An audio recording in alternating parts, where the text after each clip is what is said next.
Hey, yo, flyers! Good morning, good afternoon, good evening. I am the Flying Fabio, and welcome back to the channel, everybody. Happy Tuesday. Yes, happy Tuesday. We made it through Monday. Here's Tuesday. We're going to make it through Tuesday. We're going to end Tuesday in Costa Rica today. Not a bad place to end a Tuesday. And then start our hump day tomorrow with a little case study. Oh, yes. Hello, everybody. Man. You don't need the TBM, buddy. I think the Bonanza might do just fine. We'll see. Hello, kitty. Hello. Good day, Barn. How are you, sir? How you doing today? Hello, Ram. Yeah, Ram, that never happens here, buddy. Don't worry. That never happens here. Hey, Deuce, how you doing, dude? I'm doing well, thank you. How are you? How long till liftoff? I want some food before I try to fly with you today. Okay, well, you should have a little time. It's probably going to be 30 minutes. It's not going to be much more than 30 minutes, Deuce. It's a 3.5 hour flight. All the legs for JourneyFlights are about that long, so I don't waste too much time in the beginning. Hey, Lee, how's it going, dude? Good to see you, man. Good afternoon indeed. How are you? Hello, Ninja. Well, I have to say which ninja now, right? Hey, Super Ninja, how you doing, man? How you doing? Cobra! Checking in. Hey, sir, how you doing, man? How you doing? Cobra, I'm still waiting for a countersigned document before we talk about stuff. Hello, Bear. How you doing? Vex, James. Got it, so 3 hours before we get to the check. I love you too, Deuce. Guys, raise them up. Tis Tuesday. It's a great day. Enjoy it. Oh, yeah. That's the stuff right there. That is the stuff. Hello, Matt. How you doing, man? Stewie. I'm doing very well. Thanks, buddy. I hope it's the same for you. Bom dia, Johnny. How you doing, man? I did, Cobra. I watched it this morning. So it looks like I deployed the gear for two-tone because I've been obsessed about gears of late for no reason whatsoever. And so I'm even reaching out into other streams and deploying gears. You know, it's you gotta watch out for your friends. It's how it goes. Friesen Young, thank you very much for that Prime sub. Let's go, man. Appreciate that.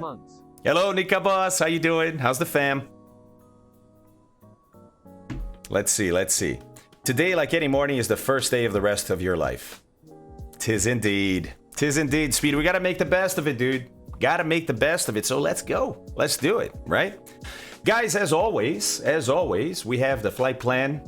As always, both Little Nav Map as well as Microsoft Flight Simulator's flight plan or plans available for you to download in a zip file. That's right, hit up the website or just do plan right here, !plan, and you get a link to it. You can download your flight plan or you can do your own. But I already have a flight plan. I just have to put it into the GTN and then we're gonna get going. Same, Nika, same. Last night was a special night. Last night, I watched the first concert that my daughter has ever been a part of.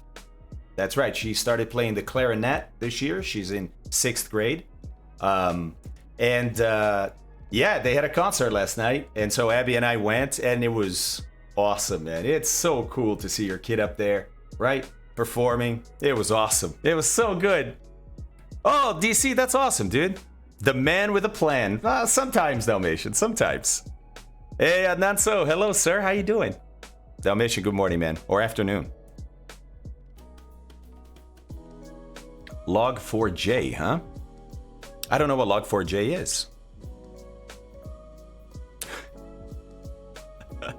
Yeah, I'm inquiring too, DC. What's up, Rock? How you doing, buddy? How you doing? Hey, Rock, don't forget that volcano next time. Huh? Please. Crunch, what's going on, dude?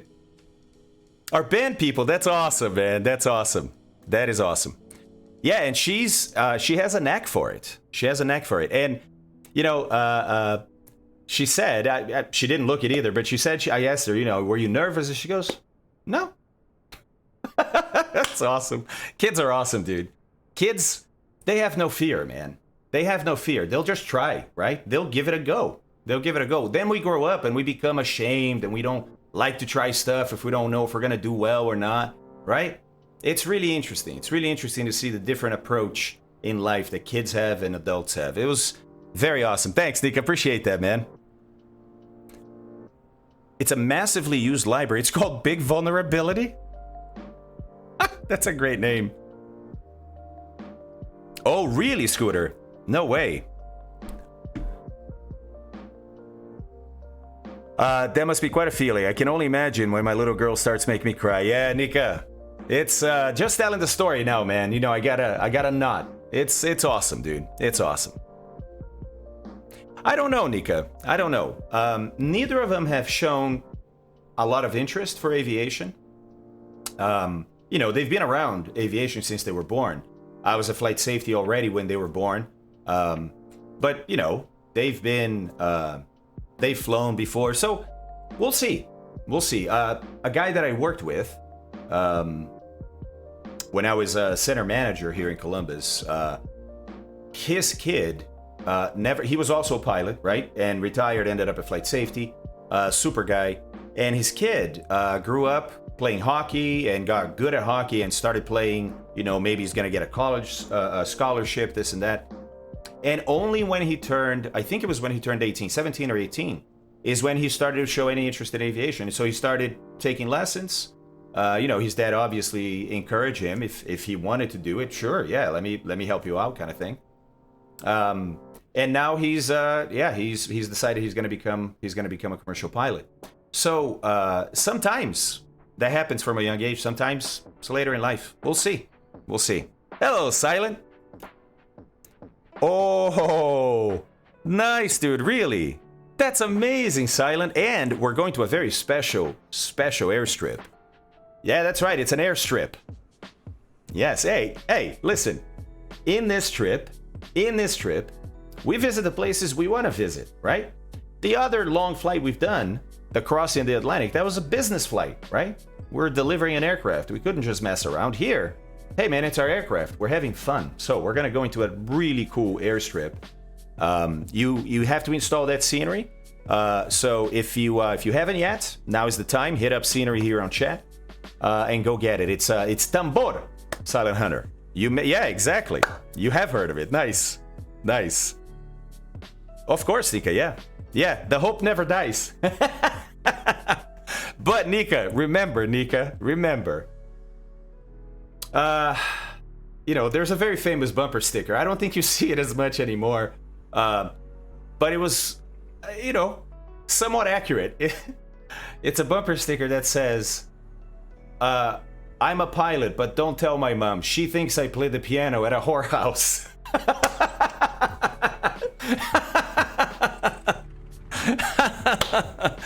So, you know,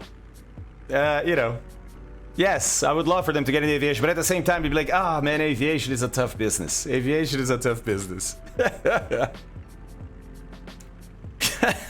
That's right, Dalmatian. That's right. Bom dia, Juraci. Oh, thank you, buddy. I appreciate that. How you doing today, man? Yes, exactly. So, you know, it's a double-edged sword. Hey, Lunar. Hello. From one human to another. Hello, Connor. How you doing, buddy? My little girl is 38. How time flies. No pun. Wow, bad dog. Congrats, buddy. Congrats. That's an achievement right there. Silent. Have you been? Whoa. And Misko got it. That's amazing. Misko, there you go, buddy. Sub for you. Give me my tendies. Thank you very much for that, dude. Silent Hunter, have you been to Tambor? Have you been there? Guys, if you have downloaded this flight plan, then this is what it looks like. Ooh, look at that. Purdy. All right, so you actually see our track there in a dashed line coming in from where we're Culiacan. Man, some of these Aztec names. Although I don't know if that's Aztec. That probably is an Aztec. Anyways, Culiacan to Toluca was last week. Today, still in Mexico, but leaving Mexico. Toluca to Tambor in Costa Rica. And it's a cool place, too. Not only is it in Costa Rica, it's at a very nice place. There's a lot of nice places in Costa Rica, but look at this. It's a little, can we call this an isthmus? Maybe, I don't know, probably not. And the strip, look at this, is literally starts on the water. Starts on the water. It's amazing. It's also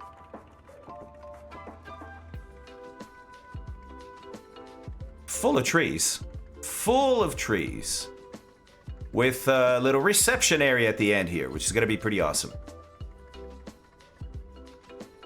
All right. So, Tambor it is. Cool thing about the flight too is that a lot of it is along the coast, right? So we're gonna see the coast here of the last little bit of Mexico, Guatemala, El Salvador.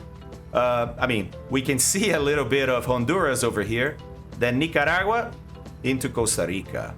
Oh man, it's a cool flight. It is a cool flight. Go get the flight plan if you don't have it yet, and let's load it up. Yep. Exactly, Nika.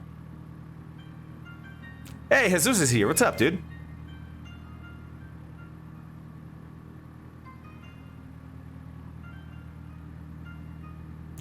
Let's see. She tried the violin for a while. It was like cats fighting. Yeah.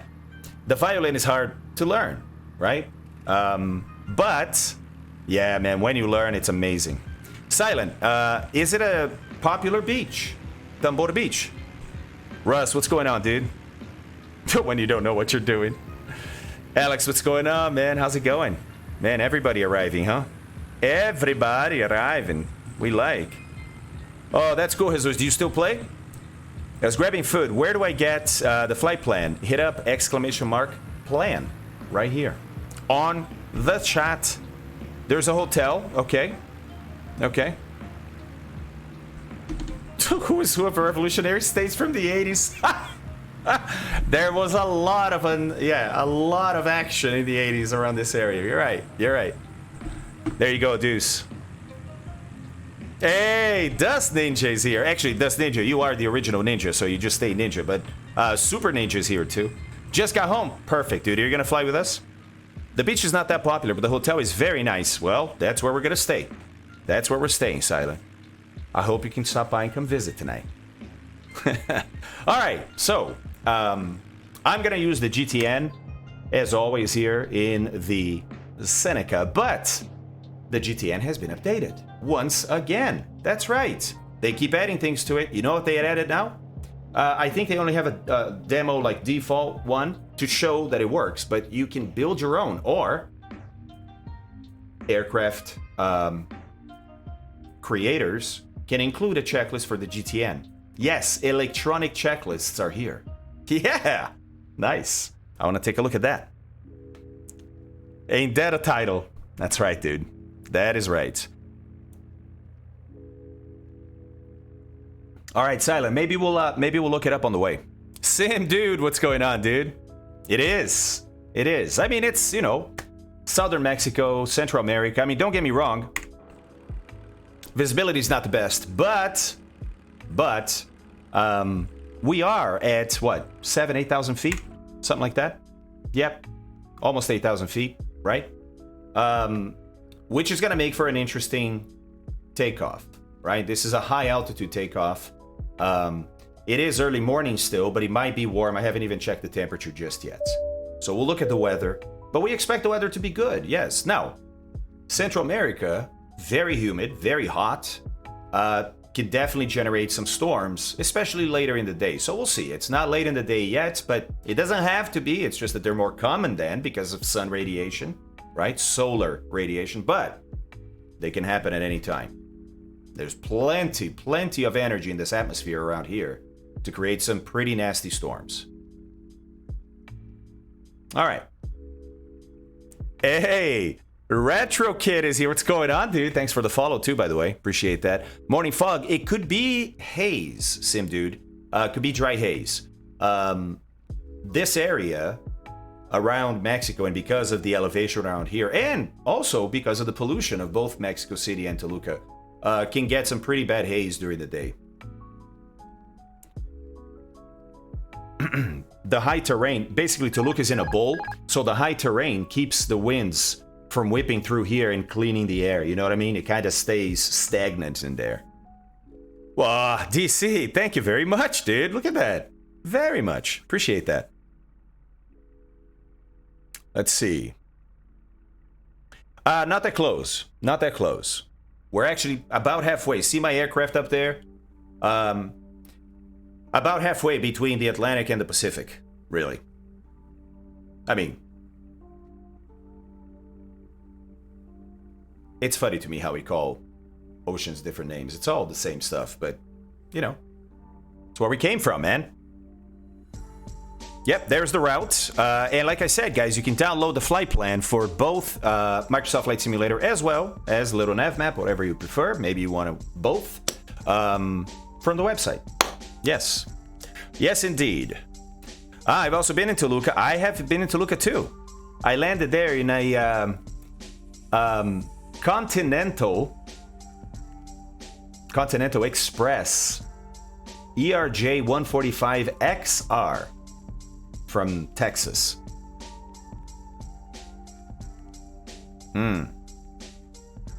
Yeah, CAE has a training center in Toluca. That's right. That's right.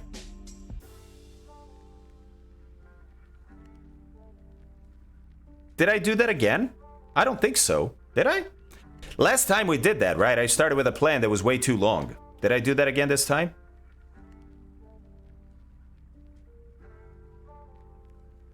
Sure did. Sure did. All right. Looks like Tambor is not our destination today. Same as last time. Same as last time. I guess I just want to go south as fast as possible. As fast as possible. All right. Let's see what the original plan was. Here is the entire trip. Ha-ha! Ha-ha! Look at this. We have one more stop in Mexico. Just kidding. We're not going to Tambor. Ha-ha, psych. It is Tapachula. And remember, we talked about this last time because it's literally on the border with Guatemala. Ah, Silent Hunter. Haha. Haha. Whoa.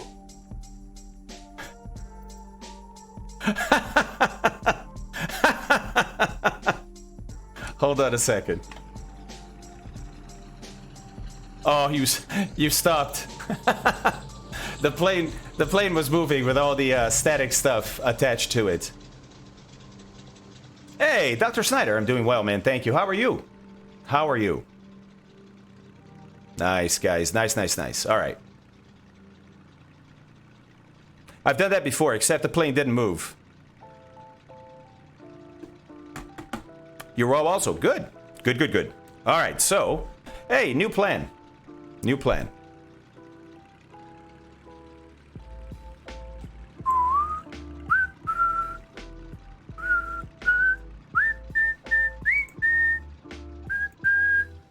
I've done this both in Little Nav Map as well as Navigraph, and I find Navigraph does a better job finding routes than Little Nav Map. Check it out. So this is to Tapachula, right? And Little Nav Map would have us come to the coast and then come in and go to Tapachula. So we're going to use this one here.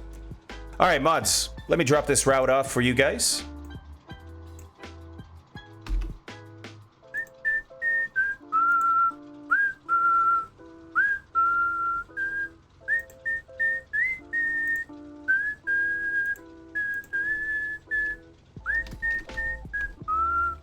All right, new route is in there, mods. Please. Let me get this into Little Nav Map and we'll get the new flight plan up for everybody. Do you guys want the flight plan so you can download, or do you just want the routes? Here's the route for now. While I update little nav map.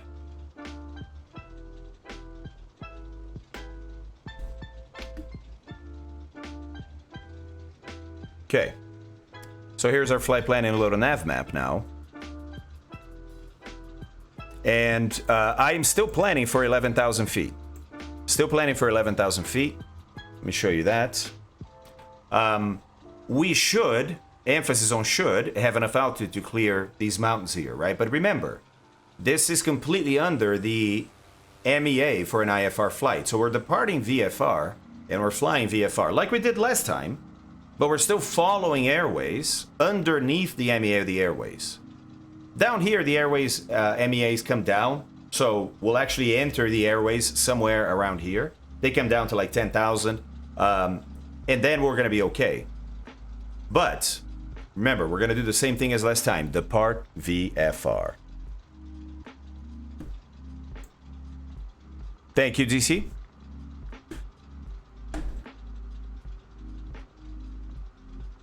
Download if possible. Okay, cool. Cool. Let me do that.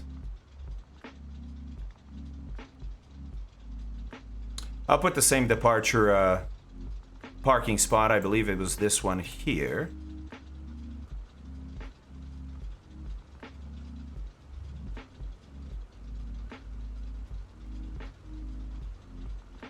Okay.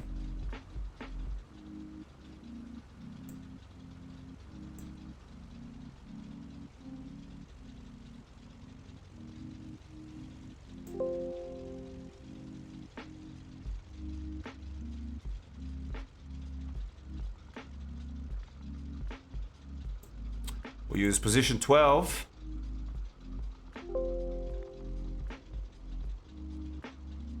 Okay.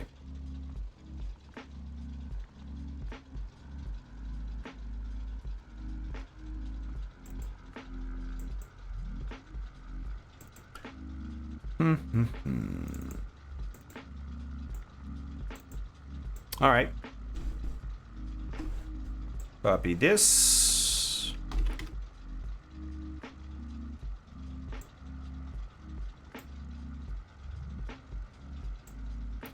And we're going to put it in here and zip it. There it is.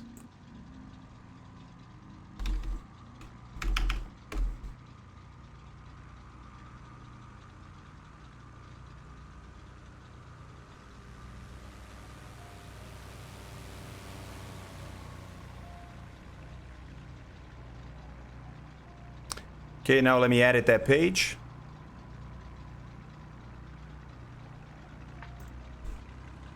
On the website, it will be the same page, guys, that is linked, so you won't have to relink it.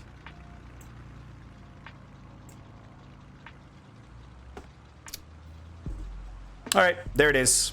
So, hit up. There we go. Go ahead, try to download it again. It should be the updated flight plan to Tapachula. Haha, fooled all of you, didn't I?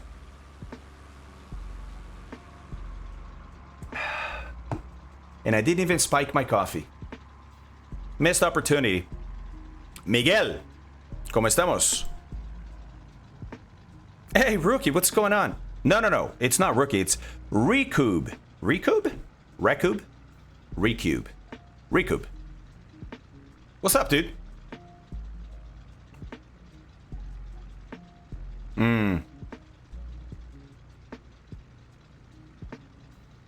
Okay, so, Deuce, you have two green lights on your little camera, right? On the Trek IR camera.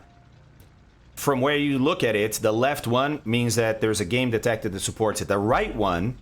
Sorry, the left one means it's tracking. The right one means there's a game that supports it. If the right one is off, sometimes that will happen. You have to restart your sim. There is a trick around it if you want to try that instead of restarting the sim. It's not the... It works. It works, but I don't like to use it. Hey, Brandon, what's going on, dude? How's it going? Man, I've had zero time to test stuff. Sorry. I'll get to it. Yeah, that too, Ninja. That too. Oh, green lights, but looking around isn't doing anything. Okay, Deuce. Since Sim Update 7, they changed Track IR. Are you aware of that? Hey, Alberto. Did you see my message this morning, buddy? Oh, I definitely will, man. I definitely will. Definitely will. Oh, there's no question. No, with the NXI especially? Holy moly. Chrome, what's going on, man?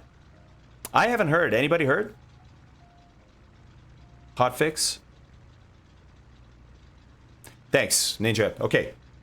Alright, guys. So... Oh, I could, actually... Yeah, let's do that. I'm gonna save that flight plan as the GTN flight plan, so hopefully you'll be here when I turn it on. Woo. Whew. Do you guys know how to do that? Check it out. Alright, so... It's a PLN that we need. We're gonna copy this into the PMS 50 GTN folder, right? In your community folder. Go to flight plan, GTN 750, and it's gonna be this guy. Okay? So I'm gonna paste this here. It needs to be that name. Just FPL. So let's delete that guy, change this to FPL. And now this should be the flight plan that loads up in the GTN. Should. Emphasis on should. What's going on, 777? Doing great, man. Thanks. How are you?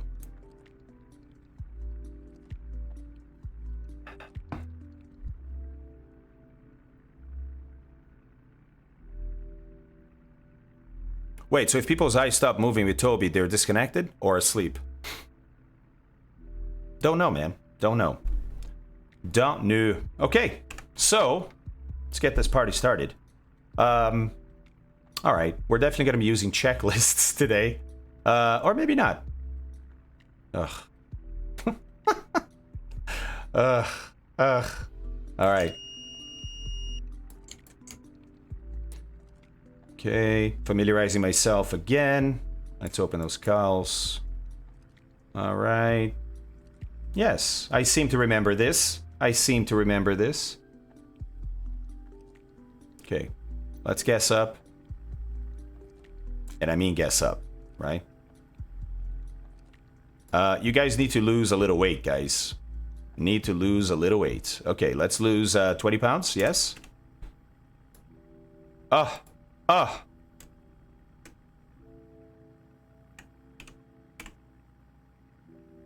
There we go. There we go. Club seating is best seating. Agreed. Agreed. Agreed. Okay. Let me think here. We haven't checked the weather yet. We haven't checked the weather yet. Alright. The weather is not going to be... You know. It's just low visibility, right? We'll look at the weather for sure. But let's get the engines running. Then we'll look at the weather. Alright. Cool. So... Okay, I have the alternators. We have beacon is already on. No nav lights just yet. No taxi light and landing light is off. Okay, very good. So, the usual. Except, not the usual. Look, we're at almost 8,000 feet, right? I am not going to use mixture rich at any point in time. From starting the engines, maybe. We'll see if they catch with less. If not, I'll add more. But it's 8,000 feet, right? Definitely for takeoff, we're going to be bringing this mixture back. How do we know how far back to bring it? We'll see. Chat, do you know? Okay. So I'm going to keep it here. Okay, fuel selectors come on. There we go. We're going to start the right engine first. So, fuel pump, magnetos. There is no fuel flow yet. I'm going to add some fuel. That made no difference. That's odd. I thought that should move. Okay, let's see what happens. Clear prop. Nobody out there. Okay. I'm gonna crank it. New spawns gifted a tier 1 sub to Hayden_UK. Okay, I did go to max for the start, but I'm bringing it back now to about halfway. Add a little power here to bring it up. Oil pressure is good. Hey, hey, hey, hey, hey, hey. New spawns, thank you very much for that, dude. DB Pooper. Beans are nutritious. Beans make the mixture on my butt run full rich. Beans, beans. Oh my god. DB Pooper, that's awesome, dude. That is awesome. Yes, static elements. Thank you. Thank you. Good idea. Good idea. There we go. Tow bar not needed. Sure. Oh, it's from the outside. It's from the outside. Okay. I suppose then I have to have a pilot too. Otherwise that looks a bit odd, doesn't it? Hold on. Hold on.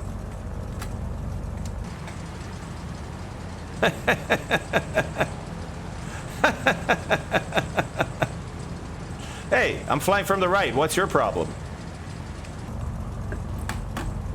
Alright. Alright. Fine. Fine. Okay, so that's a good engine start. I don't think these CBs pop. Okay. Let's do a left engine start. I'm going to keep that fuel pump on for now. So left mags, left fuel pump. Clear prop. Okay, let's add some fuel. 3. Bring it back to cutoff.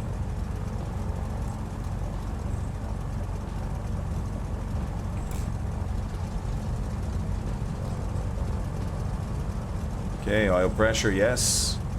Okay, that's 2 good engine starts. Everything is looking okay here. Got to warm up that left one still. We got vacuum.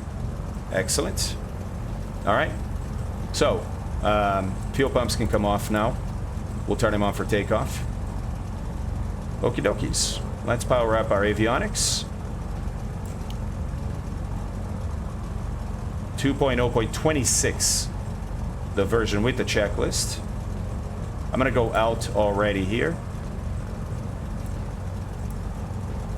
Okie dokie. By the way, real quick, let's have a look at that. Yeah, I'm gonna turn my pitot heat off, or on right now too.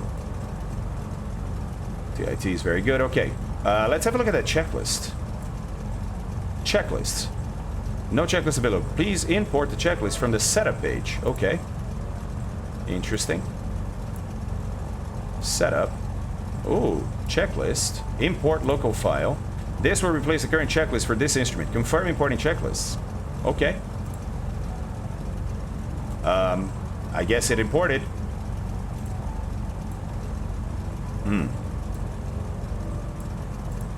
Oh, hello. Challenge item. Title max length 40. This is the place to describe your item action and response. Max length 100. Response max length. Oh, look at this. Whoa! This is gonna be cool. Look, you can do different colors. Oh, man. Okay.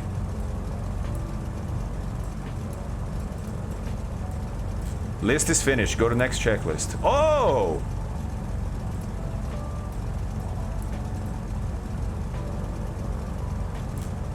That's gonna be cool. Man, that's really cool.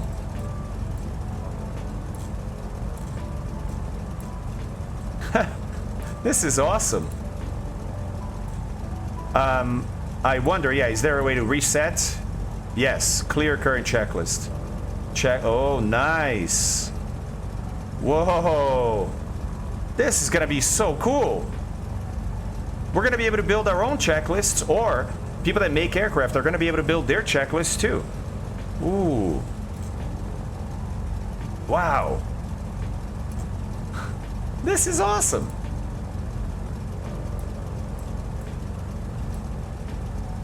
Wow. Yeah, this is gonna be really cool. All right, very cool. Very cool. Yeah, I agree, Goblin. I agree. Yeah, right? That's pretty awesome. All right, let's see if I can load that flight plan. Import. Oh, hello. I think it worked. I think it worked. Hey, look at that. By the way, we're not going to use Tevos. We're not going to use Tevos, and I'll show you why. I'll show you why. Nice. 550 miles. Perfect. Perfect. Okay, this is great. This is great. All right, why are we not going to use Tevos? Well, Tevos is part of an instrument departure out of here, right?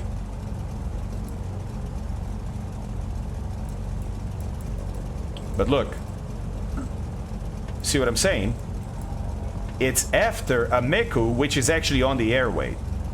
So, no Tevos. We're going to go direct to Ameku and then join the airway from Ameku. All right?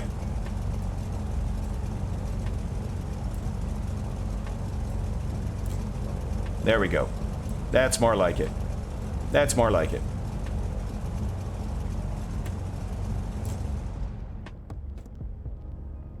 Okay. Yeah, repro, exactly. Exactly. But Navigraph and sometimes Little Navmap will choose Tevos because they feel like if it's an IFR flight plan and you're going that way, that's the only departure that goes southeast. So they feel like, well, you're going to go to Tevos. But Tevos is on a high altitude airway, not a low altitude airway like we're using today. All right. Guys ready? Yeah, there we go, Deuce. It's 42 minutes after stream start. I think it's about right. About right. I hope you got your food, buddy. Hope you got your food. Our airway's always straight, yes. Well, no, they can bend, but they have to have a waypoint, meaning there's no curved section of an airway, if that's what you're saying.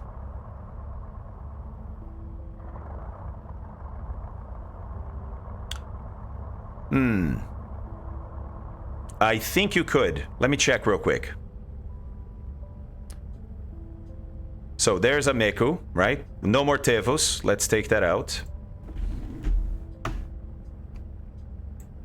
There we go. So go to Oaxaca, right? Yeah, it's Oaxaca, not Oaxaca or Oaxaca, Oaxaca. Then Oaxaca, Ixtepec.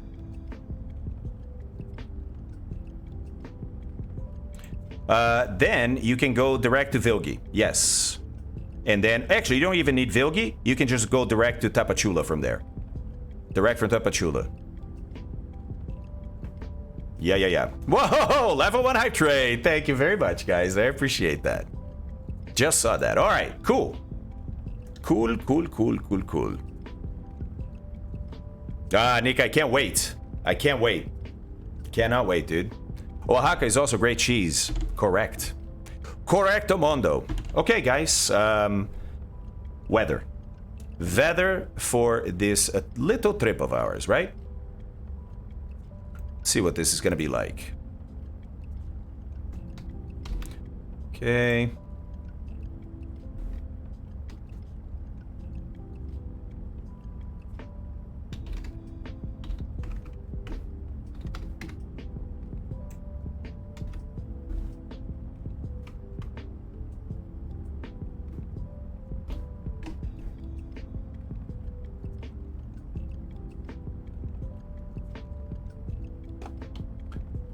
For your birthday, huh? All right, so check it out. Yeah, Toluca, here's Mexico City, right? Mexico City right now, look, 7-mile visibility, sky clear, 9 degrees. Toluca, 2 miles in mist, sky clear, 3 degrees. Altimeter 3052, let's put that in. Wow, 3052. Oh yeah, look, 8,500 or so? We'll see. We'll see if that checks out. 3052. There we go. Okay. Does that check out? 8,466. Yeah, good. All right.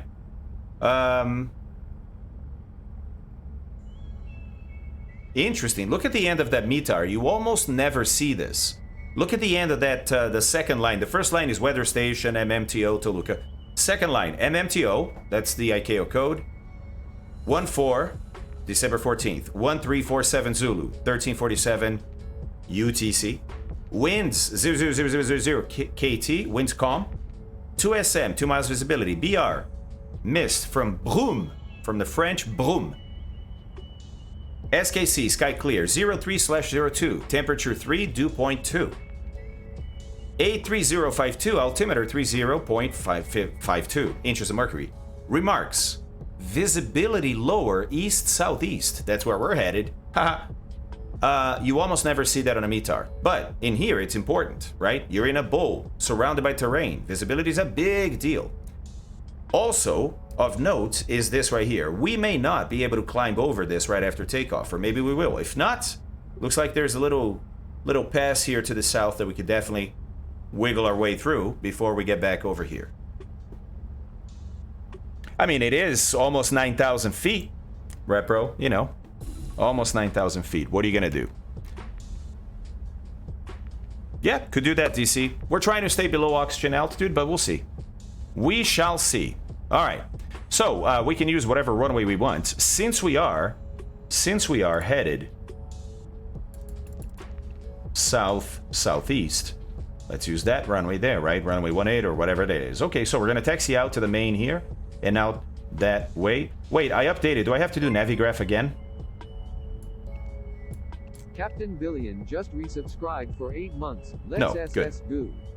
Hey, thank you very much, Captain Avillion. I appreciate that, buddy. Hey, Shubashi, I just saw that too, man. Thank you. And Cold Nib with 100 bits. Thanks, guys. Really appreciate that. Really appreciate that. Oh, wrong one. That's Tapachula. Yes. Let's change this a bit. There we go.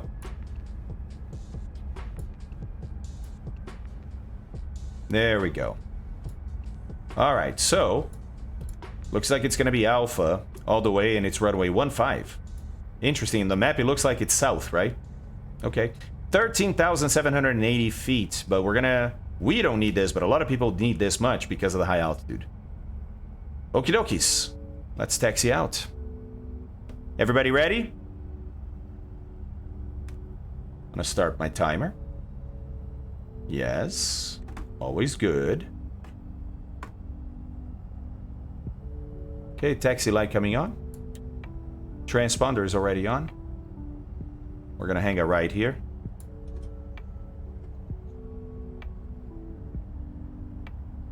Do I have... Oh, no. I was like, do I have chocks on? I thought I took those off.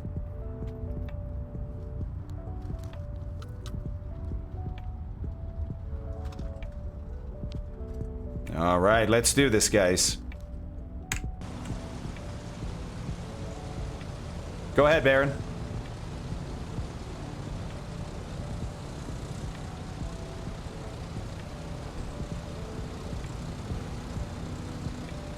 Flashing my lights, right? Go, go. Hey, Skip, how's it going, dude? All right, we'll go watch. This is going to be just like a car crash. We're both going to move forward at the same time. It's always like that. Whoo, boy, avoided those propellers. All right. Let's go that way, Alpha, right? But we're not on Alpha just yet.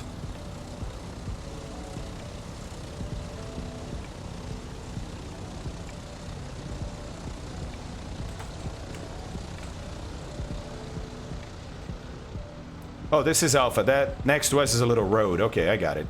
Oh, cool job. Or paint job. Cool paint job on that Baron. Yeah, let's go, guys. Let's go. Jesus, let's go. Aye, aye is here. Nice, man. How's it going, aye, aye? Scott, Dr. Snyder, Friesen Young. Hey, Deuce. I see you there, buddy. Gigio, Matt. Who else is there? Charles Farm. Dugal, what's going on, Dugal? Good to see you, buddy. Good to see you. Hey, Pilot Johnny Z's over there. Miguel, too. Mechanical Madness. Let's go, guys. Let's go. Yeah, 2 miles visibility. This is gonna suck as far as seeing the terrain around us. Yeah. Yeah, cold, exactly. We got ourselves a convoy. Come in, Mama Goose. Come in, Mama Goose. Oh, man. Okay, guys.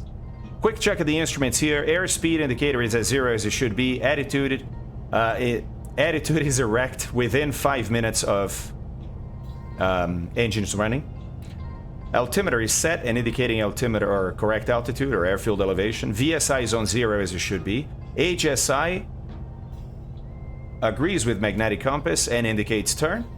Let's set 153 for takeoff heading.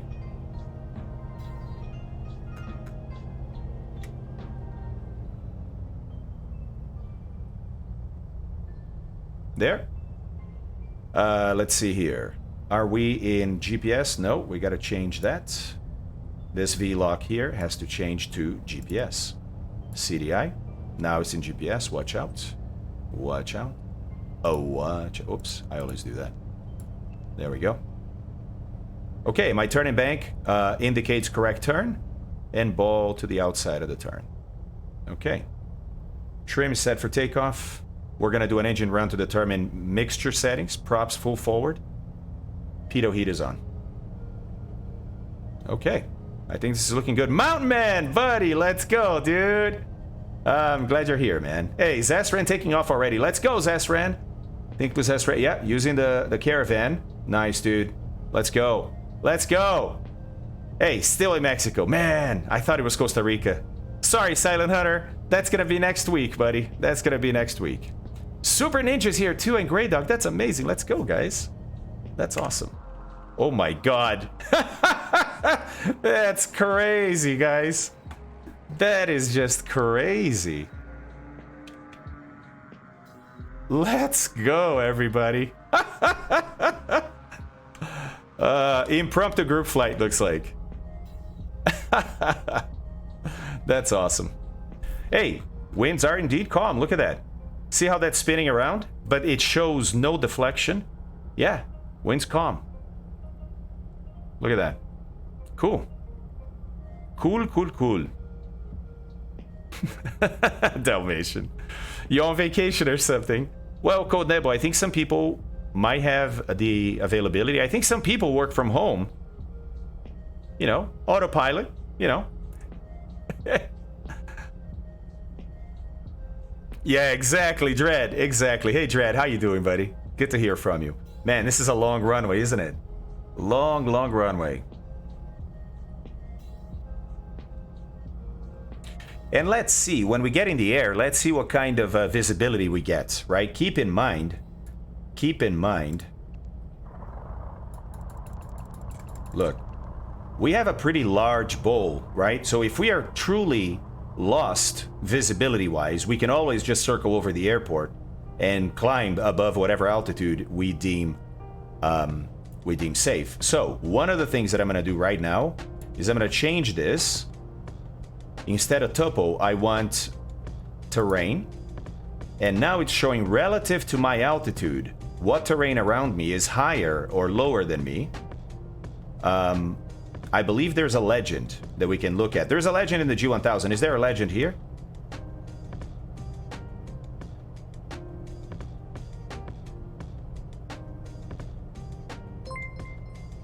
Hey, multimedia will, dude, that's a year. That is a year right there, dude. Let's go, man. Great to hear from you, man. How you doing? How you been? All right, parking brake on. Let's do an engine check here. Not just to check the engines, but remember to actually set our mixture, right? I don't have to set my course, right, for the GPS, but it's always good practice to do it. Oh, come on, Rocky River. Reality XP still hasn't worked out their add-on with Asobo. Yeah, they do a lot of great stuff, Gaffleg. So, what's the story there? I haven't heard anything regarding Reality XP and Microsoft Flight Sim, like at all. I'm sure they may have said something, I just didn't see it. What's the story? All right, parking brake is on. So watch this. I'm gonna go to mixture rich, okay? The engines are probably not gonna quit. Oh, they definitely did. They definitely did. Okay. Did you see that? Watch my RPM here, right? My RPM is currently at 1100 almost, 1200 on the left. Watch if I go mixture rich. Yeah. Even at idle, okay, they don't die, but they definitely lost 200 RPMs there. Even at idle, almost, there's a huge difference between rich mixture, which is way too much fuel for this altitude, and bringing it back, right? So, I'm going to bring it back to about here. We're going to bring the engines up to 2,000 RPMs.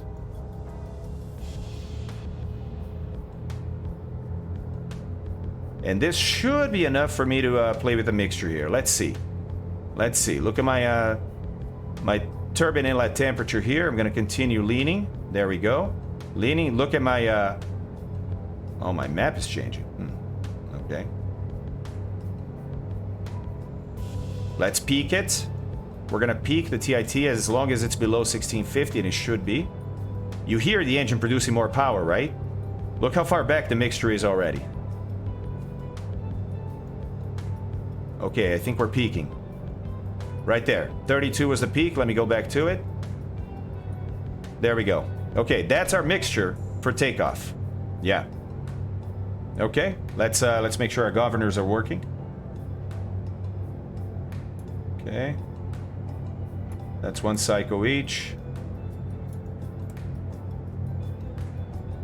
2 cycles each. I'll go deeper every time. Okay. Okay, governors are good. Check fuel. All right. Bring it back to idle, and we're ready for departure. No flap departure. That will help us on the climb. Pulled their revo. That's funny, dude.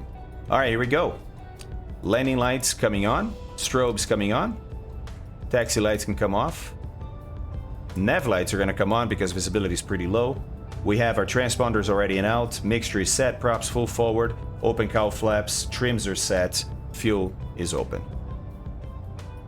All right, let's do this, guys.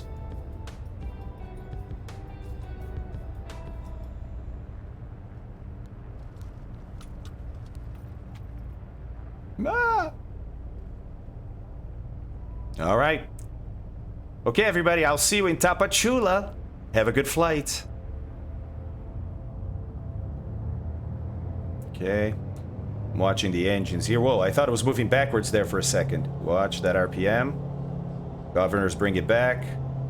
And we're going to peak our power. Airspeed is alive. 60 knots. Engines looking good. I'm going to wait until about 80 knots. There we go. Slowly get the nose in the air. Let her leave the ground very gently. There we go. Okay, gear up. I have a lot of runway, right? But I want to get rid of as much drag as possible and start this climb here. All right, visibility is looking challenging. Woo! Okay, I'm going to try and climb as fast as possible. So I'm climbing a little steeper here on the runway heading still, because I know I have a ways to go before that terrain. And I want to see if I can climb above this layer of haze. So I'm doing max performance climb here at about 100. Actually, max performance would be 88, so let's do that. That's a single engine speed, but it probably is very close to my VY. Both engines operating. Already, look, the map is painting the terrain, right, in different shades of that green, red, and yellow to indicate that more and more of the terrain is less of a risk to me.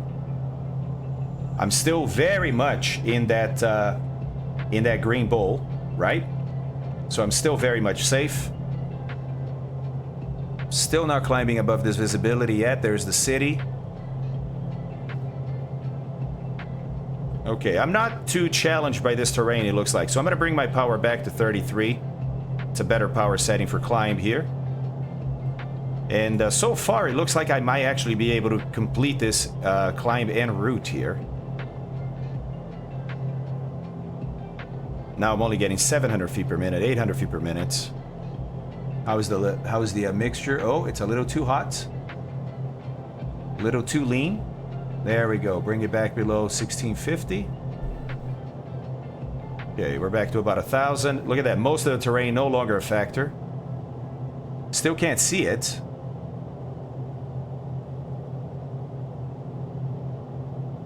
But I'm trusting my technology here. Now, obviously, in real life, guys, this is not VFR, right? I mean, it's not. You don't have 3 miles visibility here. This is like 2 miles visibility. Oh, 2 miles visibility is what the airport said. That's right. I'm looking out there and going like, I don't think this is 3 miles visibility. But look, we're getting on top of the layer. I see more blue sky, right?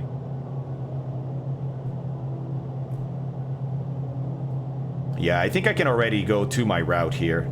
I think I'm gonna go to the route. Looks like she climbs better at like 95 knots or so. Let me turn this autopilot on. Here, since I know vertical speed is gonna do crazy things, let me sort of level off here.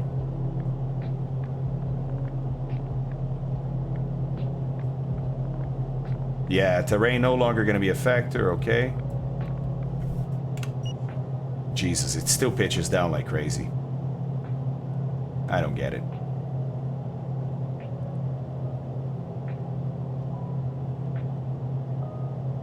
Yeah, we'll come back. It's just, it likes to nosedive. The Garmin trainer and a gauge. Oh, I see. Oh. That's not cool. That's not cool that, you know, because those guys are very talented, man. Reality XP should come. Alright, I'm gonna do a nav here. Let her intercept to the left. How we doing over here? I'm gonna lean a little more. Always aiming for that 1650 or close to it.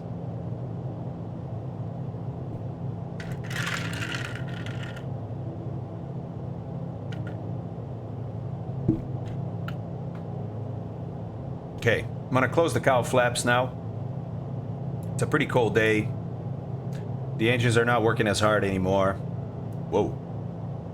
Power actually should be 33, not 34, so bringing it back, adjusting it. And now I can bring the props back.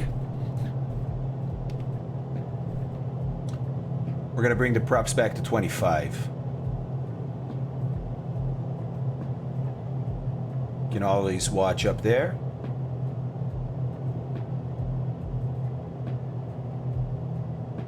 There's 2510, 25, 2500. Okay. 1621. Oh, 13,000. Oh, hello. Yeah. Yeah, I'm gonna continue climbing here, guys. Oxygen on. We can descend afterwards, but yeah, this is a little higher than I thought it was. Little higher than I thought it was. See the danger, right, of departing like that? Look at this. Okay. Oh, come on.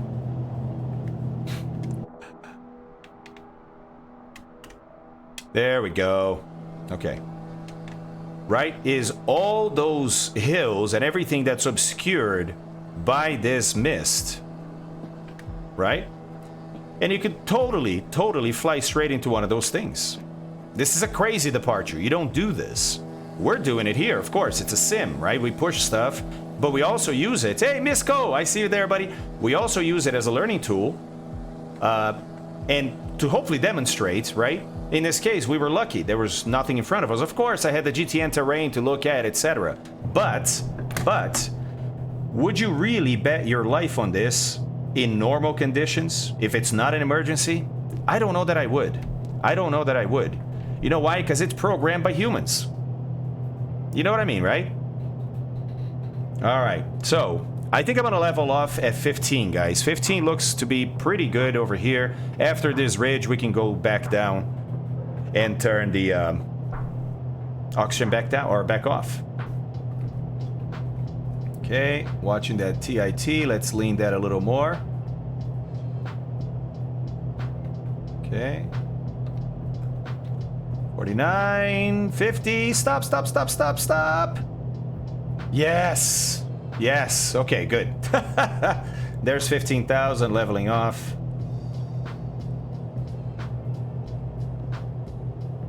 And altitude capture. Yeah, 15,000 is definitely okay over here. Now, if you're not in a turbo aircraft like Mountain Man, if you're not in a turbo aircraft, you might have problems getting to 15,000. It might get there, but it might be anemic. So you might have to dodge over here a little bit if you're not high enough to pass this terrain. That's another good discussion, right? The difference between a turbo aircraft and a normally aspirated aircraft at such altitudes.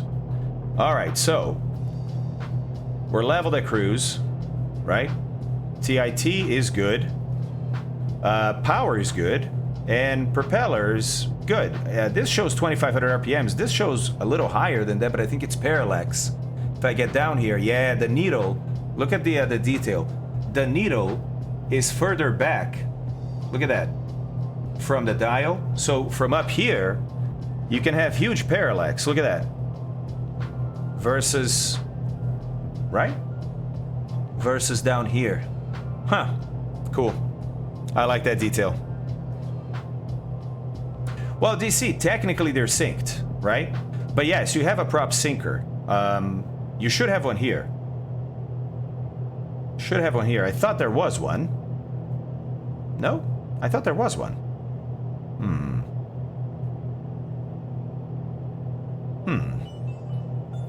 Alright, so now that we're using oxygen, we have to monitor that too. It's another dial for us to keep in our scan, right? We're probably not going to need much at all because it gets a lot lower after this and we can start stepping down to back to 11,000 or something similar, and at that point we can turn it off. But until then, we have to monitor. Center pedestal below prop lever. Aha, there we go. Prop sync. So, let me see if it works. First of all, let's get him out of sync a little bit. Alright. So we have a delta of 30 RPMs here. Let's turn it on and see what happens. It deselects props off 1 or 2. There's prop 1. Oh, look at this. Oh. Now, some old prop sinkers have a limit of how much they can change the RPM. It's changing very slowly. Let's see if it gets to 2,500. I didn't know they had a working prop sync. Look, it could be that the prop sync can only do about 20 RPMs. Could be. So now let's test that. Let's turn it off. Okay, now let's get it to 2520 and see if the prop sinker can match it now. Little turbulent up here, guys, going over these hills. There's 20. Bring it back, baby. 10. Keep bringing it. Keep bringing it.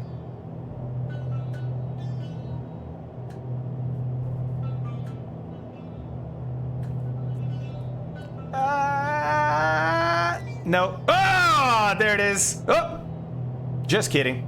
Just kidding. All right, so I'm gonna say that this prop sinker is limited to a maximum of about 20 RPMs. It's not a very strong prop sinker at all. It does have a lot of authority. So it may be struggling even with that 20 there.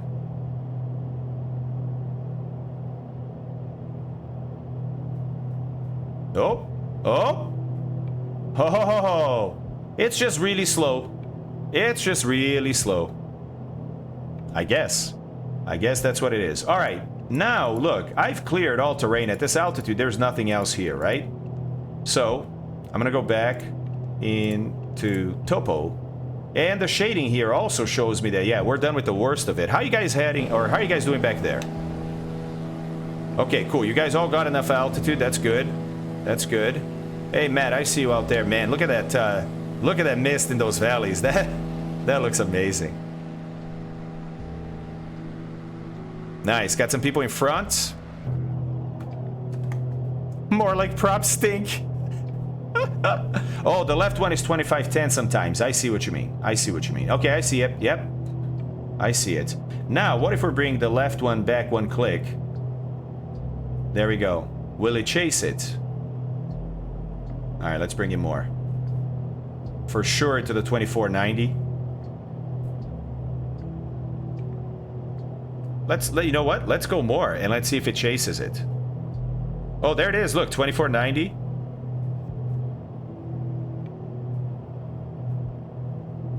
Let's leave it a bit and see if it can get there.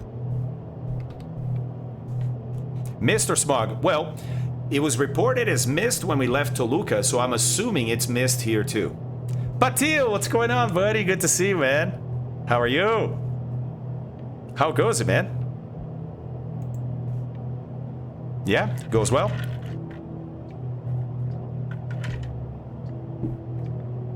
$24.60, $24.60. All right. It just takes a little while.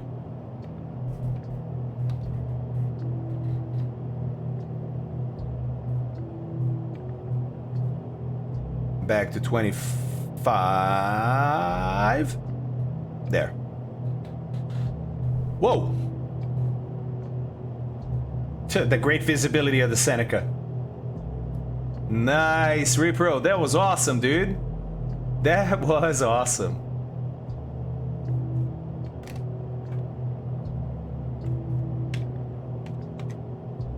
Where'd he go? Where'd he go? Oh, I think he went to the other side.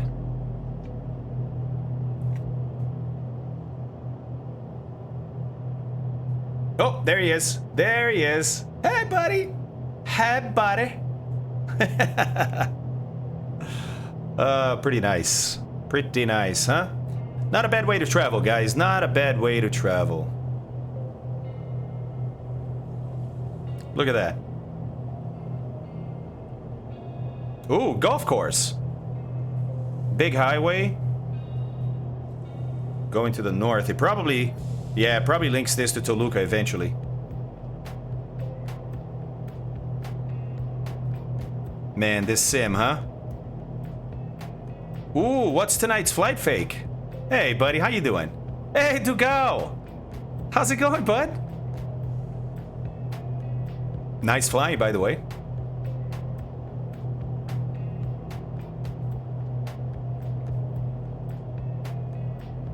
Hey, one of the things that I'm looking forward to, if we ever get RTX reflections, is better shadows, right?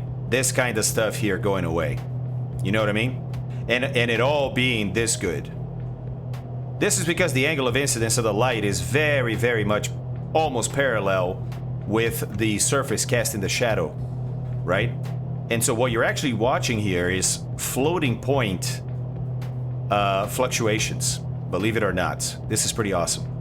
But it's not awesome for the look, right? It's awesome to understand what's happening. Tampa up to Panama City. Hopefully that's some coverage. Oh, that sounds fun, dude. Maybe I'll do some of that. Maybe I'll do some of that. Jesus, thank you, buddy. 3029er. Jesus is on it. That's a big change. Because we left that bowl so the weather can change quite a bit. All right, so we're now 300 feet lower. She's going to start correcting for it.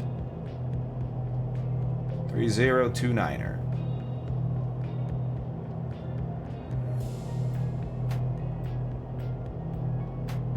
Thanks, Jesus.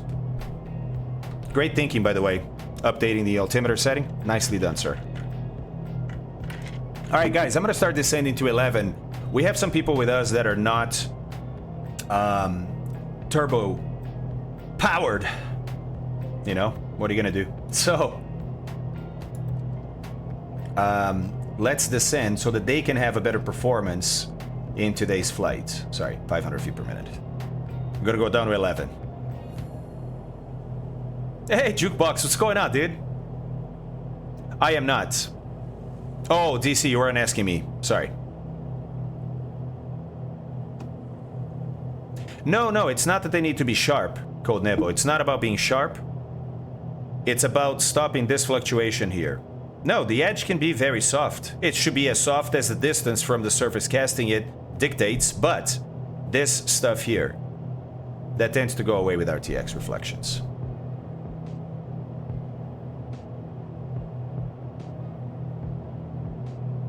Yeah, DC, that is something to think about, right? Is the performance hit? No, it's not the propeller shadow. No, it's the shadow of this surface right here. And you can see it, look, all along here, right? you get that shimmering effect because, again, the light is coming in close to parallel to the surface here.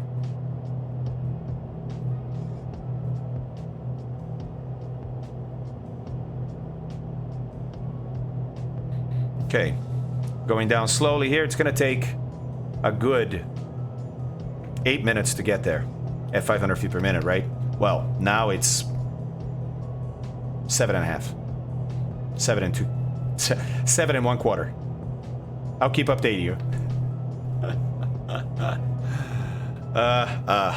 Tio Pernas, fala, mano, tudo bem com você, cara? Legal ver você por aqui.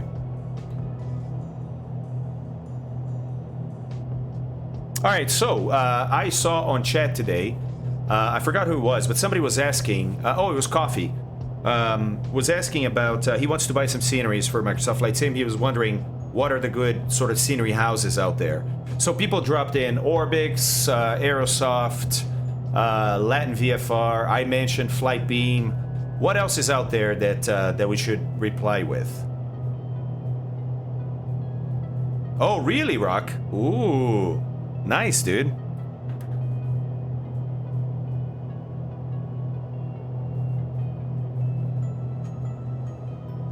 Yeah, that was mentioned too. That was mentioned too. I mentioned Falcon Field.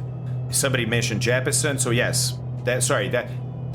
You know, there was a few things or a few houses were covered, and I'm forgetting all of them. But as you guys mentioned, I'll let you know. Flight Tampa was mentioned, Jesus, and interesting. Somebody complained about Flight Tampa's performance. I don't know that their scenery has been heavier in my sim than other sims for big airports. I don't know. I don't know, Jukebox. I haven't seen if it's on sale or not. Ah, Dread. Interesting to know that. I didn't know that. Ah, Just Flight's a good one, Rock. That's right. Just Flight, just like Aerosoft, makes sceneries too, and some good ones. Yeah, Goblin. Who made MiGs again?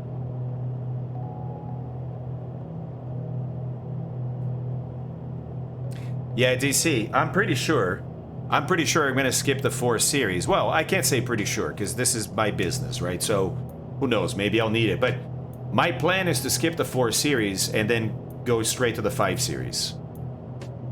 Alright, we're getting closer to the ground here. We still have a ways to go. 2,000 feet to drop, so we're going to be definitely close to the terrain, but we should be able to do 11,000. If not, we'll do 12,000. 242 just resubscribed. Connor, buddy. Fabio stream greater than college assignments. Oh no. Oh no. No, no, no, no, no, no, no, no. Connor, no. I mean, yes, but no. No. Connor, thank you very much. I appreciate that, buddy. Hey, buddy. You gotta take care of those assignments, man. Gotta take care of those assignments. Here's how college works, buddy. You may not even end up doing what you studied in college. Doesn't matter. You're not going there just to learn. You're going there to blow up your mind, to open your mind, right? So, hey, get those assignments done. Get those assignments done. In time. In time. You know what I'm saying. You know what I'm saying. Thank you so much, dude. I appreciate that, Connor. Happy you're here, man. DC. Yeah, there are the exceptions. Well, Dugao, I was until... When, guys? Was it 6 months ago? No, it wasn't 6 months ago, right? Was it 6 months ago? That I went to Resilience, the current gaming PC that I use? March. Right back at you, Connor. Right back at you. Hey, Connor, can I ask you what you're studying in college? I mean, I can ask you, of course. Do you mind answering? I've heard that nobody is racing anymore regarding Reno. That's personally unqualified. I don't know, Rock. I wonder. I haven't raced in a couple of weeks. For which airport, Dread Mattis? Or it's a bunch of them. Well, I mean, you're saying 9 years old, it might be a specific one, right? Yeah, and Dugao, I was on a 1080 until March. And I was not only doing that, dude, I was streaming out of the same computer. It's a miracle that that worked for so long, to be honest. To be honest. All right, 1,100 feet to go. And of course, this allows us to see a little bit of Mexico, a little bit, you know, more up close, more in person. I like it. QNH keeps dropping. 3011, got it. Which is gonna make our leveling off a little quicker here. Watch, our altitude is gonna drop a little bit. When we go to 3011, there we go. 3011. Okay. All right, 600 feet to go now. The wind is on the nose, of course, because Murphy's Law, right? Always like that. Always like that. Yep, that's right, 777. Although, I still don't fully understand that. I need to do a little more studying.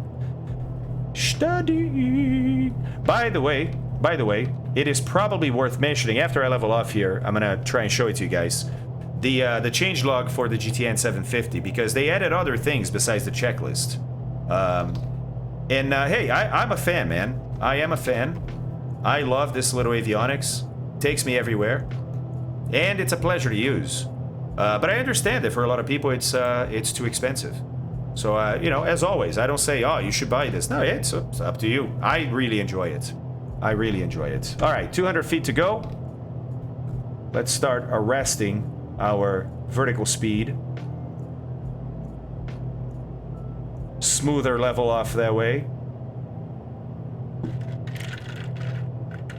Hey, we have a couple of things picked out for in-flight entertainment today also, because we still have 2.5 hours to go. I think I'm gonna show you guys a couple of ideas I have, and then we'll go from there. How does that sound? You guys can pick it.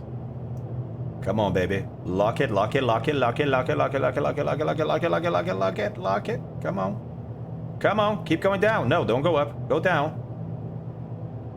There we go. All right. Altitude hold.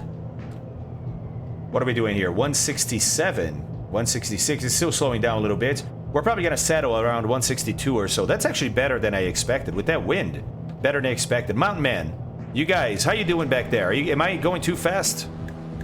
I could slow down a bit for you guys. Because I see you guys back there, but, you know, again, Asobo didn't add a little distance marker so we see how far people are. How you guys doing back there? No, we're good. Mountain Man, what's your ground speed right now, Mountain Man? I don't know if you're leveled off or not. Amundo. Sorry, man, I don't speak proper English. It's plain. Is that GNS equipped with a PA-34 or was it aftermarket add-on? Aftermarket jukebox. These planes are very old. They were built in the 70s, usually 80s. They're still being built, but most of them, including the one that Carenado modeled, they had access to one. Very, very old. So they didn't even have GPS, right, to begin with. They probably got like one of the early versions of GPSs, which didn't have nice colored maps, screens. It was just like a CDI. That's all you got was this guy here, right? So it's kind of like the autopilot is, basically. And, you know, you keep updating as the world moves on. And so nowadays, having something like this, very common in old aircraft, because these old aircraft still have a long life ahead of them. Their structures are still really good and can last for a long time. And, you know, new aircraft are very expensive. So a lot of people that want to get into flying buy an old aircraft. And then maybe already has some cool avionics, or they then spend a little more money, get some cool avionics, and still save a ton from buying something new. G1000, yep. Which is kind of standard for virtually everything in GA now, right? It's amazing to think of that rock.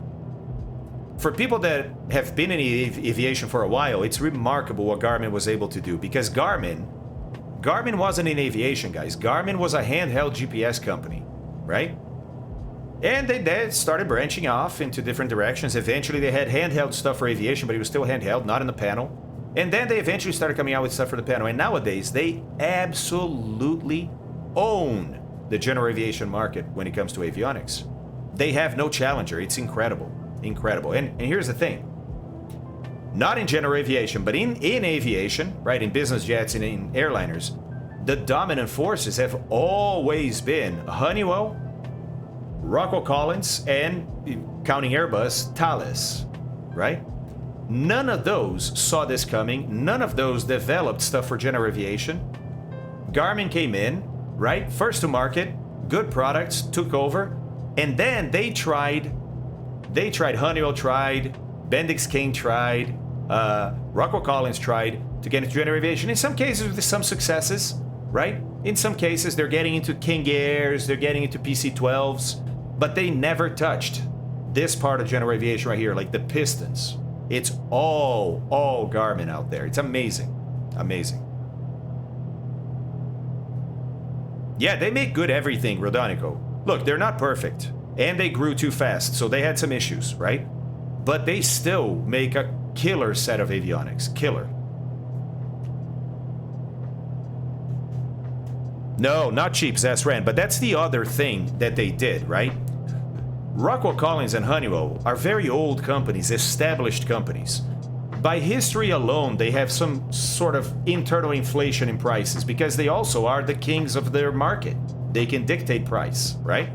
Garmin comes in, and Garmin is charging what they need to charge, but it's such a huge gap between what they charge and what the big boys charge that people are like, oh no, we're putting Garmin. So everybody starts putting Garmin in everything, right? Because it's so much cheaper than, well, okay, I'll put it this way. One of the aircraft that I taught in here was the Global 6000, right? Big business jet, nice modern cockpit, big screen avionics. It's a nice aircraft. The sim uses the same avionics, the same physical avionics as the aircraft, right? And we had to change one of the screens one time. It broke, we had to send it back, get a new one, right? That one screen for the Global 6000 was $500,000. Okay? $500,000. That was more than the entire Garmin 3000 suite, the entire instrument panel, full of different screens, autopilots, radar, everything made by Garmin that we had in another simulator. That costs less than one screen from Rockwell Collins in the Global 6000. Who do you think is going to win that market? Right?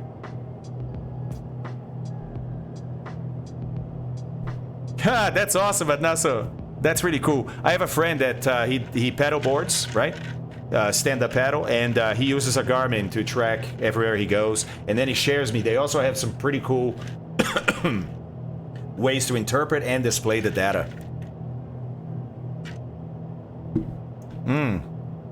Contract dev at Honeywell. I'll never buy another product of theirs after what I saw. Yeah, Avari, I've heard that so many times, right? The problem, I believe, the problem with a company like Honeywell is it's too big. Period.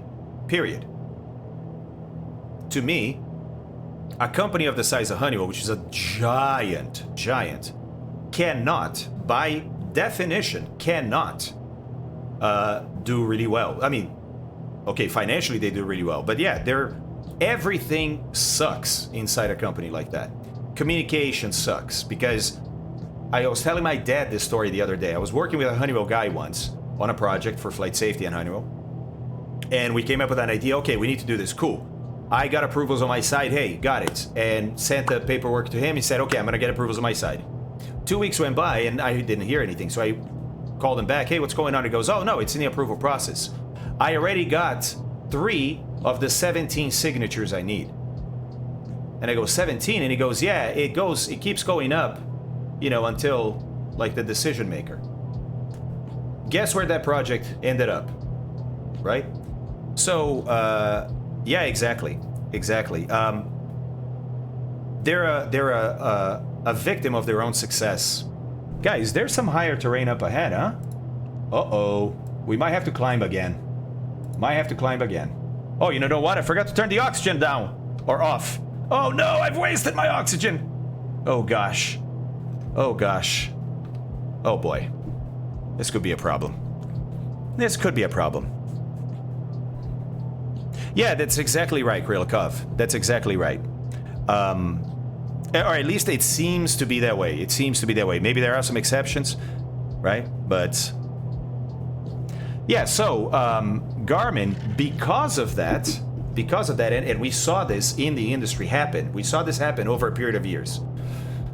Garmin could react so much faster than Rockwell Collins and Honeywell to RFPs, to the FAA, right? To customer requests, anything that they looked like gods to pilots, right? To people that own their own aircraft, for example. They had never dealt with a company that acted that fast, that cared that much about their customers, right? So, yeah, it was remarkable to see it happen. It was remarkable, and it was remarkable to see that Garmin saw this, right? That's why they went for this, is because they realized, hey, we're in a position that no one else is to capitalize on this giant general aviation market that no one is doing right now. It's pretty awesome.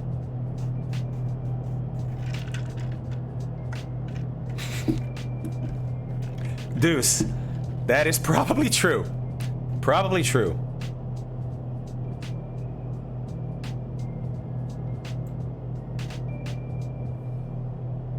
Garmin Team X is actually a top-notch development shop. I'd love to work there. I don't know about Team X. I've never heard of them, Avari. But I've heard many stories from my friends at Embraer, from people at Dassault, from everywhere, right? That, yeah, Garmin is... I mean, they're understaffed. They're always understaffed because companies that grow too fast are insidiously understaffed sometimes, right? Yeah, they have to work really hard. Sometimes it's hard to get an answer in the sort of, time you'd like to. But man, the stuff that they get to, holy crap, it's really good. Does all the experimental, which eventually flows to certified. Got it, Avari. Got it. Got it. Let's see, great. And what altitude do we need oxygen? Depends on the country. I mean, physically, depends on the person. Look. There are people living in the Andes above 18,000 feet. No problem. No problem. Carrying sacks of grains and potatoes like it's nothing, right? But they were born there, they grew up there, and you, by the way, could acclimatize to that altitude too. I mean, look, people have climbed Everest, 29,000 feet, 28,000 feet, with no oxygen. So it depends very much on how fit you are and how many red blood cells you have available in your body. People that live at high altitude have a higher density of red blood cells, the cells that carry oxygen from your lungs to the rest of your body. They have a higher concentration of them per volume. So they can carry more oxygen, which is less available at altitude. So it makes up for it.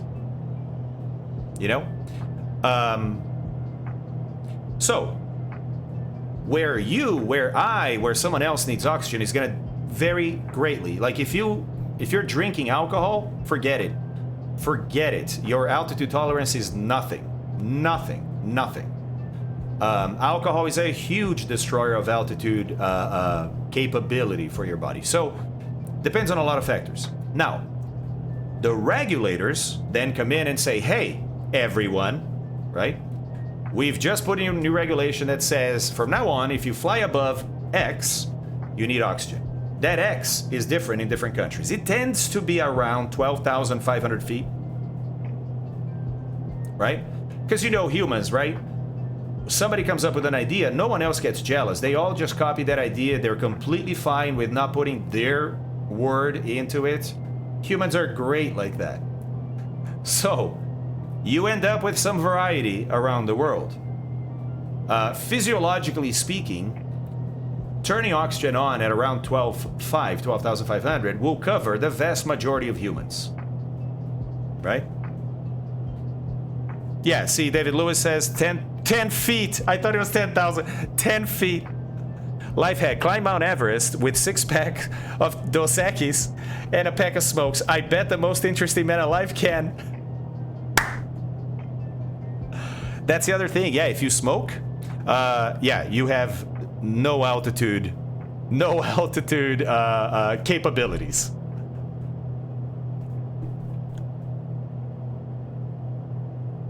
Now, can you adapt to 18,000 feet? Yes, you can. As a matter of fact, climbers do this all the time, right?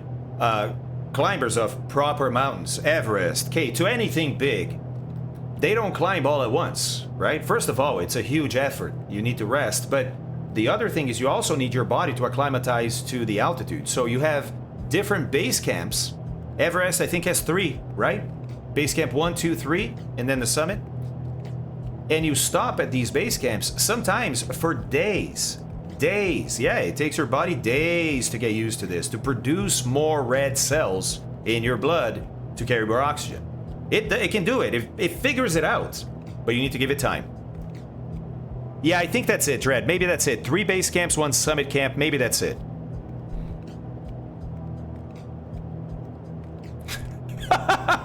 777.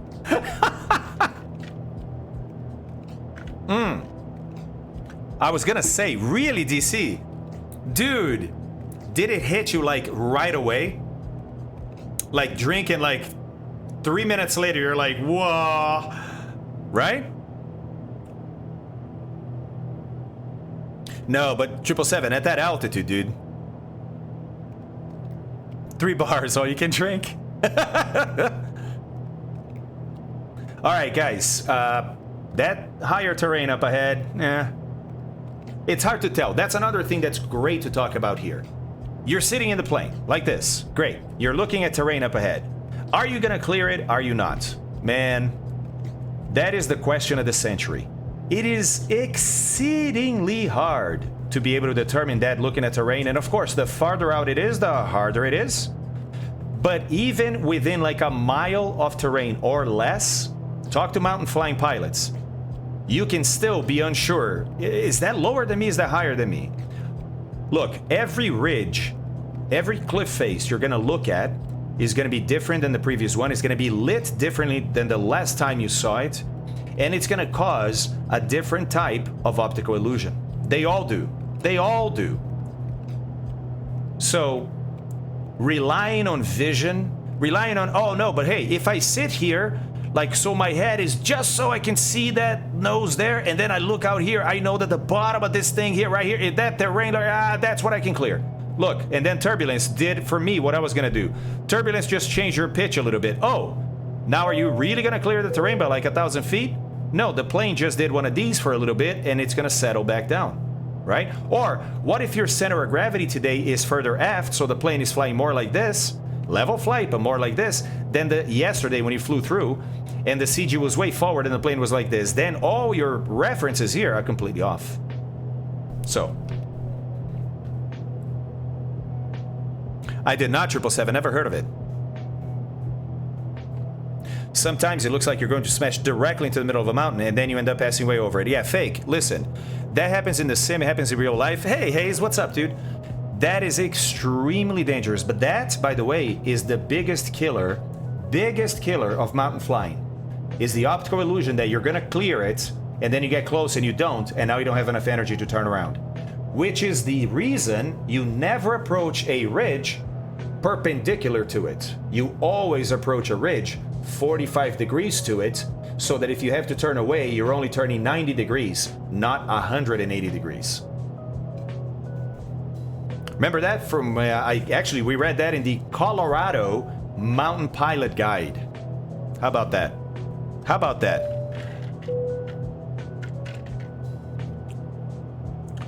And the charts, fake. And the charts. Just changed big time. All right, let's try and find an altimeter setting for where we are.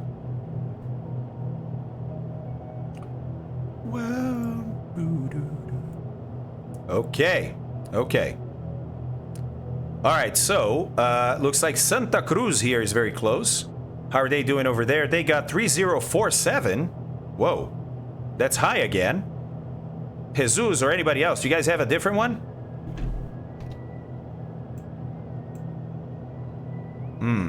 Let me see out here to the left. Tehuacan, 3047 also. What about back here? Did we have that 3019 back here? Yeah, 3011, so it's going up again. Ah, because we're getting into higher terrain, maybe. 777, you're breaking my brain, dude.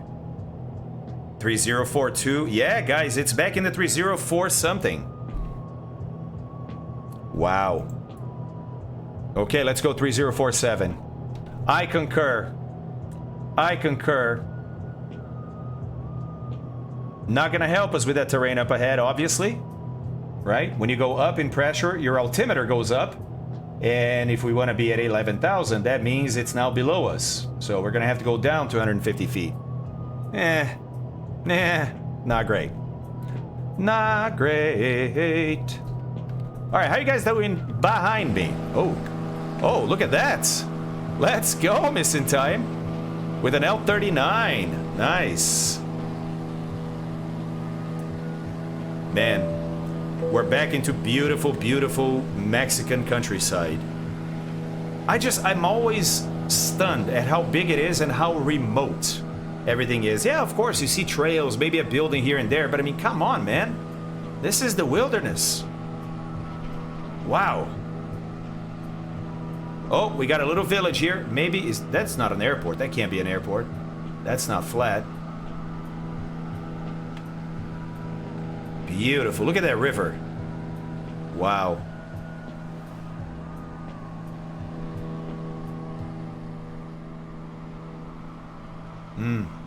So pretty. I love the mountains, man. I love the mountains. Way more than the beach. Oh, Pilot Johnny has the DC-6. Nice one, dude. We can make it an airport. Yeah, Vari, I agree. Mountain flying is definitely more scary than over water. Look, over water, especially if it's like extended periods over water, take a raft with you, right? And it has some water and it has some food rations in there. You know what I mean? And hopefully a locator. If you really have to ditch, chances are you're gonna survive the ditching, right? The plane floats for a bit.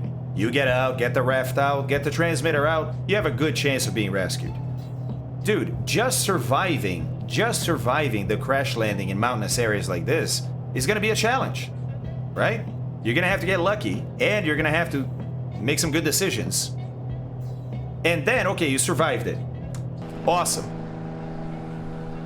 And it just so happens, right, that you're in a bit of a valley here where you ended up. Well, great. Now you got a problem because your locator is transmitting stuff, but if it's not a satellite locator, it needs to see other antennas. So now you're gonna have to hike to the top of a mountain, right? Oh, crap. So, look.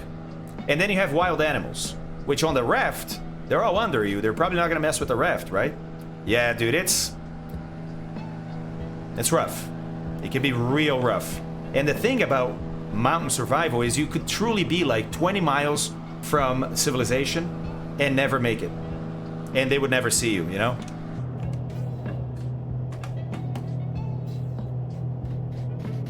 Ooh, I remember that, great. They made a movie, right? The movie's called Alive. It wasn't a soccer team, it was a rugby team in Argentina. Yeah, just drink your pee. Yeah, just watch a few episodes of Bear Grylls, you'll be fine. DC, do you really though? Do you really? Without your role-playing game? Ah, sweet, Sesren. I like D&D too, man. Showers with a gun holster. There are people that cannot be separated from their weapons. Yes, I think back in the day, those would be like the warriors, right? Those would be the people that carry a sword everywhere they go. You know what I mean?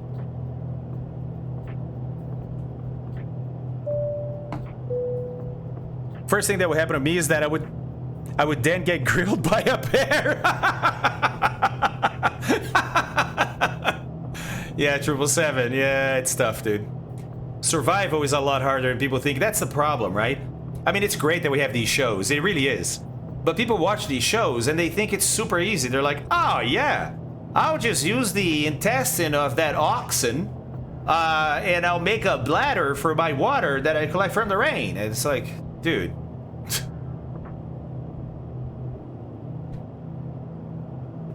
Yeah, exactly, DC. If you think like a glider pilot, you always scout for places to land. Yeah, so that you're prepared the moment stuff hits the fan. Exactly, Blatten. Whoa. Colonel Fork, what the hell was that, dude? It doesn't... Oh, there it is. Oh my god, it's the 104. He got the 104, guys. It's the Starfighter. That was ridiculous, Colonel Fork. That was ridiculous, dude. That was ridiculous. Oh my god, he's turning around. Look, his turnaround takes about 7 miles. Yes, there's a 104 out, and it looks really good. Looks really good.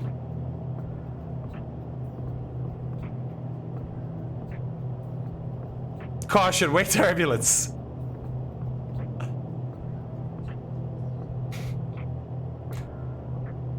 If you crash the plane in the mountains, wouldn't the best idea be to stay with the crash for rescue? Yes. Yes, but you still have to perhaps hike to the top of a mountain to get the beacon out there, right? There are cases of people that actually ripped off the ELT from the plane because they knew where they were was such a bad place, terrain-wise, whatever, right? That they're never gonna hear the signal. So they ripped it, because, you know, ELT has its own battery. So they ripped it off of the plane and carried the ELT, the antenna, and the battery to the top of a mountain and got rescued. Yeah, the satellite ones, right? DC? Oh my god, dude, that's... My god. Salve, salve, Flight Sim, beleza, mano? Correct. Correct. Correct indeed. There's still a bunch of Senecas in Brazil. A bunch. Although, I will say that, you know, some are no longer there because, well, because of people like this.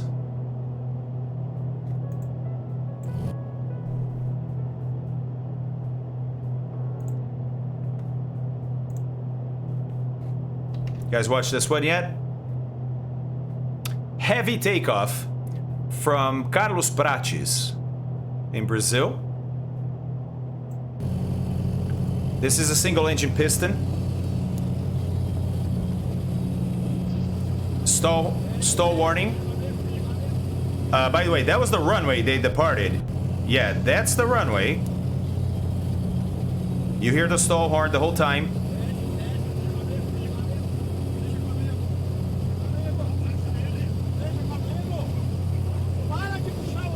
Great CRM.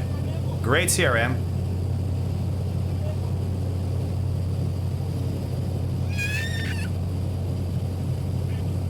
Yeah, that's a child. 6 people on board. I'll tell you what they're saying.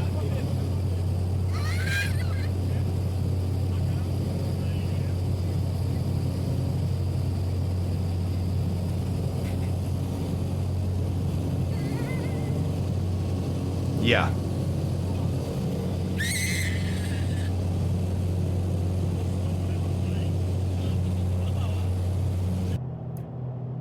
Okay, so, yeah, chances are they're overweight because the plane is not climbing, or maybe the engine is not working very well, whatever. Whatever, right? It's the right seat pilot taking off, the co-pilot. Stall warning. Captain is saying, I've got it, I've got it, I've got it. Stop pulling the yoke. I've got it. Because the co-pilot is doing what low experienced people do, right? He sees buildings and terrains coming, he wants to pull back. But if he pulls back, he's gonna stall the aircraft. So the more experienced pilot is saying, I've got it, I've got it, I've got it. Stop pulling the yoke. God damn.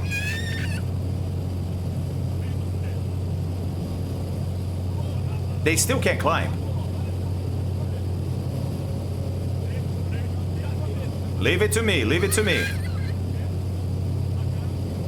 That one building that they passed, man. I think it's right here. I think they're coming back down here a little bit. Right there, Jesus Christ. Come on, man. You know, listen, DC said a phrase today that's very, very true. There are old pilots and bold pilots. There are no bold old pilots. All right, this terrain is definitely going to be a problem for us here, guys. There seems to be a bit of a valley shooting off to the right, but if you look at the map, it's not really a great thing. It is a bit lower, but I think we're going to have to climb once again. So I don't want to wait too much to climb, because that's another thing that people make a mistake in because of, again, optical illusions. It looks like it's farther than it really is, so you wait too long to start climbing and then you don't have enough climb performance. So let's do that now. Let's go up 500 feet a minute, and we'll go back up to probably 15. Yeah, exactly, Connor. I mean, that's a criminal act, right? That is a criminal act. Exposing people to that kind of stupidity should land you in jail, for sure.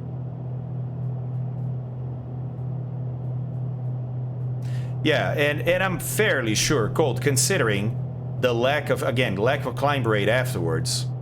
Yeah, I think so. I think Oaxaca is coming up. The plane is probably overweight, which again is something that people do every day in Brazil, every single day, until they die. All right, Colt. Sounds good, buddy. Good luck. Good luck. Fun fact, the drain pipes... Hey, JP, what's going on, dude? Good to see you, man. Most that you have here, in Norway at least, have a small screwdriver on the other end. That's for you if you have a forced landing. Then you can take off the panel for the LT and take that with you in the woods or something else. Whoa! That's awesome, dude! That's awesome.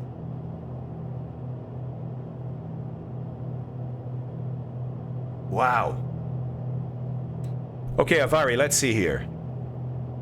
Can you teach me a bit about multis? If we lose one, how far we go in this piston twin? Okay, good question. Good question. For that, my friend, we need to look in the docs. We need to look at the books. Like this one here.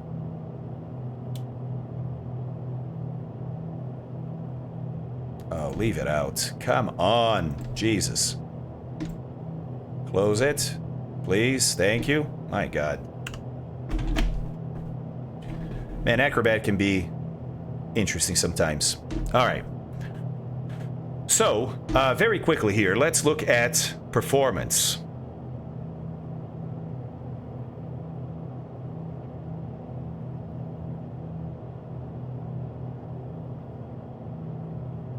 Okay, so here's what we're going to look at. No, okay, they don't list everything in the table of contents. All right.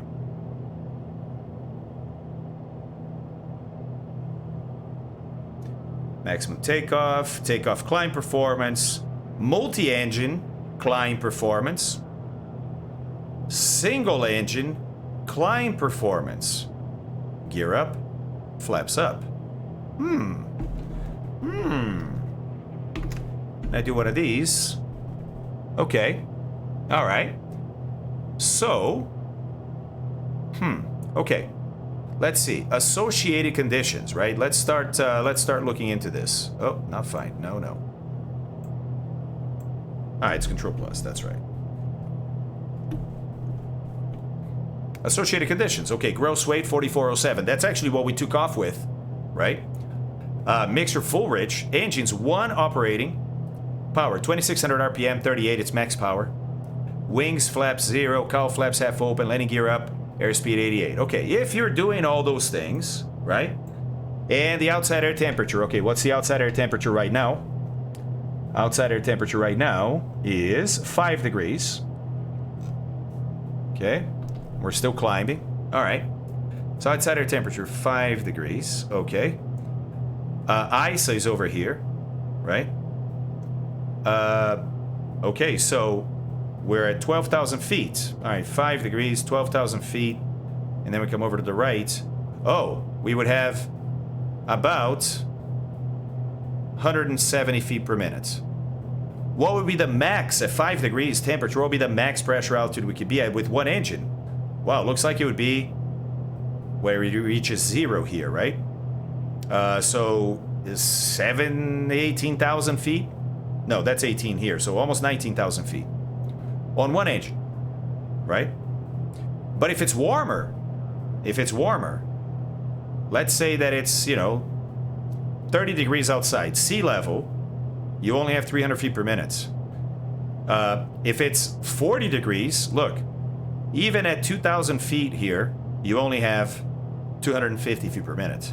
So that's how you do it, right?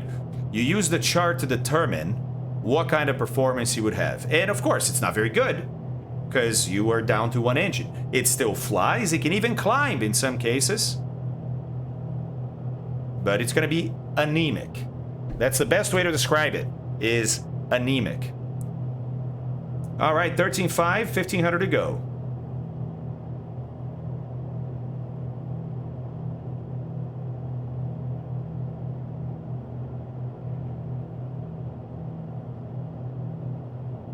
Yeah, hot and high, not so good, exactly.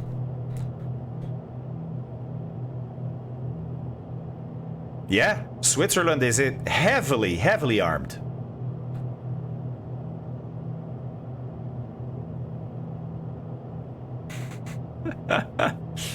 Nice. We could go anywhere in the... Yeah, exactly, Hammer. I need a little red hat, man.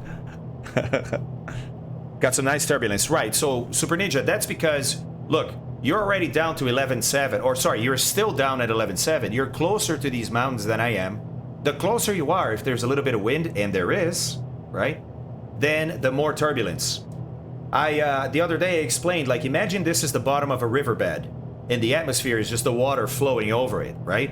Well, where it meets the bottom, that bottom is going to make that water pretty turbulent, right? The water, as it goes over, is going to roll over these things, maybe a little eddy here and there, etc. That's what you're flying in right now. The saying is, if we could see the air we fly through, we would never fly.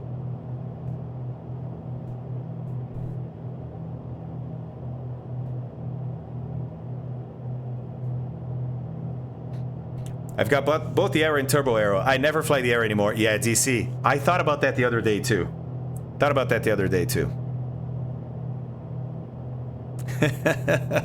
I'm like that, too. So always check performance numbers doing pre-flight. Oh, every time, Cold. Every time. I don't do it here on stream because it gets old, right? It doesn't get old in the real world because your life literally depends on it, right? Or at least your aircraft. But... in the sim, it can get tedious. Sometimes we just want to have fun or just want to go. But I love talking about these things. And especially if I'm doing something that's not how I would do it in real life, then I try to point that out clearly. Oh, look, a little bit of a mist up there. Interesting. All right, guys, 500 feet to go, 400 feet to go. I may not fly visible air or no. Fadu, it's still... And listen, you know, people say, yeah, but that's just statistics. Yeah, it is. And it's reality, too. It is still safer than you getting in your car and driving to the grocery store. Still safer. Still safer. Right? And that's how you have to think. The chances you have of getting in your car and getting out unscathed are smaller than getting in an airliner and getting out unscathed. By a huge margin. Like, huge margin. Okay, 3042. Let's go. Dugao is doing a fantastic job keeping up. Not with the Kardashians. Who cares about them? But keeping up with the Barrow. 3042. 3042. Okay, how are we doing, by the way, with our hobs here? Nah, we have more than 4 hours in this aircraft. That's just the last leg, or just a little past the last leg.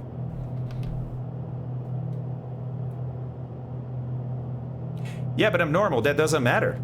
Yes, you're right.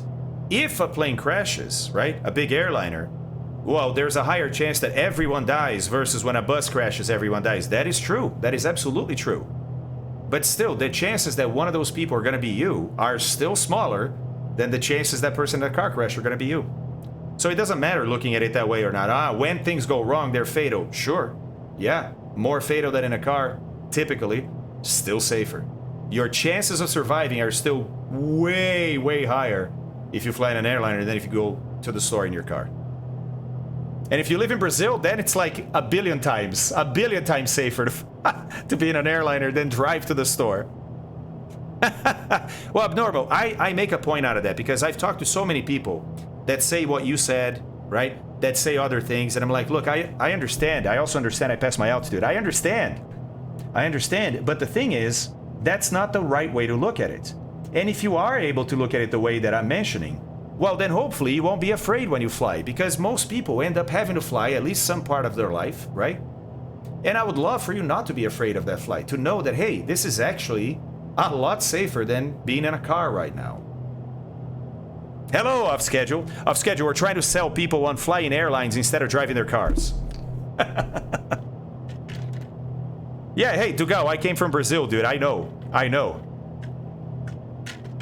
It is an absolute free-for-all. I've also driven in France, in Paris, which was another free-for-all. Okay, I think I read it. Flying a piston single is just a hair safer than riding your motorcycle to the store. So, Avari, a piston single gets different, right? I'm talking about airlines. General aviation, that depends a lot. It depends a lot on the country. For example, general aviation in Brazil, as we saw, way more dangerous, right? Number of fatalities per hours of flight, way more dangerous than general aviation in the United States. Why? Because regulation is not enforced in Brazil, because there's a culture that we don't follow rules. There's a bunch of reasons for that. But when you get into general aviation, things change quite a bit depending on the country and depending on who's flying, right? You probably know some people that if they were pilots, you would trust your whole family with them. And you probably know people that if they were pilots, you would never even fly with them yourself, right? Jesus, I can't keep this straight, guys. Can't keep this straight. Come on. All right. I'm getting passionate about what I'm talking about, and I forget about the flight. Well, I'm all over the place, dudes, but we're supposed to be at 15,000, buddy. Sorry. All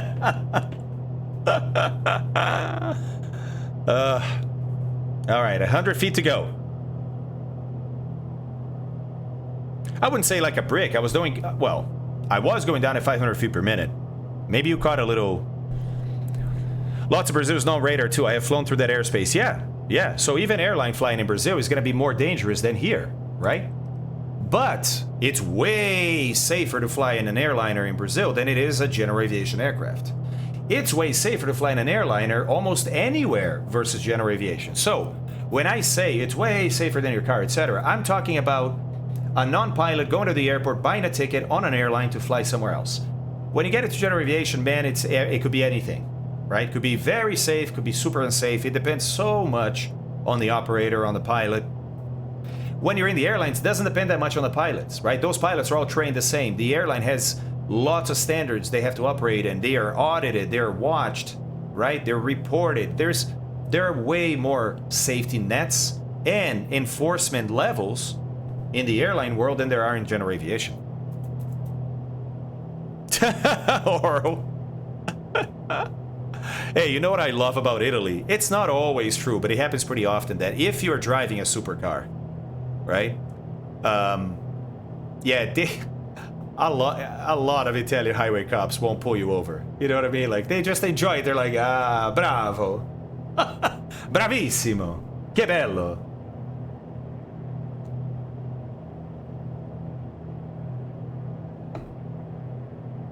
Yep, for sure. Yeah, bella macchina.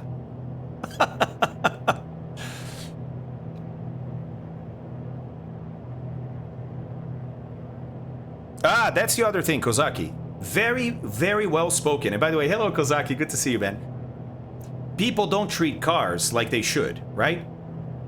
Most people treat a car like, sure, just get in, drive to where, and then sometimes they run somebody over. Like, people don't understand the dangers of their lack of attention, right? You know what I mean?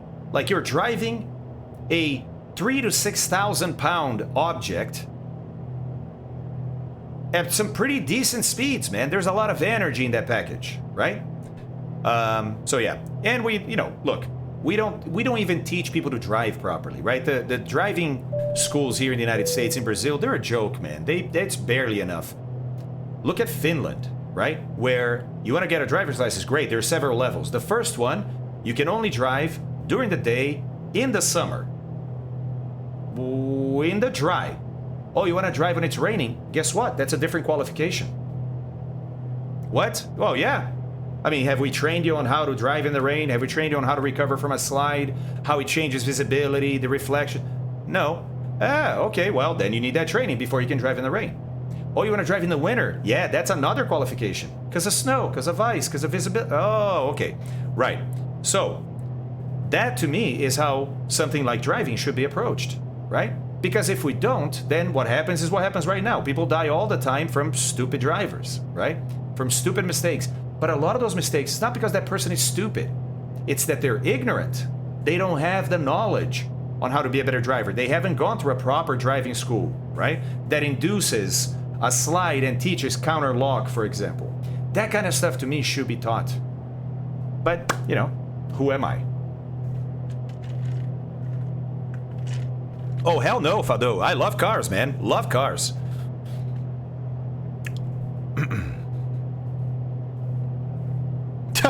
That is true, Dredd. That is true. Although I would guess that most cities today qualify for that statement. I don't get worried when I work until I get in my car for my 2-hour drive home after finishing a 4-day trip. Exactly. Off schedule flies a 737, guys. The vast majority of pilots I know feel that way, right? They feel a lot more safe flying a plane than they do driving a car. Because it's true. Are they really, Goblin Zoo? So do you guys, are there like different ratings and things? We have a lot. If you drive 2 times the speed limit, we call it vanviskorsel, insanity driving. And we take the car from you and destroy, sell it. There has been a lot of supercars destroyed or sold since that was added. Holy crap, dude. DC. Well, DC, to terrify you less, I have had proper driving training. I have had all kinds of experiences driving because, well, I've seeked them out, right? Because I wanted to be a better driver. Yeah, for sure. For sure. Yeah. Yeah. And, what are they called? Oh, crap. Drawing a blank.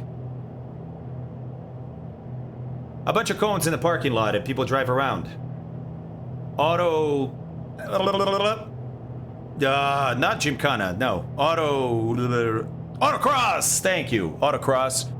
Autocross is a great way to expose yourself to areas of driving that you don't normally do, but a lot of it would have to be self-taught, right? So the best thing to do is to grab an instructor if you can, drop him in the right seat, and then go do some autocross, and then get a debrief.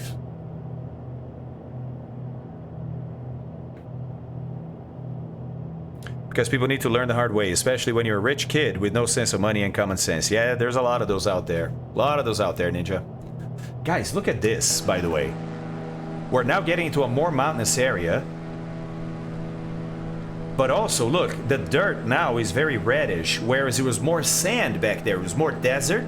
Now, I think it's going to be more and more vegetation as we keep moving south. We're leaving the more arid areas behind and getting more into fertile dirt, where we're going to start to see agriculture. It's pretty awesome. I mean, obviously not in the mountains here, but maybe after the mountains in those valley, you know, in the valley bottoms over there, we might see some pretty good agriculture already. It's pretty awesome. My dad taught me how to drive in the snow in a giant abandoned parking lot. I've taught so many friends in abandoned parking lots in the winter. All kinds. I'll induce drifts. I'll do all kinds of stuff with them, and they're better drivers now. Yeah, purposely put me into slides and taught me how to recover. Exactly, Hammer. I think everybody, if you live in a place that has snow, you should know that. Everybody should know that. Guy got stopped doing 75 in a residential area, 25 speed limit, and had a loaded firearm in the center console. They let him go for some reason. I wonder what that reason was. Let me see. He was white and he had money. Maybe?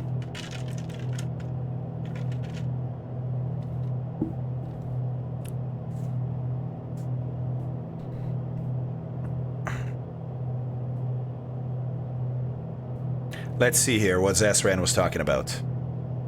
My old instructor had a saying, I still remember, drive like everyone except you is a complete idiot.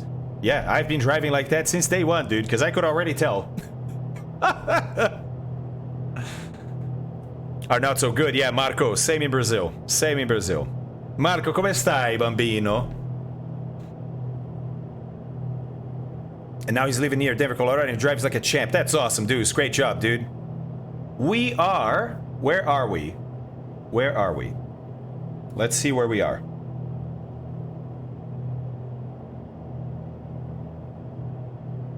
Where are we? Ah! No, almost overhead Oaxaca. Oaxaca is in the valley, guys. Look, this valley right here that we spotted up ahead. That's Oaxaca. Nice, nice, nice, nice. I've never seen Oaxaca from the air. I've heard about it. I'm really excited about this.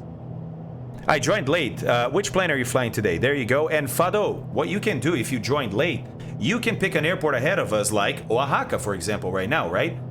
This airport right here, load up, take off, and then join us in flight if you want. MMOX. Okay, how do we pronounce that? Is that Hohocotlan?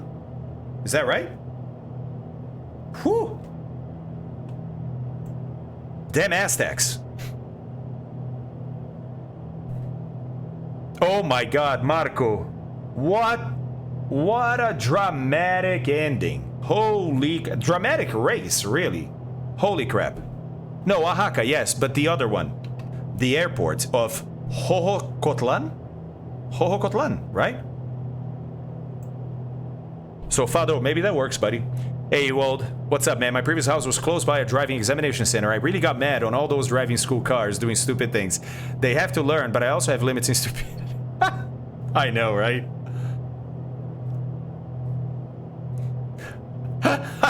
Rock Frog, that's awesome. Lewis, well... Is that... Okay, it's out. Yes. Yes, Max passed Lewis on the last lap. They were on safety car until then. It was very controversial, but... Man, to me, that was racing. I'm happy with the results. I'm happy with the results. And I wanted Max to win. Just for a change, man. I just wanted something different. But I've said this many times. I said it yesterday. I'll say it many times again. Either of those guys deserved this championship. They both fought like lions the entire season, right? They both deserved it. I would be just as happy if Lewis won. I'm glad for Max because I wanted Max to win, but Lewis deserved it too. And so I'd be happy for that too. So I liked the way the race ending. It was confusing, but I liked it.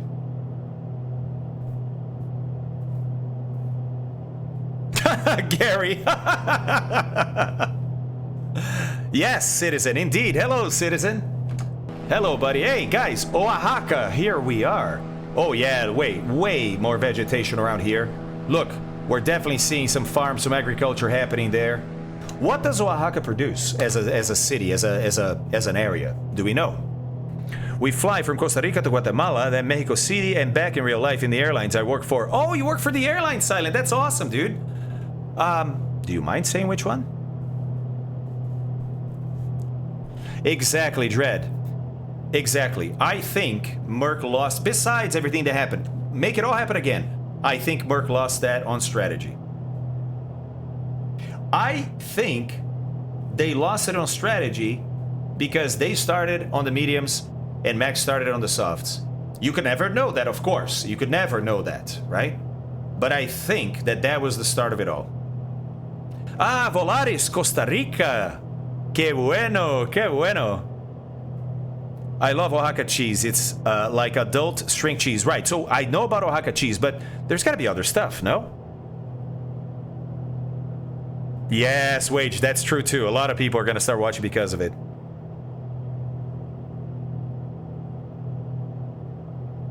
Oro, I agree. Hey, look, listen, Lewis had luck in Hungary. Remember where Max, Lando, Perez, Leclerc, Ricardo, and maybe a Williams were taken out by Bottas and Stroll. Remember that? First turn, Max did nothing wrong, neither did Lewis. And Max gets taken out. Hey, that's luck. Bad luck, but it's luck. That happens, right? He's had a lot of bad luck this year, Max. So I was glad that he got a little good luck at the end. It was crazy luck, but I'm happy. To me, things evened out, you know?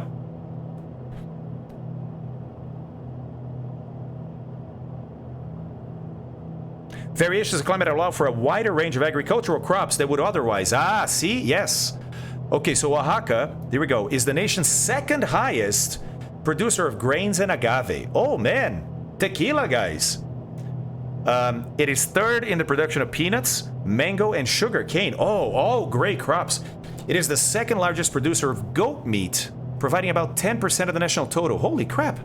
I didn't know that Mexicans ate a lot of goat. In the more temperate areas, crops such as corn, beans, sorghum, peanuts, alfalfa, and wheat are grown. In more tropical areas, crops also include coffee, sesame seed, rice, and sugar, agriculture, and mining. Wow. Hey, Calgi, how's it going, dude? That Perez holding up Lewis was amazing. I didn't think he was going to be able to hold it for that long. The first on agave, okay. Ah, Oro, I didn't know that. So wait, blue agave, that's actually a different species of agave? Really? Really? Hey, Calgi, how you doing, man? Checo activates wide boy mode. Checo activates wide boy mode. Okay, so it is a little arid still. I see some fields here, some agriculture, the darker terrain, but you see a lot of light terrain, and that's mainly sand, right? So, this is still... Yeah, look, this is a bit of a valley here. That's why you see those... Because probably dirt and nutrients get washed down here by rain over millennia, and you have more nutrients in the lower areas, right? And also there's a river. It's still a mix between desert and tropical forest. And it's going to be for a while, I think. All right. How's that gang in the back? How you guys hanging back there? You guys doing all right? Uh-oh, where's Mountain Man? Uh-oh, did we lose Mountain Man? Mountain Man. Mountain Man. Captain Avillion, Tiger, something? Kozaki, Druid, Zeus, it's Goblin. Is that Rhodopsin behind him? I think it is. Zesran up there. Prowling Panthers, Deuce, Dugao, Misco. Are you going to do an IFR course at all? I want to get my rating next year and some sim practice would be great. I don't know. I don't know, Avari. I have some projects that are in the works right now, but because I'm still new to the scene, I've been doing this for a year, right? I'm still establishing some relationships. And those relationships need to be in place before some of the projects solidify. So, I don't really know what my workload is for the next year yet. I have some ideas, right? There are some possibilities, but nothing... Well, some stuff is already solid, some stuff isn't solid yet. So, I don't know. I think I would love to do an IFR course, but I don't know. Only because I don't know when I'll have time for it, is what I'm trying to say, right? It's not that I don't, maybe people wouldn't allow. I think people would like it, and I would like to do one. Barbecue, I see you down there. It's all about time. It's all about time.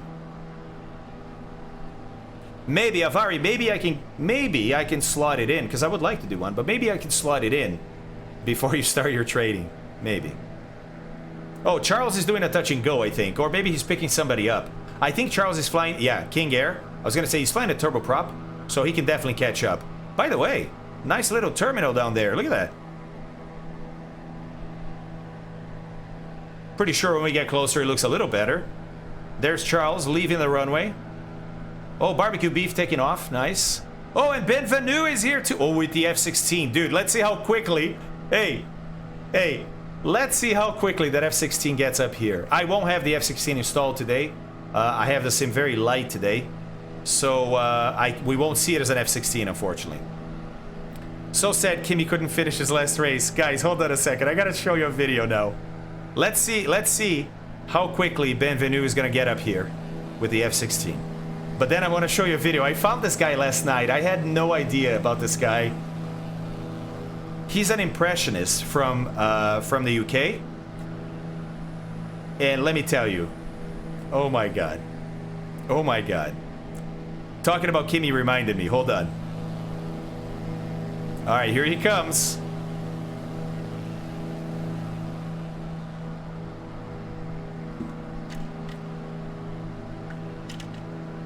Yes, Fado, we went right over it.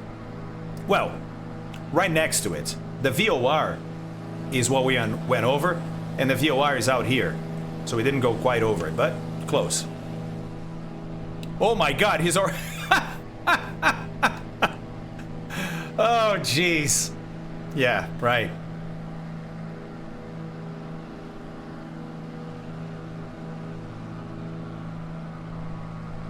That's cool, Bevenu. That's cool, buddy. Thanks for joining us. Ibanez player! Hey, buddy. Alright, so... Jeez, yeah, something like that. He's already in orbit. When you do a light version of 2020, do you simply rename community folder, or do you move it elsewhere on the same disk? Actually, Looping Bell, I use this guy right here. It's gonna complain that the sim is running, which is normal because it doesn't like... It's probably not good to use it actively while the sim is running, but... Oh. Should I say no? No, there it is. Okay. This is add-on linker. On the right is what's installed in the community folder. On the left is anywhere else I have an add-ons folder, right? And so everything that's red here is turned off, meaning the sim doesn't see it when it starts up. It gets moved away from the community folder. Basically, this app moves things in and out of the community folder by doing a click here, right? It's that simple. So you can very quickly click things on and off and then run the sim, and what you have in green shows up in the sim. What you have in red, the sim doesn't see because it's been moved out.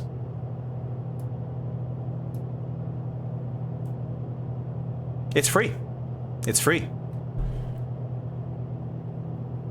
Alright, so let me show you this guy who I found yesterday. It's... Oh my god.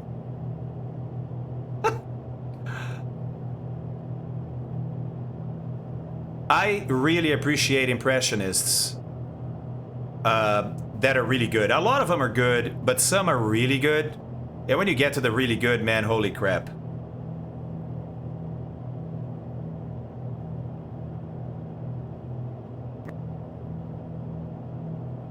All right. Check this out. Check this out.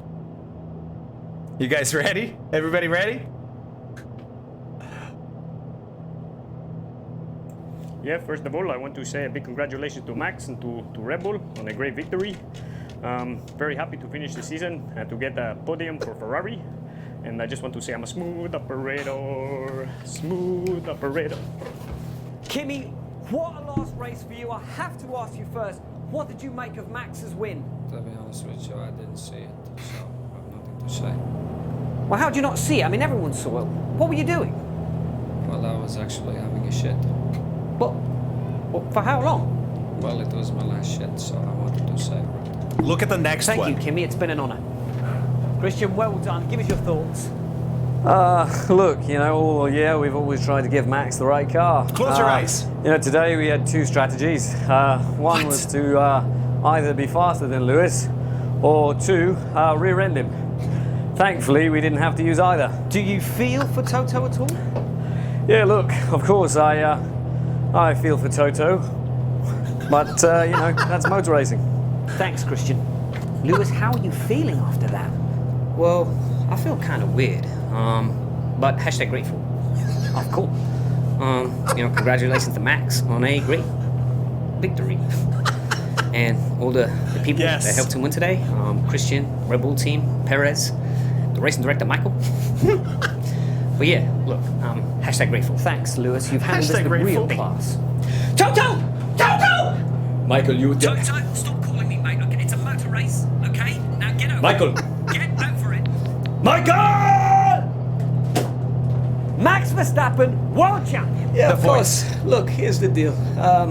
I'm the best there is, plain and simple. I wake up in the morning, I piss excellence. Nobody can hang with my stuff. And so I say, if you're not first, you're last. It's unbelievable how good he is. Here it is. It's Connor Moore. And now he started a Connor Moore Formula One channel. Let me show you the other Formula One video he's got, because he does Daniel Ricciardo. Holy crap, he does Daniel Ricciardo, man. Watch this.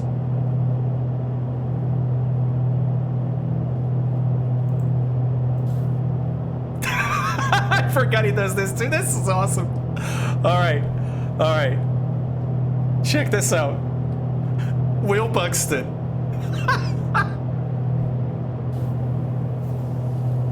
This might be the most exciting Formula One championship we've had in years. I mean, it's just incredible. I'm trying to make it louder. Hold on. Not since Nico and Lewis have we been this. I mean, everyone is on the edge of their seat. Here, I'll play this again because it's really low. This one is really low. This might be the most exciting Formula One championship we've had in years. I mean, it's just incredible. Not since Nico and Lewis have we been this. I mean, everyone is on the edge of their seat. Yeah, to be honest with you, I really don't give a shit. So, Who do you think's going to win this championship now? probably whoever gives a shit. So, that certainly won't be me.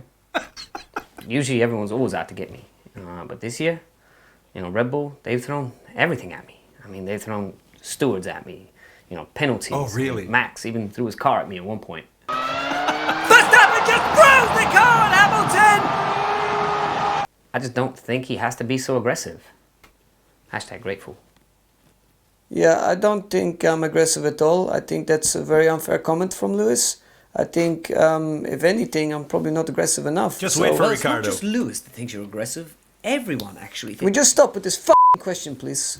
Okay? I'm not f***ing aggressive, okay? Okay. So can we please stop? I'm sorry, sir.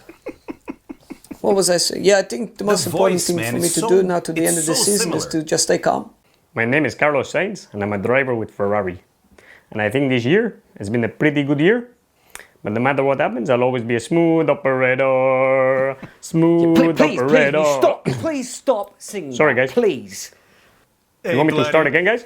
Now, do you know what? Just get out. Okay. I think it's been a pretty up and down year. The voice. But I think as a driver, I've really matured. And I think that if I can... Lando, do you want a box? No! No, do you want a box of Pringles? I'm going to the shop. No! Shut up! Get All out! right, relax, kid. Sorry. Yeah, it's been another devastating year. I thought I'd be a lot higher than 8th. So yeah, it gets me very upset and really angry. I apologise if I'm coming across in any way aggressive. Oh yeah, please calm down. But You can stop smiling, Daniel. can't, mate. It's just stuck like this, yeah. I'm actually really upset. Yeah, look, I'm just so this is excited not for very good. Christmas because my dad said I can have anything I want. Well, I am very proud of the job my son has done at Aston Martin. So I told him he can have anything he wants. And he said he wants Mercedes. So I'm going to buy him The Mercedes. dad's better. And a surprise, something small. Haas. Did you say Haas? Connor Moore, Formula One. Like I said, he's got a channel. He does a lot of other impressions, and that's how he's made his bread. I think he started doing Formula One recently, and he created a channel for it. It's not this channel. Just look up Connor Moore. Oh, hold on a second. There we go. Connor Moore, Formula One. Connor Moore, Formula One. That was incredible, right? His Danny Rick, man. His Danny Rick slays me. Oh my god. It's so good. It's so good.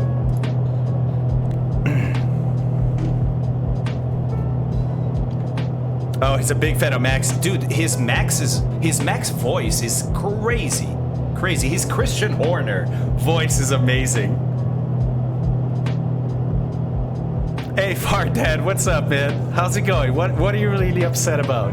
What are you really upset about? Leaving the Oaxaca Valley behind. By Oaxaca, we'll have to stop at some point in the future and get some cheese, but for now, we're gonna enjoy this view. Whoa, little turbulence. Oh, look. I think that's an updraft. Yeah, we started up on the updraft too. And look, Jesus is now at the top of the updraft. There could be a downdraft afterwards, I don't know. No, he's still going up. And here we go. Now we're moving up. See that in relation to him, yeah? Interesting. Interesting.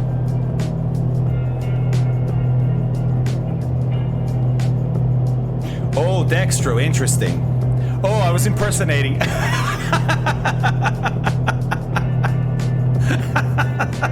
Yeah, the Danny Rick. I'm really, really upset. Love Danny Rick, man. Love Danny Rick. That guy has to stay in Formula One for a while. Look, mountains ending, and then after that, it's all coastline for us. Sweet. Sweet. All right, let's do some VNF planning here, shall we? Tapachula is pretty much sea level. Pretty much. It's not exactly.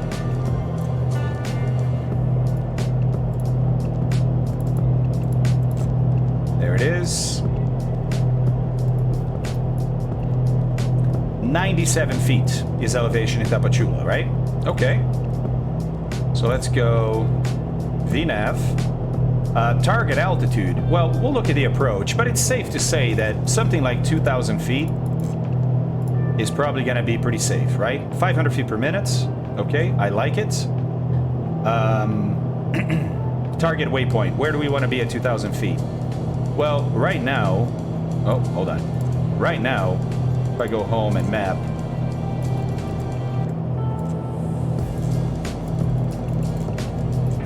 The last waypoint we have in here after Vilgi is the VOR, right? So we could say, yeah, let's be at the VOR after Vilgi. I think that's in my flight plan. No, it isn't. So let's make it MMTP at 2,000 feet. That'll be safe. A safe sort of initial planning, right? MMTP, there we go. So now, our top of descent is in 1 hour and 4 minutes. But if we wanted to start now, we start at 134 feet per minute. That will get us to 2,000 feet by the time we get there. Oh, offset 1 nautical mile. Actually, good idea. I didn't remember they had an offset. So let's do this 5 miles prior to the airport. There we go. All right, cool. Cool. Now, I don't think it shows a TOD here. Yeah, it does not. Does it show one on the map? It does not. Nope. Okay.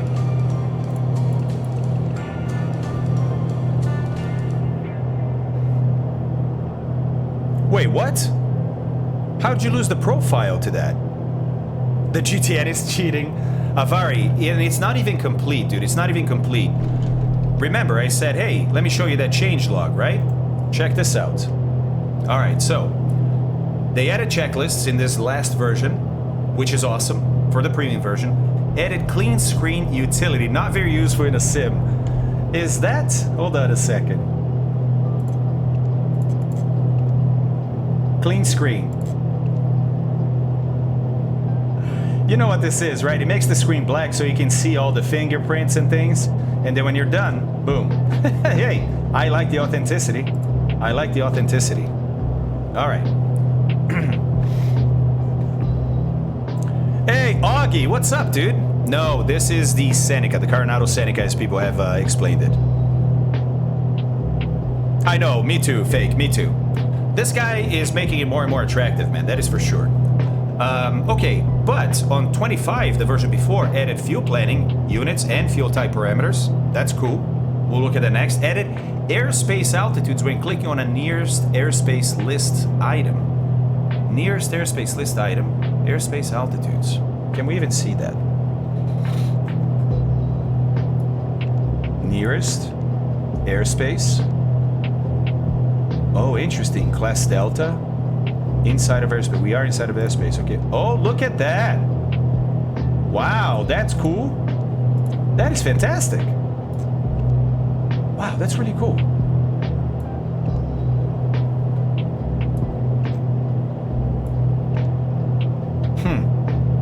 All right, how's our fuel here? Pretty good. About a third of the way down. All right.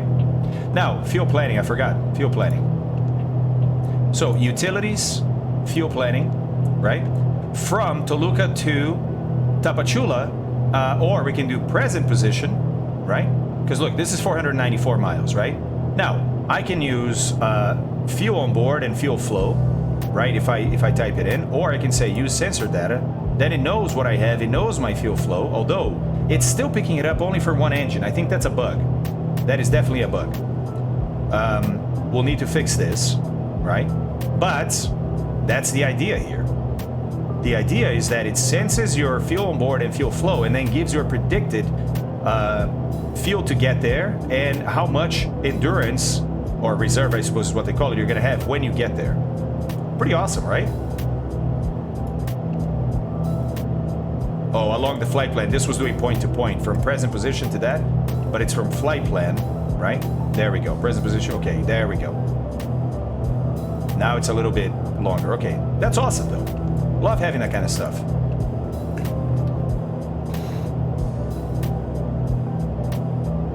Let's see, Augie, I was thinking about getting the Coronado Aero 3. Nice little plane. So, Augie, how much is that? Because, look, Just Flight has an Aero too, and that Aero is a lot more deeply simulated, is the way to say this, than the Coronado one. Not to say that the Coronado one is bad, it's not. It's not. It's a fun plane. But if the price difference is not that much, you get a lot more for the Just Flight one. So I just want you to consider that before you make your decision. I'm totally for you getting the Coronado Aero. Just know that there is a Just Flight one, and I don't know what the delta in difference or in price is. Oh, let's see here. Hey, damns my shoes. What's going on, dude? Fabio, can you change the user fields on the map to show the time to TOD? Yes. Yes, you can. Yes, you can. Check it out. I had forgotten about that, but I remember doing that in the past. So let's get rid of, let's get rid of the ET destination, right? Change fields. Click that one. Look at our options, right? Waypoint desired track. So it's our track, of course. It's our track on the way to our next waypoint. The ground magnetic track, okay. Ground speed, distance to waypoint, distance to destination, waypoint bearing, waypoint heading, or sorry, magnetic heading, whoops, course to steer, waypoint cross track, estimated time of arrival at waypoint, estimated time of arrival at destination, estimated time to waypoint, estimated time to destination, estimated fuel flow, waypoint track angle error, vertical speed error, time to top of descent, vertical speed, GPS position, altitude, target altitude, next waypoint ID, wind speed and direction, and off. Okay, so let's go with time to top of descent. There it is.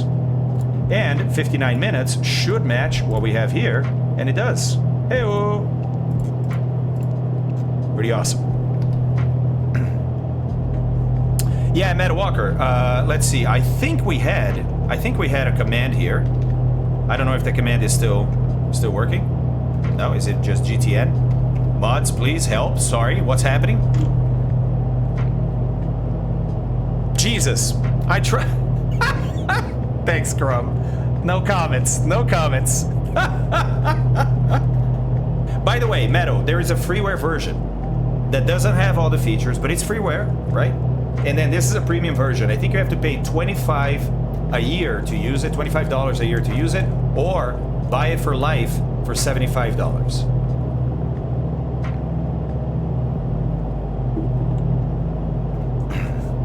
Oh, you bought the Turbo Arrow. That's awesome. Congratulations, dude. Hello, Lakaila. Welcome back. How you doing, Lakaila? Appreciate you coming back, man.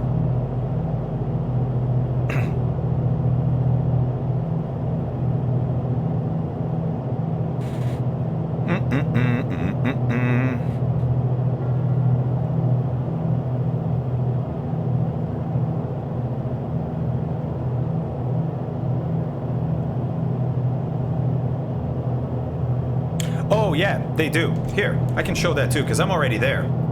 Look.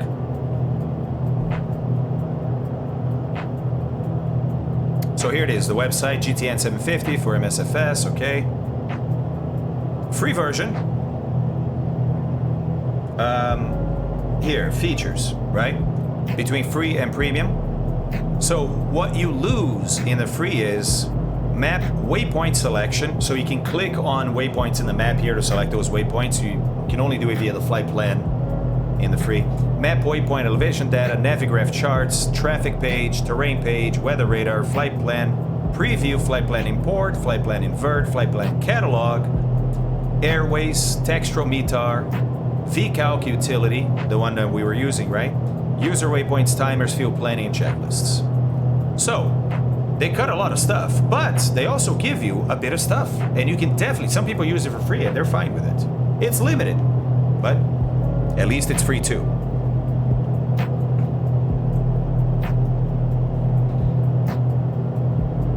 Yeah, Rodobson, I know. But, Rodobson, look, we don't know the guy's situation, right? Maybe, you know, maybe this is one of his main sources of income.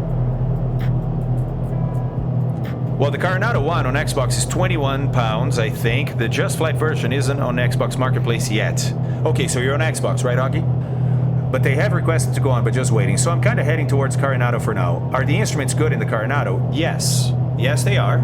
I think, because I don't think the GTN is on Xbox either. So I think what you will have GPS-wise is this guy down here. It's the GPS that comes with the SIM, the GNS 530, right? So you're definitely going to have good avionics, and then you're going to have a bunch of stuff like this. You know, the what we call steam gauges, right? The old school mechanical gauges versus all LCDs.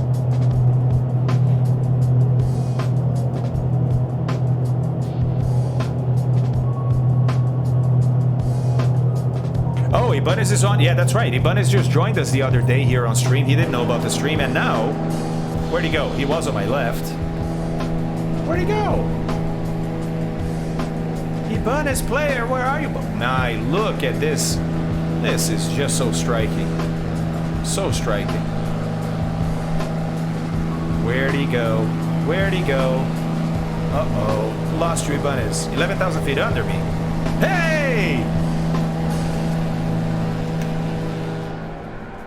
Yeah, check this out, Augie. He's on Xbox. Flying the Caravan. How's it going down there, by the way, Ibanez? Look at that. Ibanez player. Nice, dude. Yes, you're very welcome, Augie. Good, pretty smooth. Nice, dude. And what a view, huh? What a view. I mean, look around. Holy moly. Ooh, a lake. A lake and definitely a city.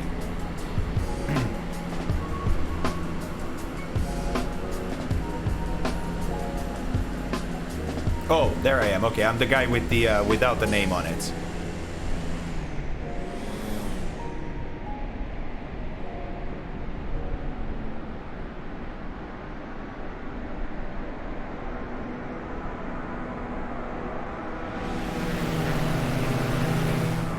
Oh, nice. Oh, too close.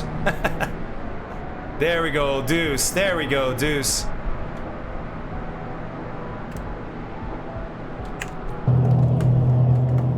Oh, there you are, buddy. There's Deuce. What's up, my friend? Yeah, he's on Xbox. Isn't that cool? Isn't that cool that we can, you know, cross-play like that? I love it, man. I love it.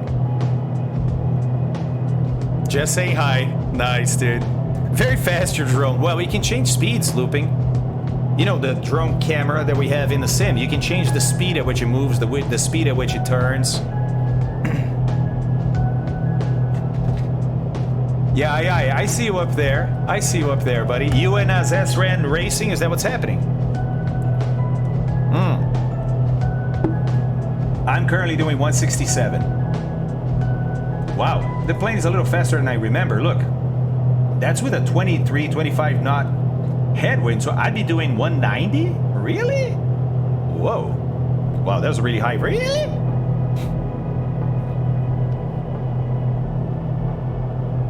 That lake is close to Ihtepec. Do you pronounce it Ihtepec? Ihtepec? Ihtepec.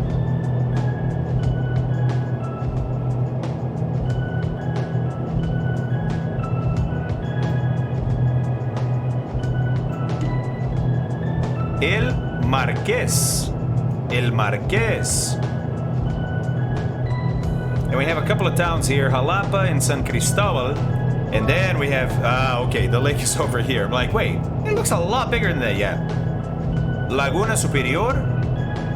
This one doesn't have a name. Whoa. It's not a lake, dude. It's the ocean. I'm like, wait a second. Wait a second. It's the ocean. But interesting, look at this. Look at this. Whoa. Look at that. That is so interesting. Look at that. What would form that?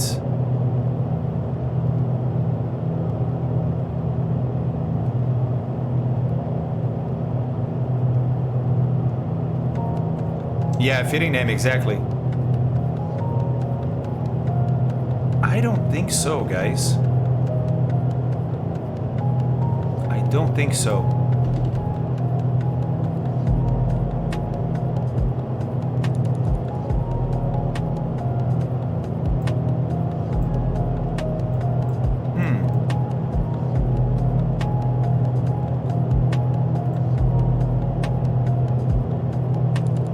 You have to pronounce the X like it's alone. Oh, okay. Okay. But not in Oaxaca. In Oaxaca, the X is like an H in English, right? Man-made sandbars is barbecue beef. I don't know, man. I don't know. What's throwing me off here is the curvature. For some reason, I don't think we would do a curvature like this. Good, of course. I don't know. Does not look man-made to me. Why would you need a sandbar here also? You already have protection from the waves from here. Right? You don't need this. And if your purpose is to get here, you build a bridge from here. Of course, it has to be high enough for ships to get in and out. Way too big for man-made in this part of the world. Yeah, I don't think it's man-made. Correct, okay. Okay, thank you very much for that, Silent. How do you know when the X is pronounced or when does it act like an H? There are similar to those in the Mediterranean Sea. Oh, user, really? And are they man-made? I'm gonna guess no. I'm gonna guess it's a natural feature that gets repeated if the conditions are similar. Rodop's a good point.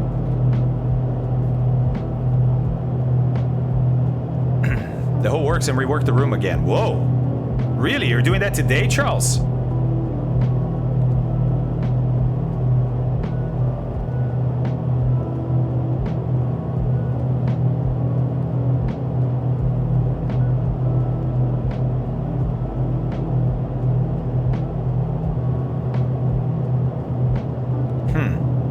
Look out the window. The smaller lake nearby and last set of mountains is beautiful. Thanks, Hossy. Appreciate that, man. Appreciate that very much. Look, let's sit over here and look out. Maybe this window here.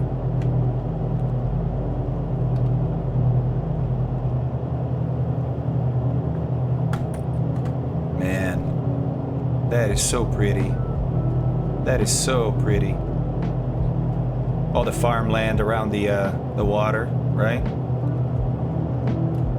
I think I'm gonna go to this seat over here. Let's change seats.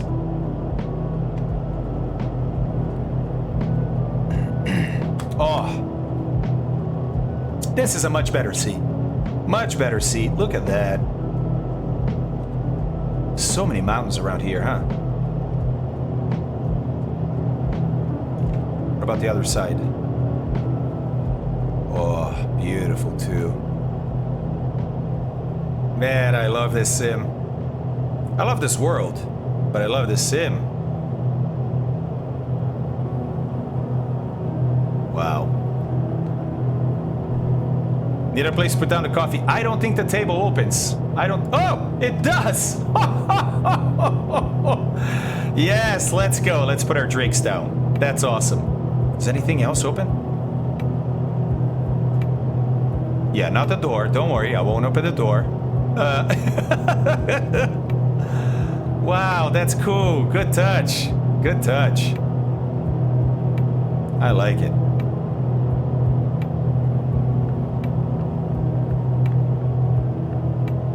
Man, and to think that this little plane is gonna take us all the way to Ushuaia, guys. Oh, look how interesting. These two mounds here, right inside that lake. That's interesting.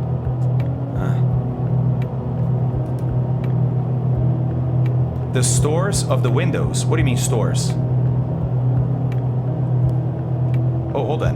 Is there a light? There's a light! Oh my god, I'm discovering things in my Seneca. That's amazing. Let's go! Let's go! That's awesome. Okay. No. Okay. Alright. Yeah, the shades. Oh, the shades on the window. Oh! Uh-oh.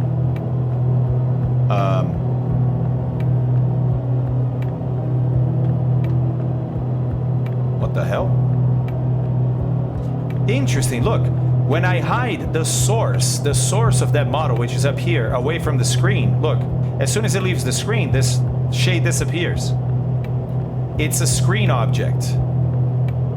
Interesting.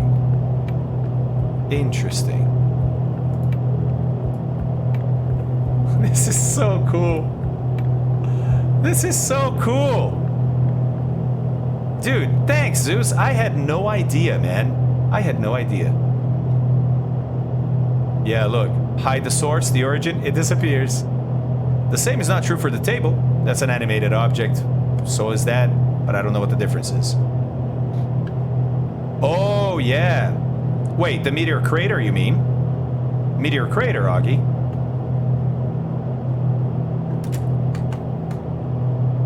All right, here we go. We're gonna start our little jaunt over water here, but paralleling the coast until we start descending in 43 minutes. Nice. Nice. Nice little flight we had for us today.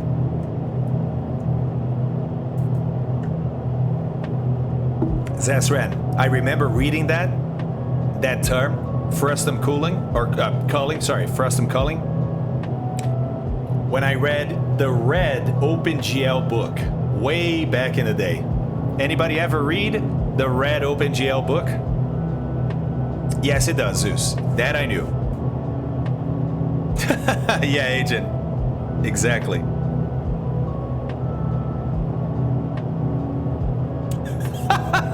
Dobson. A man of culture. Yes. I don't know about that, but sure. I was deep in the red, man. Deep in the red, Deuce. I had dreams, man. I was gonna make a game. The red book, right? I was gonna make a game. And then, you know why I stopped? I stopped my idea in 2012. What happened in 2012 that made me stop my idea for a space game?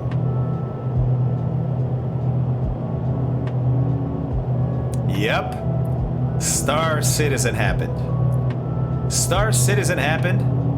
I backed it immediately and got rid of my red book. Yeah, and Rodopson, I am completely fine with it. I'm one of those people that say, take another 20 years. I don't care, man. I don't care. Don't care. I just know that it's already a pretty cool place to hang out, but it's gonna be an even cooler place to hang out.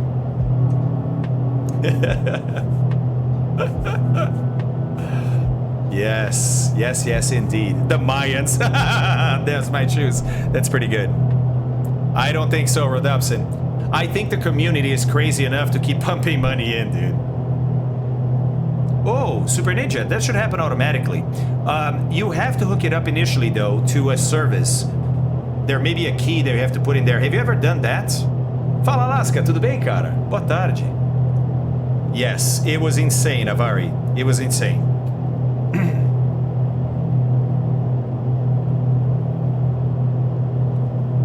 Yeah, cold, for sure.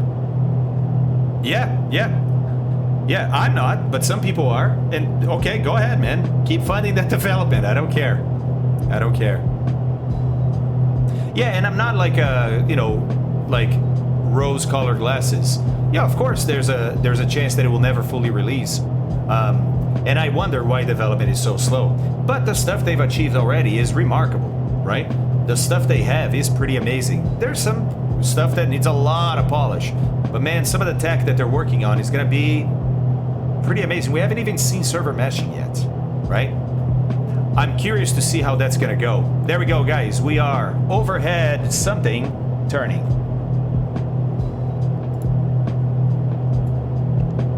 Ah, Ixtepec. Ixtepec. Okay. What does it look like?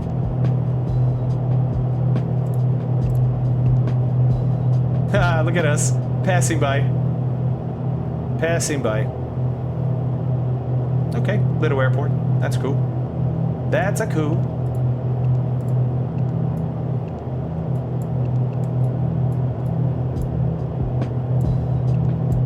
There we go. That way chart stays on it. Okay. Yes, I played a lot of Elite Dangerous. Not much of a game, but pretty cool space cockpit sim in my opinion. Right, so Shubashi, that's why I liked Star Citizen better, is because Elite was too limiting for me. I played it in VR, so it was awesome. Played Elite in VR, it was awesome. But man, come on, I want to walk around. I want to get out of the cockpit, right? And now they're doing that now in Elite, and they're doing quite well too. Some of the stuff they've done is really good. I love the potential of Star Citizen. I love what you already have. Like, I played it the other day, maybe 2 months ago. And man, let me tell you, that game for me, part of that game for me, is just getting in a spaceship and going somewhere by myself and landing in the middle of nowhere and exploring a little bit, right? Walking up to the top of a hill, looking around. Once in a while, I've done that a few times. Once in a while, I've done that, and all of a sudden, another loner with a ship. What are the chances, right? Comes into the same place. Like, what the hell, man? Is this guy here to attack me? What's going on? You know, it's awesome. It's awesome. Hey, Maxwell, how's it going, dude? You're on the wrong side of one issue. It's north up, not heading up. Yeah, I always agree with north up. It boots up with heading up, and I left it. But yeah, I like north up.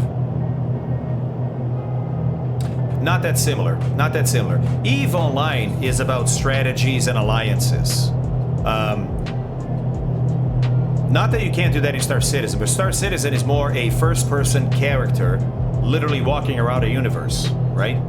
Flying ships, getting into fights, eating, whatever you want to do. Right, so Star Citizen, I don't like anything, it's not for everybody, but what they already have, man, it's kind of mind-blowing. Oh, let's see. Hey, Hoozy, do you live around here, man, or do you know this area? Or you're just looking out the window? Maybe you're just looking out the window and seeing stuff, huh?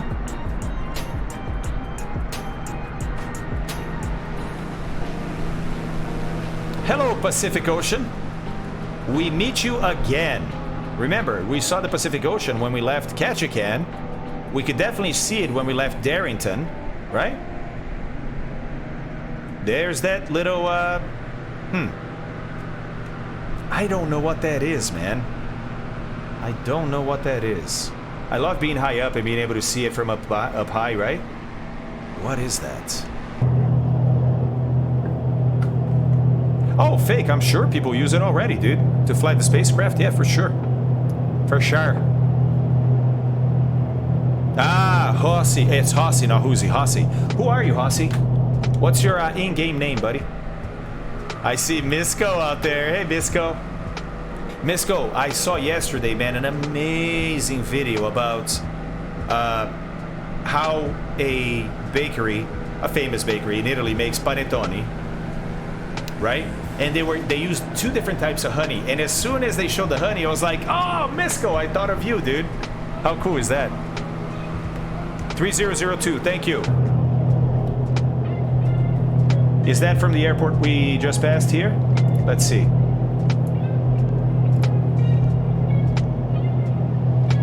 Come on. Come on. You can do it. No? Uh-oh. It's not good. That's not very good.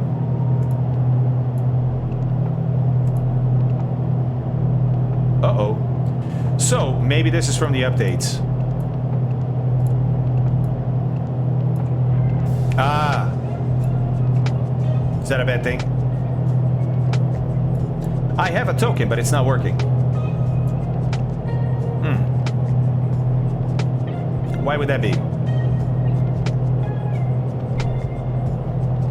Got it. Okay. Thanks, Scott. Okay, so 3002. It's gonna bring us down, which is nice, because, hey, we're getting close to destination and we need to. Wow. It's a big change, isn't it? 500 feet.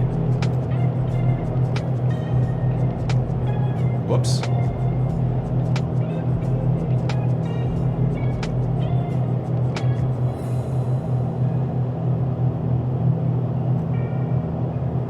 Remember when the arcade was the only place you could use tokens? Dude, so, 777, it's funny, right? I grew up in Brazil where, yeah, you had tokens for the arcades. Then I get to the United States, and here there are no tokens, you just use quarters. And I was like, what? You don't have to go buy tokens? I mean, some places use tokens, but you know what I mean? Like, a lot of arcades here are just quarters. I was like, what the hell, man? That's so much easier. Hey, Fabio, I'm new to this stream. Oh, hello, user. Do you play with followers usually? Is there a way to keep posted on this event? Yes. And yes. Yes. So, best thing to keep posted is to check both the schedule here on Twitch, or go to our Discord, and we talk about it there too. Oh, aye. Thank you very much, dude. I appreciate that. Look at that, user. You just got a sub from aye, sir. One of the biggest benefactors of this channel here. Well, he's by far the biggest, but he doesn't like to be, sorry, he's one of the biggest. Yes. Dude, I have some great arcade memories from coming to the United States. The first time I came to the United States, I was 8 years old. My dad was delivering an aircraft from Embraer, and we rode along. It was a Bandeirante. Hi, bud, is nice. That's awesome. Thanks, I appreciate that. Ever play IL-2? Yes, played quite a bit. Especially VR. Yeah, so I actually downloaded it recently, about a month ago. I tried it, and I was really surprised at how good it is now. Not that it wasn't, but it's better now. In Peru, we have Panettone as a holiday treat. Same in Brazil. Private and public companies give to employees. Same in Brazil. Same in Brazil. Very popular thing. You play a wide variety of games. Do you play any NASCAR sims? CIA Cowboy? No, man. I do play other sims. I like playing iRacing, but I don't subscribe to iRacing anymore for a long time. I like playing Assetto Corsa. Even Forza, man. Even Forza Horizon is pretty awesome. For fun, right? So yeah, I like playing those games. I don't stream those games. So I've been thinking about streaming other games, like in the evenings and things. I don't know. I don't know yet. I don't know. You know, when you have a channel like I do, and it's one sort of topic, you know, flight simulation, Microsoft Flight Simulator in this case, it can hurt the channel to stream other games, right? So if I do stream something else, it might be on a, you know, maybe I'll make another channel. I've been thinking about making a racing channel. Abby thinks I should do it because I love racing and I haven't done it in a while. I used to race semi-amateur in real life, and I'd love to get back into it, but I'm worried about time commitment, right? So I haven't done any of that. Yeah, it'd be something like that, Jesus, or the driving Fabio or something, you know, the crashing Fabio probably. Yes, Joaquin, but there is a side of me that's a big race car driver.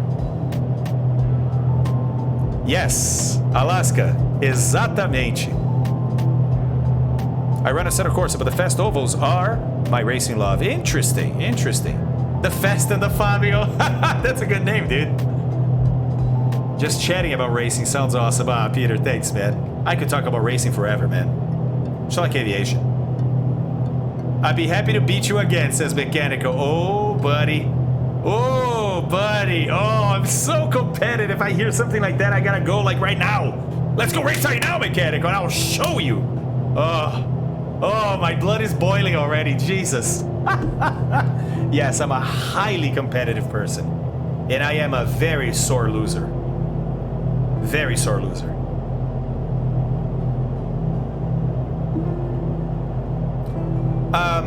what I have now, Brandon, nowadays I have access to Assetto Corsa Competizione. I think I may have Project Cars 2? Maybe, I don't know. I haven't touched that stuff in forever. I think that's about it. And also, hey, for the true racers out there, Live for Speed. Who remembers or who maybe still uses Live for Speed? Something to keep in mind, the CIA is launching an online racing league in January 22. NASCAR tracks at each driver gets a custom painted car. Which CIA are we talking about? So, Brendan, I've heard about that. Hey, Zess ran on LFS. Yes. Yes. Fabio Kart. Nice. I play Mario Kart sometimes with Abby. So what is CIA here, cowboy? What the hell, dude? What? I switched to R Factor and I have R Factor too. Yes, R Factor is the other one I could remember. Fabio Zone. Assetto Corsa Fabio Zone. Fabio Zone. I like it. I really am enjoying the new TCRs in iRacing. LFS was great too. And has some pretty fantastic VR support. Even has 3D reflections in the mirrors. Yeah, LFS, man, was awesome, especially for when it came out. Like, when it came out, I remember driving, hours and hours on LFS and just being like, this is great. And they had really good AI. Remember that? Fighting the AI was tough, man, was tough. Okay, aviation is Confederacy of Internet Aviators. ARMA is Confederacy of Internet Assassins, and racing is Confederacy of Internet Auto Racers. One community, many branches. Okay, interesting, CIA. Never heard about it, man. But that's cool, dude. If I get into racing, who knows? Maybe I'll stop by and hang out with you guys for a bit. Oh, Super Ninja, don't even, dude. Come on. Hey, I have a good wheel. It's a Thrustmaster. I never remember if it's T100 or T300. Because I don't think they both exist. Anyways, it's a nice base. Still belt-driven, but still nice. And then I have a Formula 1 wheel on it. Also Thrustmaster. Yeah, T300. T300 with the Ferrari wheel on it. I like the Ferrari wheel because, first of all, I'm a Formula 1 huge fan. And I like lots of switches.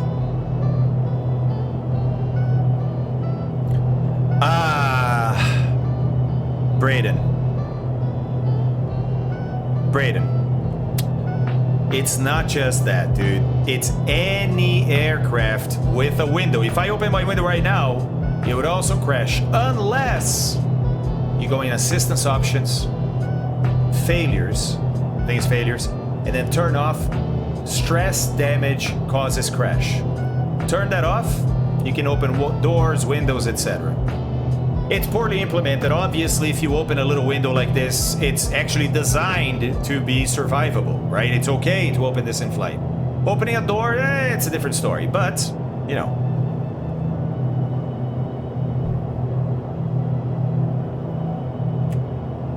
All right, hang on. Hey, God, I gotta do something for Abby that I forgot to do this morning. Whoopsie-daisy. Whoopsie-daisy.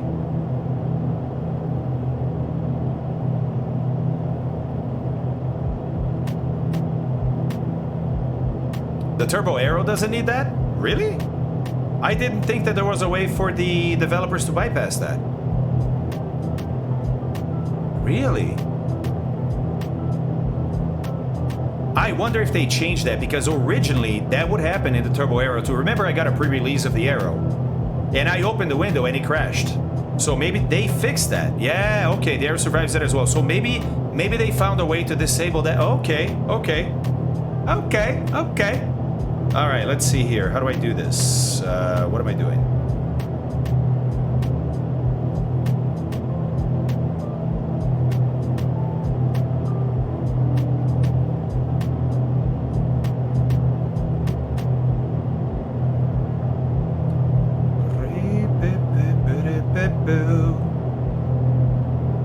Okay.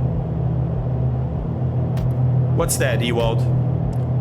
We'll post a pic in racing. Oh, nice, dude. Nice. Yeah. Here, let's put that up, and then you guys can keep posting pictures while I do this real quick here. And it's in stream links. No. You guys put it. Where'd you guys put it? Racing sims. Ah, yeah.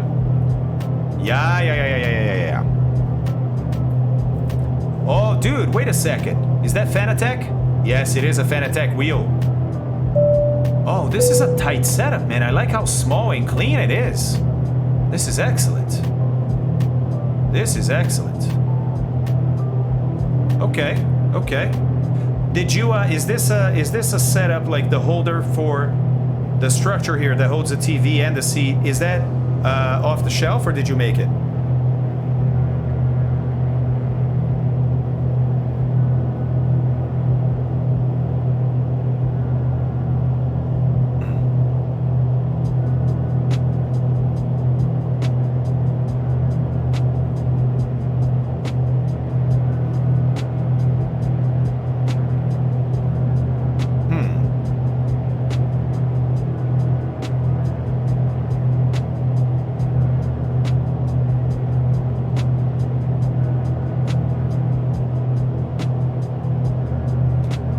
Sorry, guys.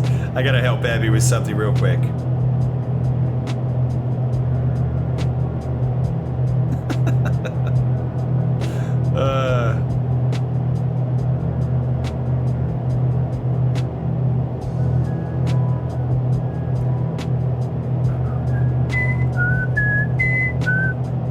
Whoa, look at this! With the curved screen on top and the giant curved screen in front of him.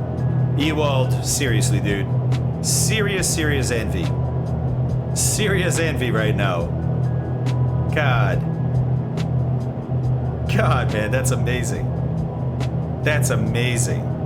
Big rear view mirror. That's awesome.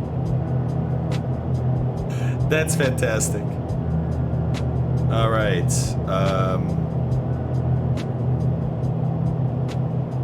What the hell?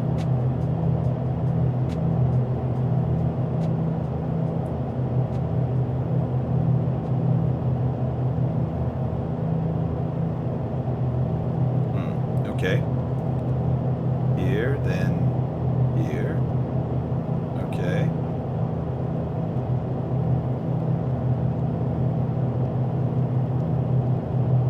Odd.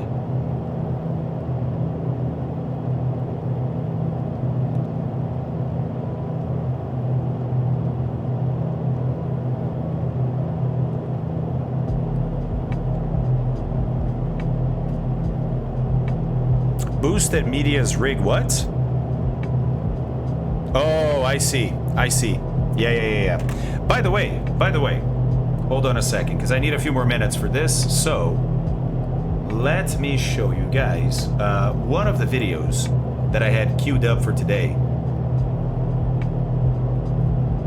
I think some of you guys might not be old enough to remember the JetBlue Airbus landing with the nose gear turned 90 degrees. Do you guys all remember that? Hold on a second. I watched that live. Yes. Exactly.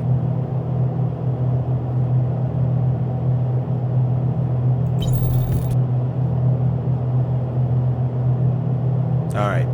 Check this out.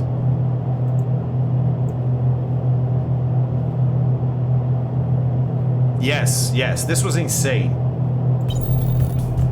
At 3:31 p.m., JetBlue Flight 292 took off with 141 passengers on board. Conditions for the 2,500-mile journey to New York were There we go. good. The flight started really super normal. You know, they give you the, hey, this thing will float, don't, put your tray table up. And it was a very straightforward start to things. I guess it was maybe 15 or 20 minutes into the flight, it became something was up. The pilot came on and said, hey, we're having a little technical difficulty. When he made that announcement, I remembered I had a video camera. So I reached up and I got out They the dramatize it video a camera bit, and I of started course they filming from do. inside the It's cabin. TV. Dave recorded events around him. Several rows ahead, close to the front, was fine art consultant Lisa Schiff. The pilot came on and said, you know, hello everyone. I don't know if you've noticed, but we haven't reached altitude. 20 minutes after takeoff, they were still cruising above California at 14,000 feet. He said, you know, Yeah. we're getting Yeah, exactly, an 777. unusual signal Exactly. about our landing gear. That was a big red flag for me. People were already stressed. And some people were dealing with it quietly, and other people, there were upsets throughout the cabin.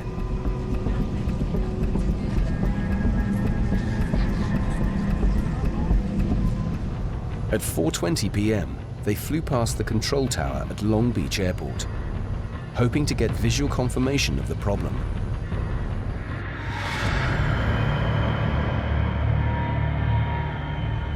The tower confirmed that the front wheels of the plane were twisted 90 degrees.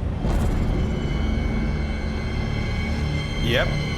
Yep, no you joke. need the landing gear to not crash the plane. Like, that's Yeah, an important part of the Ewald, plane. always the case. So always the fact case. that was Hey, messed Verteris, up how are you, was buddy? Scary. How you doing? I'm in danger. Verteris, we're on our way to the very Things were about to southern get tip of even Mexico. more surreal for the passengers. Tapachula. The pilot In the and Coronado air traffic today. control had Coronado been San Diego, informed sorry. the TV news crews Who forgot the had picked bypass up pin? on the story. Computers live TV feed from Channel 4 in Long Beach. Yes, I know I'm on candid camera. They made their presence known. Flight 292's plight was being broadcast live across the nation. And incredibly, Dave and the other passengers could watch on board. It's absolutely surreal to be watching the story of the plane that you're in. Like, it was on national television. It was, and then I clicked, and it's on every station. It's like, this is what they're covering. We just saw some of that in Suddenly, Verteris. the pilot made an announcement. I've been told by both the company as well as our in-flight crew that apparently we've made the news. I'm sorry about that. I apologize for any apprehension that this has caused you. They had like every military pilot giving their assessment of what our chances of survival was. I freaked out. Your heart is racing and the Guys, I'm gonna adrenaline run to the is bathroom going real through quick. it as Be if right back. someone is chasing you and trying to kill you. The Airbus A320 was loaded with 31,600 pounds of jet fuel, which could ignite if the landing went wrong. At this point, what I'm doing is burning off additional fuel. We took off with a full load of fuel to go out to New York. We're currently drilling holes in the sky around the south part of Los Angeles, primarily to burn the fuel load down to a more suitable level. We then flew out over the ocean for like 45 minutes. And that silence was really freaky. You start to think about what is going on.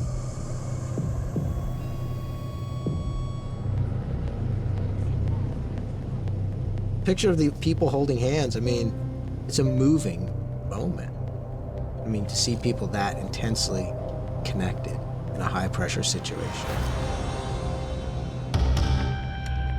Flight 292 had been circling for nearly 3 hours. They hadn't found a way to fix the jammed wheels, but had burnt off enough fuel to try and land at Los Angeles International Airport. Air traffic control contacted the pilot. What do you think your ETA is now? We're down to bingo fuel now at this time, Scott. I see 10,000 showing up here. I think it's time for execution. Do you concur? Concur.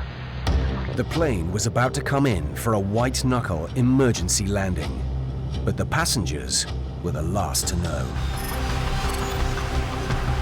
They turned the televisions off, and that was spooky.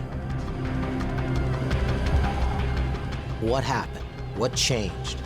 What are you not telling us? Hey, Barb, it's me. I'm watching.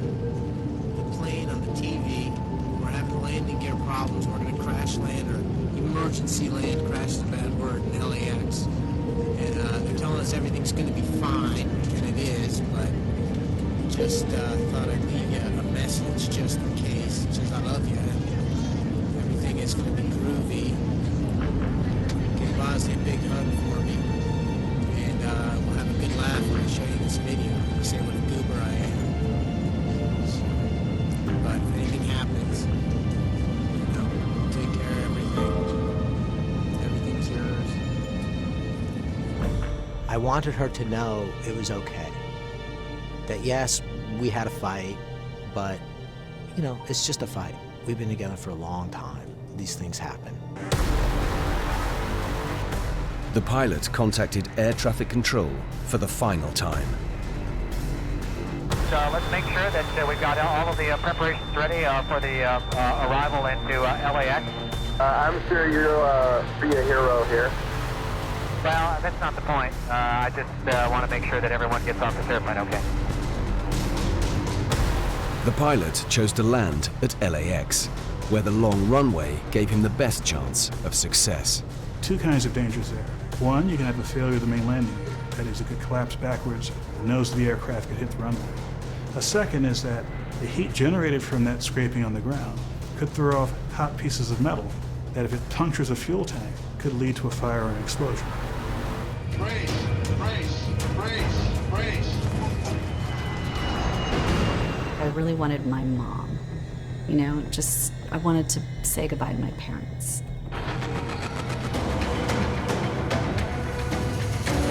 As we come in, when we first felt like we hit pretty hard. The pilot needed to keep the twisted nose gear off the ground for as long as possible.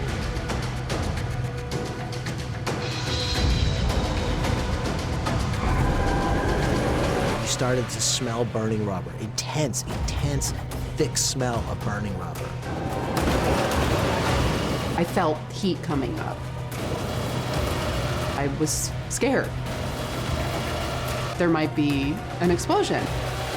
We're slowing down. And then all of a sudden it got quiet for an instant. The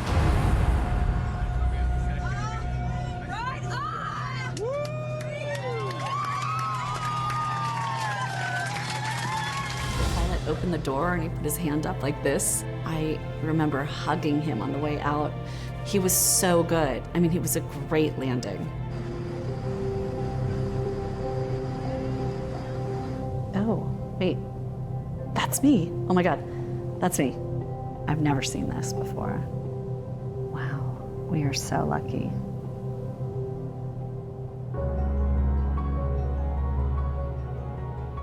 As we're walking down the plane, and I look back, and I look at the landing gear itself, and it is just sawed off, like an absolutely symmetrical half circle. Pretty amazing. The passengers touched down to a media storm.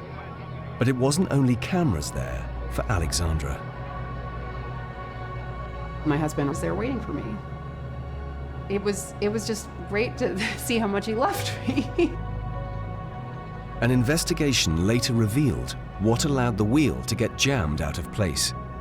Part of the anti-rotation mechanism had fractured and separated due to fatigue. The Airbus steering system at the time didn't let the crew correct the wheel. This system has since been fixed.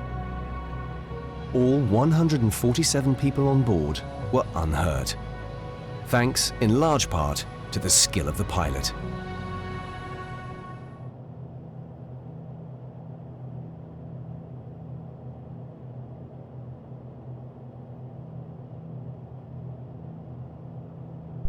Hey, how about that gear, huh? How about that nose gear?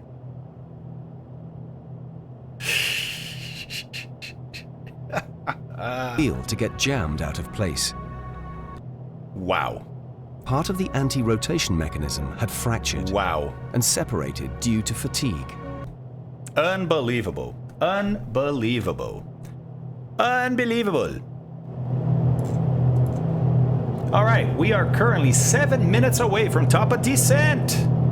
Woo!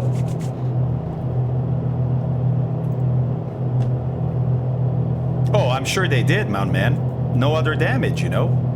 Probably.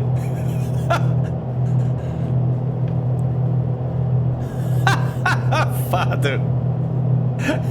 Hey, I'm showing you these are all successful events. Like this one here. Successful event. Successful event. This is a scary one. This is a scary one. Check this out.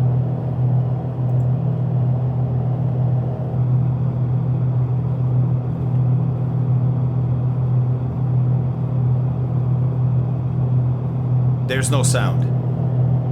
No sound. That's a Superjet 100 by Sukhoi.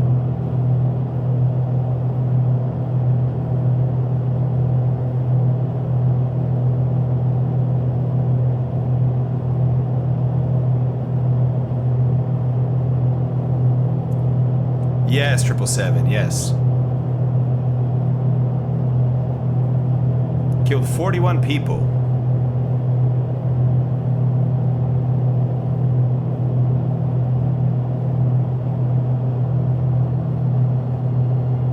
Ten people injured, 37 escaped from the plane alive.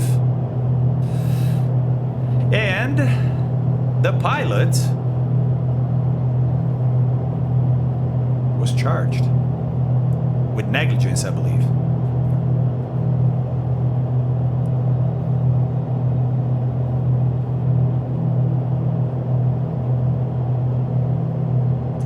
Formally charged with negligence. Whew. Yeah, I think so. I don't know exactly what happened, user. I just found that this morning, actually. Don't know exactly what happened. Well, David, he was taking off. He was heavy, right? Maybe he had a problem, aborted the takeoff, and he's going to land straight. And he does a really poor job of landing, and the plane bounces, and it can break, and it slides, and now the fuel tanks rupture. Look, it could happen. It could happen if you mishandle something, right? Well, why sub? That's why I'm like, you know, I don't know much about this accident, because that is sort of a trend in Russia, right? Blame the pilot, no matter what.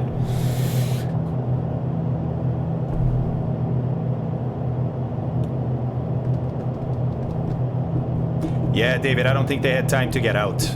I don't think they had time to get out. So that video is from last year, and I don't think it says the date when that accident happened. It was posted by the Telegraph, so I'm sure you can find out. It was in April of 2020. Have you seen the Fokker 100 try to take off somewhere in Eurasia? No, I have not, 777. I have not.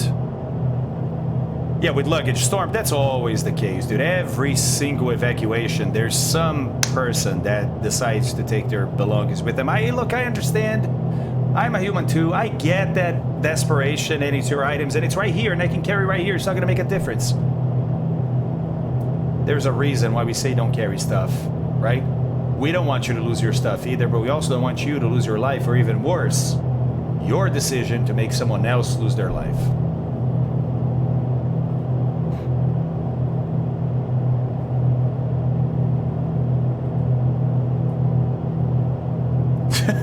Guybrush. Oh, that was in 2019. Thanks, EU. So 5th May 2019. Thank you.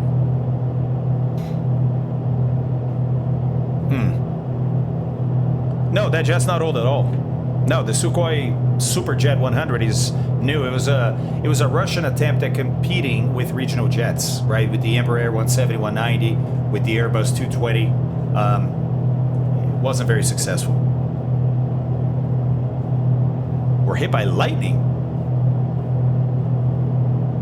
Exactly, Peebo. Exactly.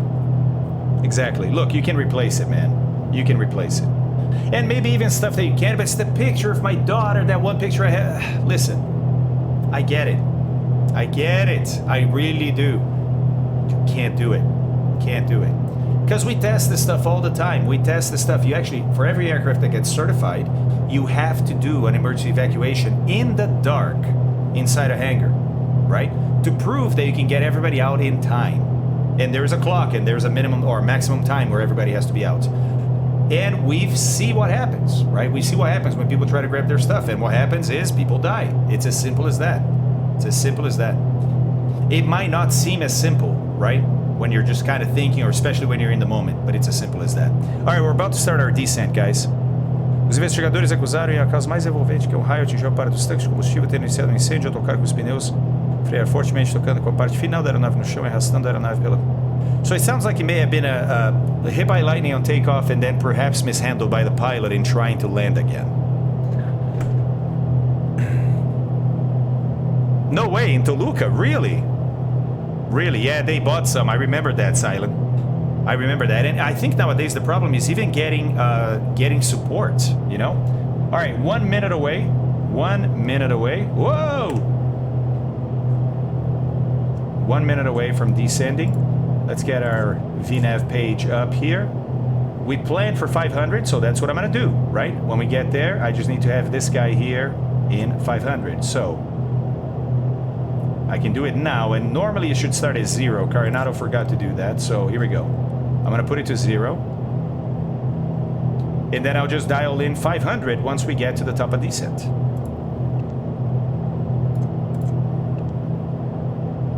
I wonder if there's a message in here somewhere that we've gotten to our top of descent. Let's see.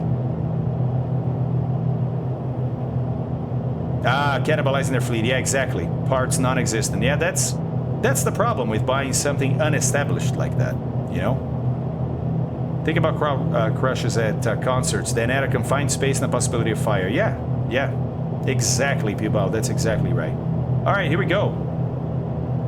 I'm waiting just to see if there's a message anywhere besides the countdown, because obviously we put that countdown up there. It didn't have to be up there. We could have another field up there. Okay. Whoa. All right. Let's see. Nothing. Nothing. It's just advisory, so here we go. 500 feet per minute. And not only that, right? I get the banana too, which is awesome, right? The predicted distance at which I'm going to reach that altitude. I don't think this is correct.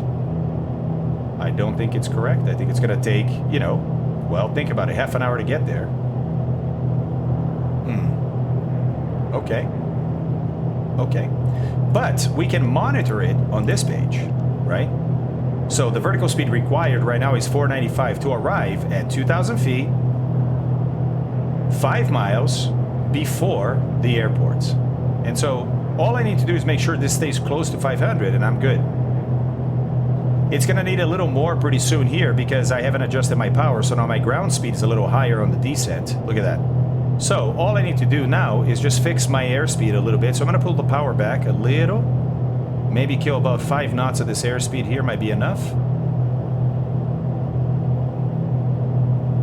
My speed's coming back down a little bit. This is now adjusted for 90, so I took too much power out, so that was too much. Let me add some. I'm gonna try 31 inches. See what we get. We were at 33. I'm gonna try 31 and see what we get.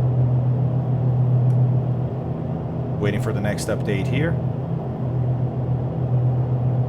Now, I'm fine-tuning, right? I don't have to pay this close attention. Look, yeah, it's pretty close.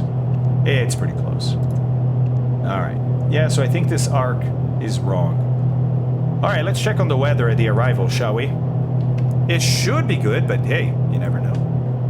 You never know.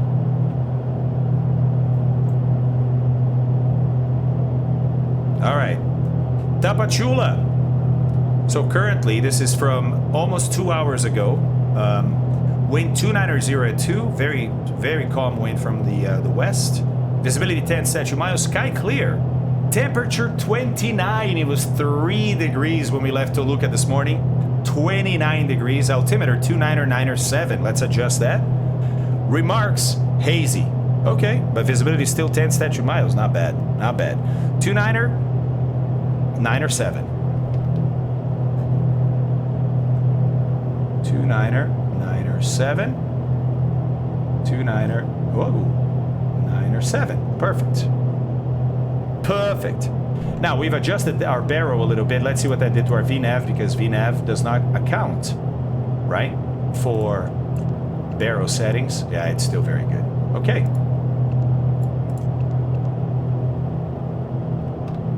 Not today. Not today, Rock. Turns out I did the same thing I did last week, right? I skipped one destination, Tapachula in this case, and went to the next one, Tambor. That's next week, actually.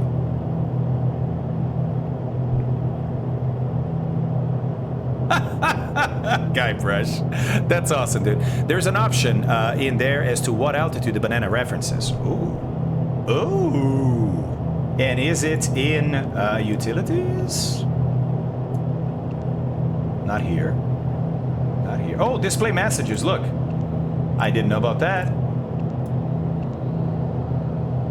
Well, I suppose the message would be like, you know, top of descent, which we already passed, but okay. So let's see here. That's not here. Okay. So maybe it's set up. Maybe not. Okay. Nothing here. Target altitude source, constraint, VCalc, none. Autopilot, which we don't have, constraint. Let's change to VCalc. Hey-oh, that's it. That's it. Nice.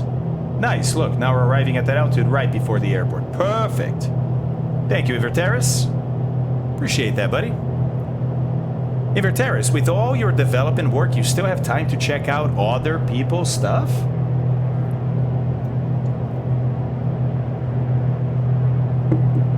Oh, I missed that part, Rock, sorry. I missed that part, dude. Yep, I am a simmer first. Love it, buddy, love it. That's awesome to hear, Iverteris. Cannibalistic out cannibalizing? Anybody call me? Oh, they're out of business now, Silent Hunter. Ah, that's a shame. That is a shame. Not to defend Russia at all, but we've seen the same kind of reaction blaming pilots versus blaming manufacturers in all countries. But Teal, you're correct about that. Does that GN also tell you to get the landing gear down? Too fairness. Come on. And I want to know what other people do. Ah, Inverteris, it makes sense. It makes sense. Makes very much sense. Jesus right ahead of me. Look at that. Look at that. Nice, dude. Let's go. Let's go, man. Tapachula. Here we come. Last leg in Mexico. I thought we were going to be done with Mexico today. Turns out we're not. Turns out we're not.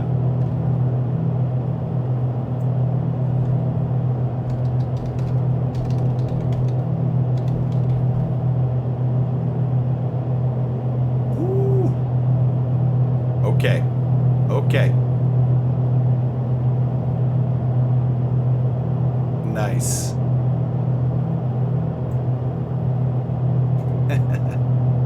Love it. Love it.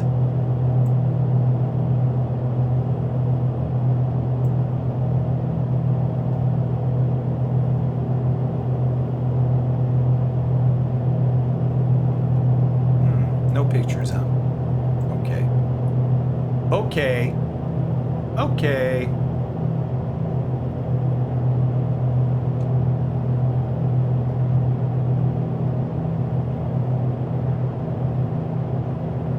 This is looking better.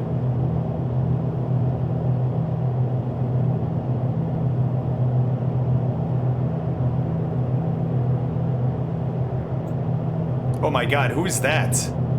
Who is that passing with the diamond? Look at this, perfectly matched in vertical speed, because I'm going down 500 feet per minute, but so is he. Look at how matched our vertical speed is. That's incredible. That is incredible. It's CR Hassan. It's Hassan. What's up, dude? What is up, my friend? Do they have one?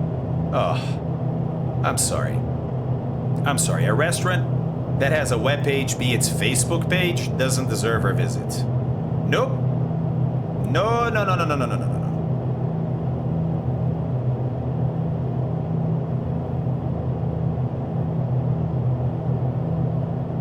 Perhaps we have found the place where we're gonna eat.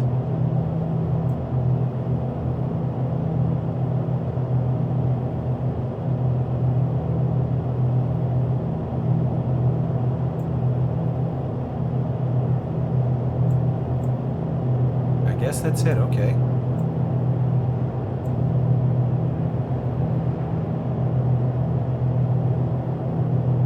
The hell, man. Some people just have interesting websites.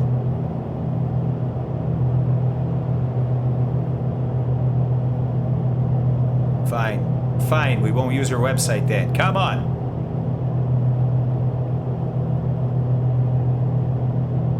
Yes, of course I'm worried about the food we're gonna eat when we get there. Did Kabul once, really? Had to stay high at flight level 250 for a drone opposite direction. Saw it 2 miles out. No way, 777. Really? Really?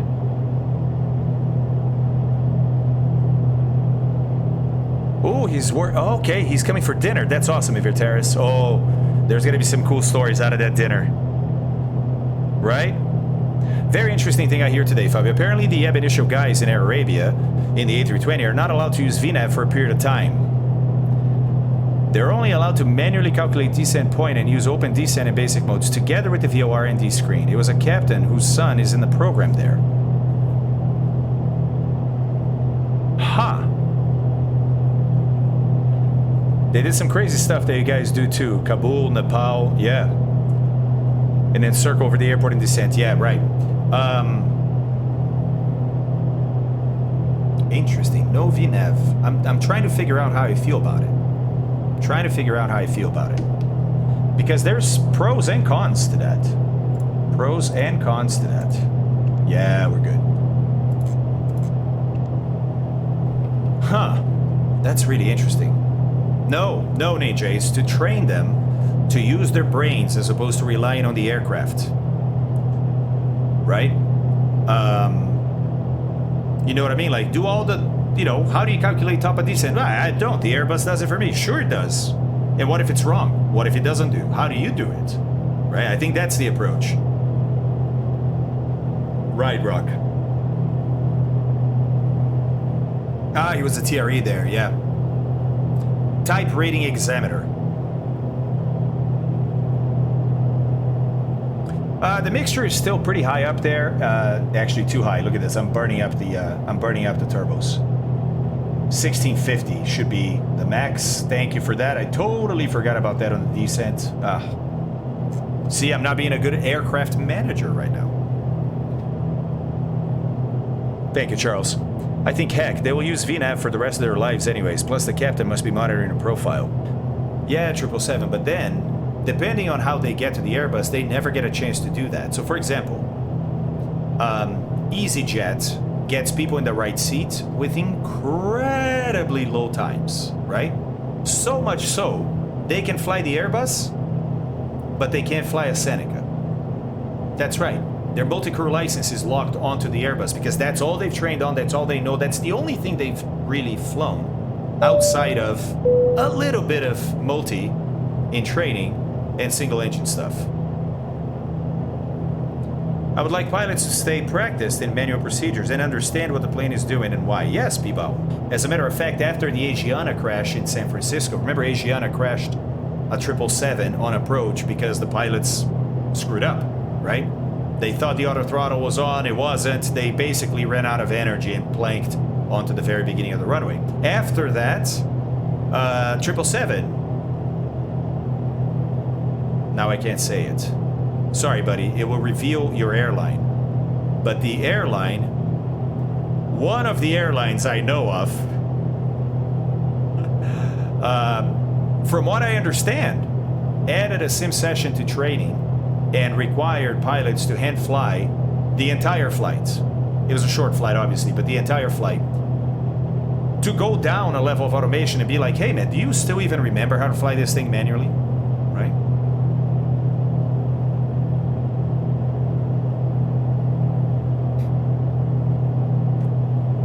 Common thing in Europe, 300 hours right seat in a jet. Yeah, they're dying to get people in the seat. They don't have enough people. Why, hello there, class. How's it going, dude? Good to see you, man. Good to see you. Thanks for being here. Appreciate that. We are now on the last leg of our, well, technically the penultimate. The last leg is still coming up after Vilgi, but look, holding steady there at the destination. And yeah, we're coming in. on an airway. So look at the airspace protection of the airway. Pretty awesome, right? Pretty awesome. It doesn't pick up what airspace that is, though. I wanted to see what airspace that was. Here's another thing that appeared now in the GTN, which is in the real one. Wherever you click, if you want to create a waypoint there, you go map point or create waypoint, and then you get a user waypoint right there, which is pretty awesome. Pretty awesome. There we go. All right, guys, let's have a look at this runway, shall we?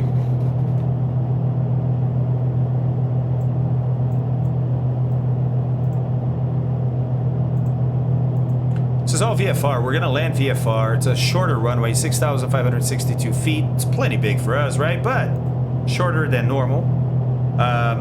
We're approaching from the north, so maybe landing 2-3 is best. So I'm gonna turn sharply here into a right downwind for runway 23. Birds in vicinity, okay. Commercial aviation apron. General aviation is over here. That's where we're gonna park. Okie dokie. 3 degrees on the pappies on the left side. Should be easy enough. Not in real life, class. I've never flown a Diamond in real life. Do you have a preferred registration number? Sure do, Alberto. Sure do. Yep, Rock Frog's got it. Thank you. People usually hate them, but I find them to be quite wonderful. Do they? I thought Diamonds were liked aircraft. They're great aircraft. I am user. Yes. I think there's a bio in here, right? There we go.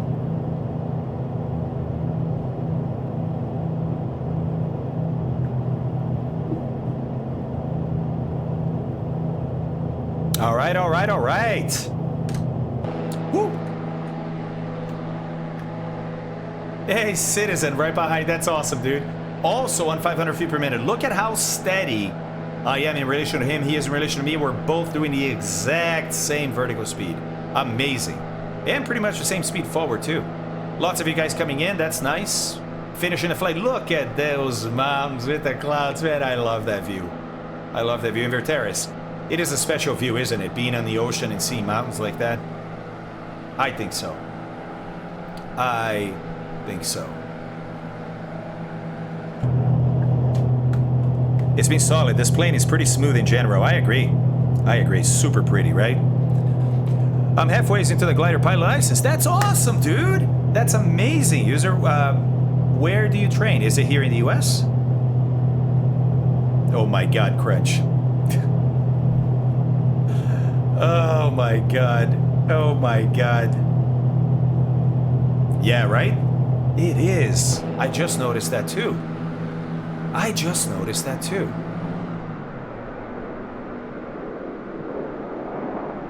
Look at how straight that is. Man-made. It's gotta be man-made. Look at that. It's pretty trippy. Argentina. Hey, user. Yo soy de Brasil. ¿Conoces el avión aerovuelo? Yo, ¿cómo se dice en español? Yo aprendí a volar en un aerovuelo. Hecho en Argentina. Bueno, exactamente, Alaska. So, user lives in Argentina. Argentina makes the aircraft that I learned to fly in. Hey, Speed.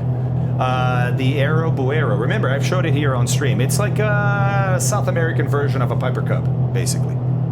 We have 2 in the gliding club. Yeah, and they do towing, don't they? They tow. Talking about gliders, do you plan bringing the Condor 2 back to stream? I do. I absolutely do, Chupernas. Yes, sir. Paulistinha, yeah?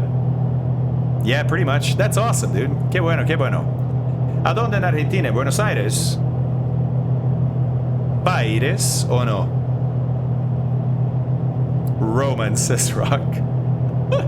Okay, 2-9er-9er-5. Thank you. 2-9er-9er-5. Looks like it was 3 clicks. Boom. There we go. Still plenty of fuel. This plane can go a lot longer than this, but that's normal, right? This is 500 miles. We can definitely go about 900 miles with this aircraft. I don't see the airport just yet. We're still, you know,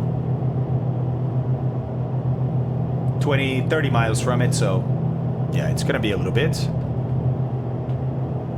Which approach are you doing? I'm landing on 2-3, Zesran. Landing on 2-3. I'm not shooting an instrument approach, I'm doing a visual.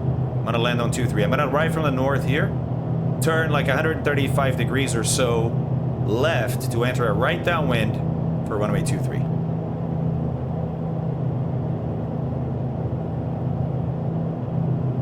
Kozaki. Yes. Yes, indeed. Oh, Santa Fe. Oh, dude. You're in a great area of the country for gliding. No wonder you're going through gliding. It's like, ah, okay. Yeah, man. That's a great part of the country to glide in. Yeah, Safari. I think we have some people here that have. I've never done it. Let's see. Yeah, Charles, this is nice, right? Just 500 feet per minute, gliding in. It's nice. It's nice. I have a horrible feeling gliders are going to be a huge disappointment in Flight Sim, not least in comparison to dedicated glider sims. Yeah, I mean, that's probably true, Rock, but I don't know, man. The flight model seems to be pretty good in Microsoft Flight Sim, and so is the atmospheric model that we can tell. I mean, we're definitely going to be able to tell when we're in gliders, but who knows, man? Who knows? There we go. 26 miles to go. The banana is still there at the right altitude. Now, that is 2,000 feet. Remember, this airport is sea level, and so pattern would be like 1,100 feet, right? Because it's actually 97 feet above sea level. So 1,100 feet. But remember that I chose 2,005 miles prior to, right? By the way, are we keeping up with that? Let's see. Yeah, 491. We're still on the profile. All right. So then, from 5 miles in, we can just lose that extra 1,000 feet. No worries there. Oh, Peter, no question, dude. No question.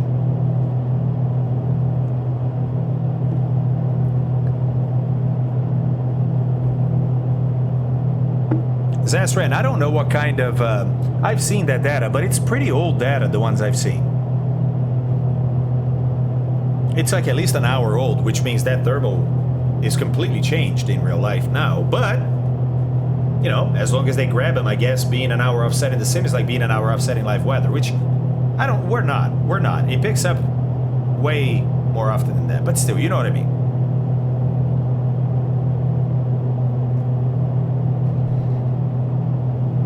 All right, Avari, let us know what you think, by the way, how it went, you know?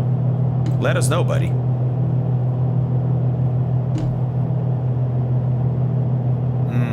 I see. Thermal.kk7.ch.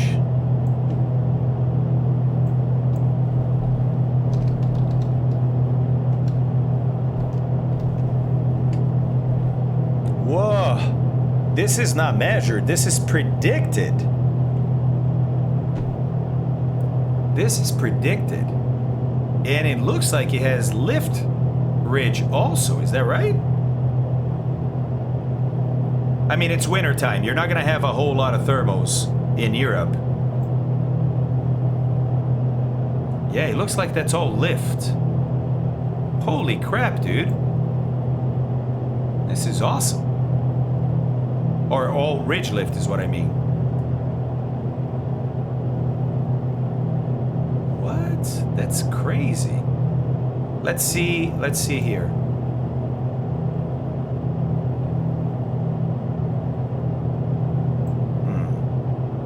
Is it just for Europe, maybe?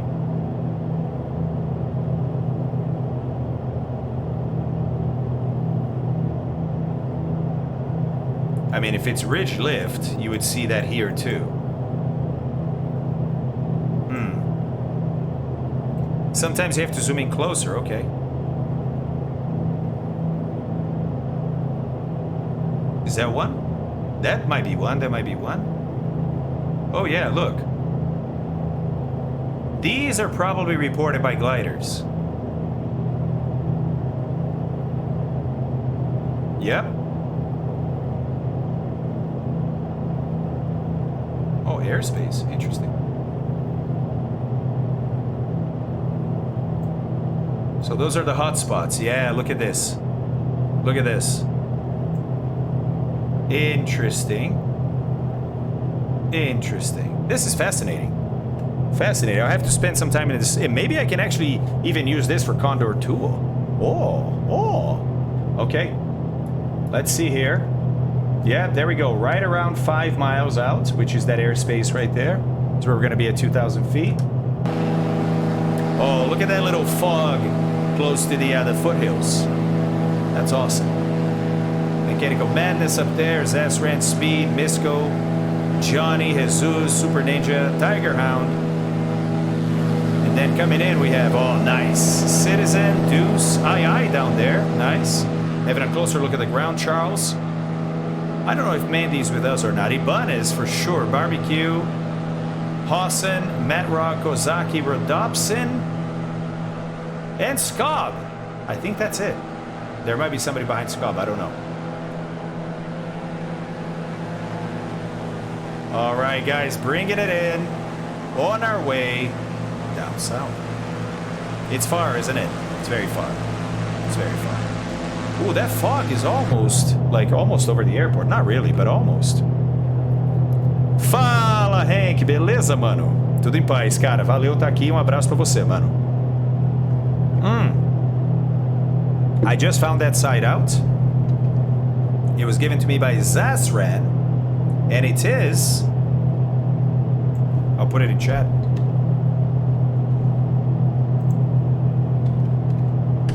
There it is.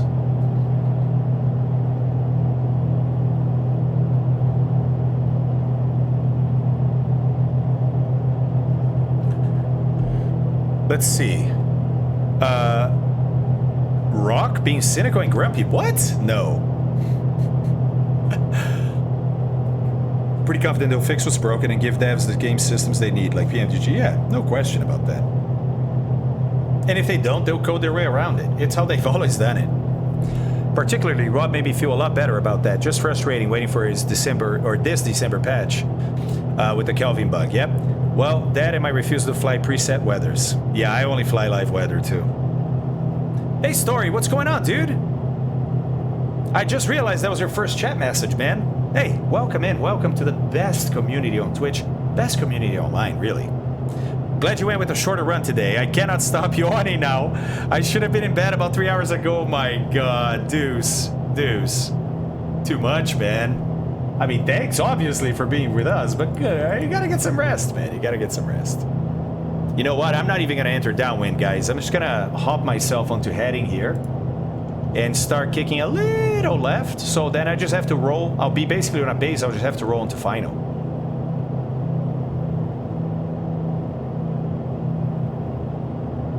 I'll rest when the fun is over. Perfect. Perfect. You're very welcome, Story.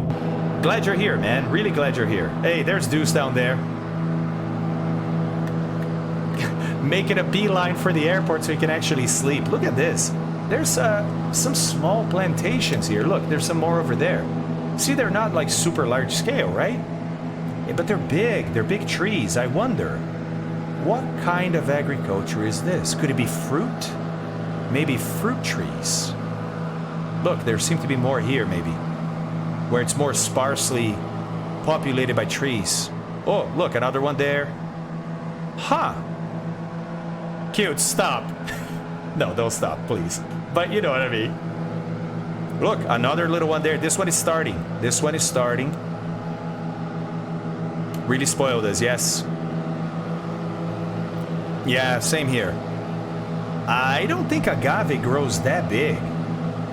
I don't think agave grows that big. And look, they're everywhere. There's another one there. There's more here, more there, more there. No, that one I already pointed out. I don't know. Yeah, Hayden, it's incredible, right? Hey, Hayden, what's up, dude? Did you get my message, Hayden?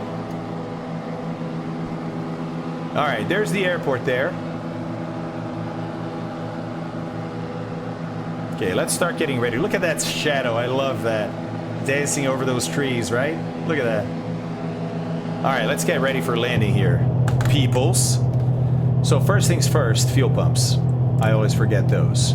Lights has stayed on. It's going to stay on, so no worries there.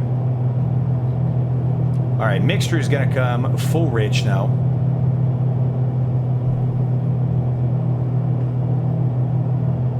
Okay, there's the runway. We'll maneuver visually here. Let's see. Okay. All good there, all good there. So, autopilot off. Dip a little bit so I can see. Okay, you see the orientation of the runway here, right? It's heading 230, so I'm still more than 90 degrees to it, but that's okay. I'm gonna start slowing down. Yes, my no gear warning. Could I land gear up in this airplane? Absolutely. Yeah, no checklists. Come on. Come on. What's the fun of the stream if there are checklists?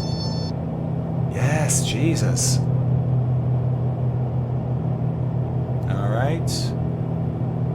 Salchichas. Nice. Okay, let's go gear down. I'm bleeding off some speed by pitching up here. Gear down. First notch of flaps. Rolling in. And now we can bring that power back. Props are going to go full forward. There we go.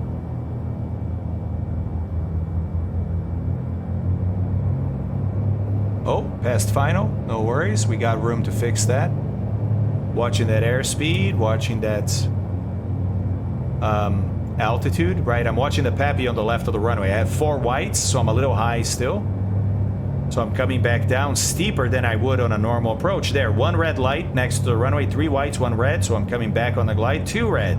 There we go. 2 red. I'm going to do about 500 feet per minute, 600 feet per minute or so. And that should do it.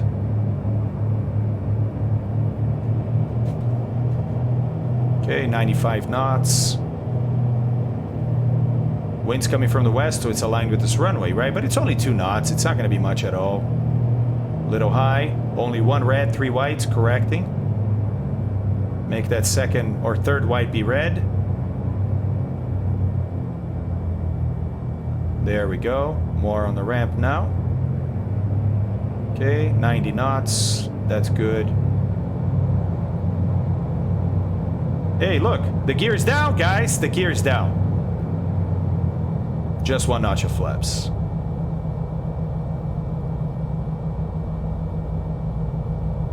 There we go. We're on. Lower the nose. There we go. Start braking. We just passed the taxiway, but I think there's another one coming up here from... Oh, no, it's way out there. It's way out there. Okay. Flaps up. Thank you, guys. Appreciate that. Appreciate that. Here's the taxiway coming up. Oh, my God, there's an Airbus on final. Sorry, Johnny. Sorry, Johnny. I'll get out of the way, buddy. Ah! It's the DC-6. Sorry, man. Sorry. Okay, here we go. All right, landing light comes off. Strobes come off, but the beacon stays on. We're going to keep our transponder in alt. Flaps are up. Okay. Remember, general aviation is at the end here, guys. Thank you, Hank. Valeu, mano. Valeu. Hey. The last little bit of Mexican air we're gonna get on this trip. Of course, we get it on departure too, but come on, right? The cool thing is landing and opening the window and... yes. Smelling that new place. Yes. Sometimes it backfires. Sometimes you go, whoa! But usually it's pretty good. Usually it's pretty good. Yes! Everybody, let's go. Careful with the tower strategically located here.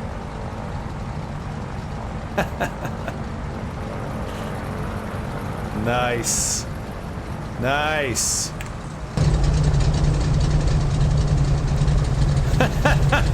Wait. I think we're on the next one. Next one. Next one is GA, guys. Oh, look, a turbo arrow. Nice. All right, so by my account, this trip has taken 3 hours and 17 minutes from when we started taxiing. Fuel pumps can come off. That's the one thing I forgot.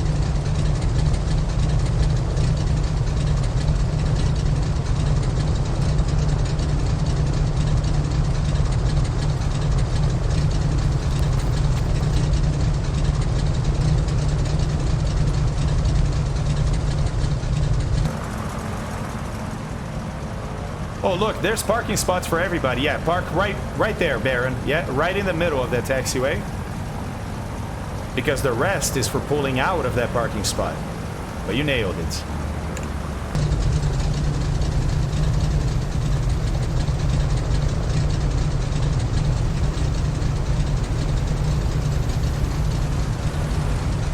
Okay, parking brake on.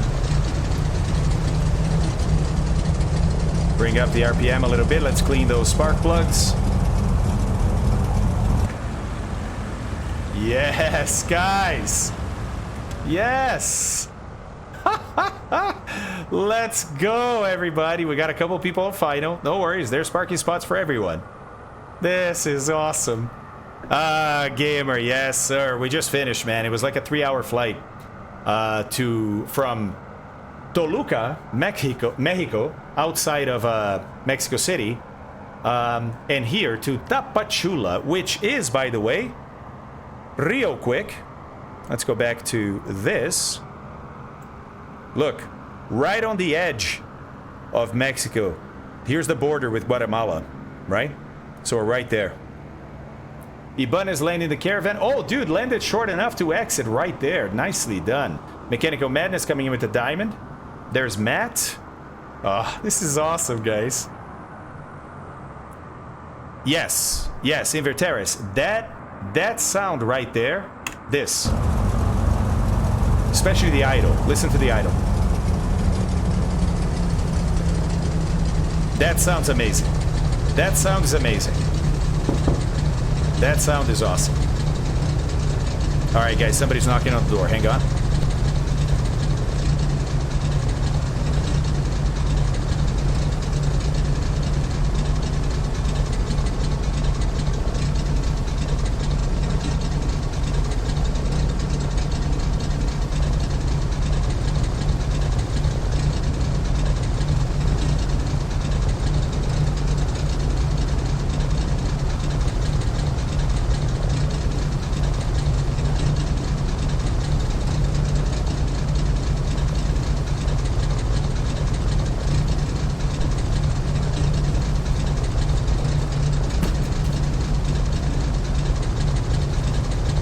Barely read it, but it's a marketing sample.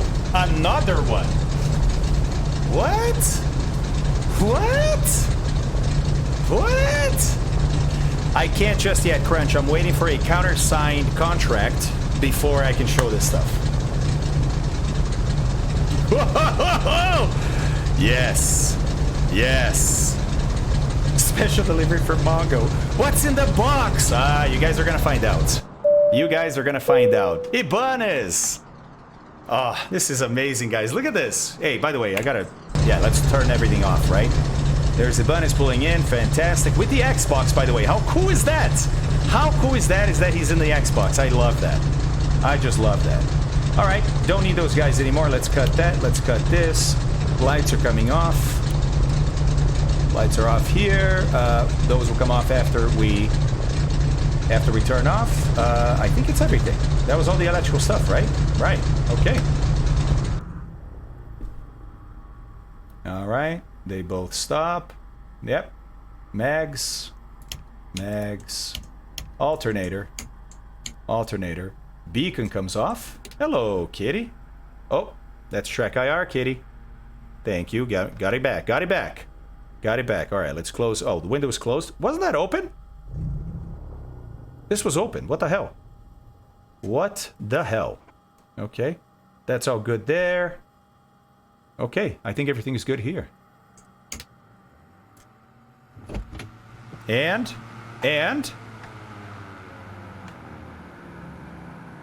Sorry. Kitty's struggling. Or I'm struggling with Trek IR because of Kitty here. There we go. Oh, nice. Mechanical Madness made it. Look at this. Everybody parked properly. This is amazing. Guys, this is incredible. Oh, hey, them's my shoes. Guys, can somebody... I think it's exclamation mark nameplate. Is it exclamation mark nameplate? Here on chat. It's Muggs' mod. Oh, Barbecue. Barbecue is here too. Scob is still coming in. Hey, Scob, how's he going over there, buddy? 2,000 feet? Okay, he can't be far. He can't be far. Welcome to Tapachula, everybody. Hey, while we wait for Scob, I'm gonna take you guys out to dinner tonight, all right? I'm gonna reward everybody at the end of every leg here by taking you guys out to dinner, virtually, obviously. But here we go. Here's the place where we're going tonight. Very appropriately named Senor Tango. Senor Tango. I'll meet you guys at Cuarta Avenida Sur Carretera or Puerto Madero. And we're gonna eat very well. We're gonna eat very well. Very, very well. Mmm. Mmm. Mmm. Ooh. Okay. That was perfect Spanish. Thank you, user. I appreciate that. I appreciate that, buddy. Hey, nice little place that's big enough for everybody, right? Oh. Oh my God. Oh my God. We're gonna eat well tonight, boys and girls. We're gonna eat well tonight. Maybe a little wine, sure, why not? Why not? Restaurant Evar Argentino. That's right. Yes, 777. Yes. Yes. Oh. Oh. Hey, listen, I'm not gonna fail you guys. We're gonna go to a good place, of course. Of course. So anyways, I'll meet you guys there tonight. Wouldn't that be awesome? You know what would be awesome is if we had portals. If we had portals. It's like, yeah, I'll meet you guys there tonight, all right? Take care. I know, give me my tennies. Me too, dude. I'm so hungry right now. So hungry right now. Oh, that's disgusting. I'll have two. Thank you, guys. I appreciate the bits here at the end, guys. Thank you very much. Very, very nice. Very, very nice. Oh, 777. That's amazing, dude. Yeah, of course. It's one of the great things about going to a new place is trying different foods, right? That's right. There you go. There you go. All right, guys. All right. All right. Already. You know what time it is. Oh, my God. Ibanez, thank you very much. Dude, thank you for flying. Oh, my God. It's kicking off a hype train, of course. Of course. When I end the stream, it kicks off a hype train. Hey, Ibanez, thank you so much for flying with us today, dude. That was really, really cool. Rodobson. Thanks, man. I appreciate that 100 bits. Thanks for flying with me today, guys. That was super awesome. That was super awesome. It was a great leg of the trip. Now we're going to be done with Mexico. I mean, we're literally just a couple kilometers from the border here of Guatemala, but we're not going to land in Guatemala. Next week, we're going to do what we thought we were going to do today and land in Tambor. It's a beautiful airstrip. I can't wait. I much rather land in airstrips like that than big airports like this, but sometimes we don't really have a choice, right? So I've peppered them. Teleport, hi, thank you very much, dude. Oh, oh. All right, Vulture. All right, Vulture. Right before I go, right before I go. Perfect. You're never done with Mexico until Mexico is done with you, hermano. That's awesome, dude. That is awesome and probably accurate. Do you make the leg routes, or is there a public place that has these leg challenges? No, I make them, Eros. Hello, Eros, by the way. We do that here on stream, buddy. We kind of sit together and go over it. Oh my God, Touch the Clouds, 500 bits, dude. That's you guys. They actually, hold on, it's not thank you. It's thank you. Oh my God. Okay, now I'm not gonna get any donations. So, okay, it was nice to meet you guys. Yeah, it's the end of the donation spree right there, Rock. Don't worry. Oh my God, Citizen with 100 bits. Jeez. Federales are on the way. That's awesome, dude. Touch the Clouds, that was awesome, man. Oh my God. You guys actually closed out a level 1. Arva with a tier 1 sub, 7 months now. Hello, Arva. How are you, man? Thank you so much for that. And 100 bits from Speed and 100 from Vulture. You guys are awesome. Let's go. Yeah, cargo. I got a couple already. It's awesome, isn't it? It's awesome. All right. Guys, we need to raid. Stop donating. Jesus. It was a nice one. Thanks, Fabio. See you next time. Johnny, thanks for flying with us, man. That was really awesome. That was really, really awesome. And look at the parking job everybody did. It's beautiful. Hey, Scob is here. He's entering downwind. Let's go, Scob. You made it, buddy. You made it. Tu esposa tiene un burro increíble. Increíble. Un burro. Isn't that a donkey? Aye, thanks for flying with us too, man. I appreciate that. All right, guys. Let's get this party started. Let's get this party started. Who are we going to raid? Who are we raiding?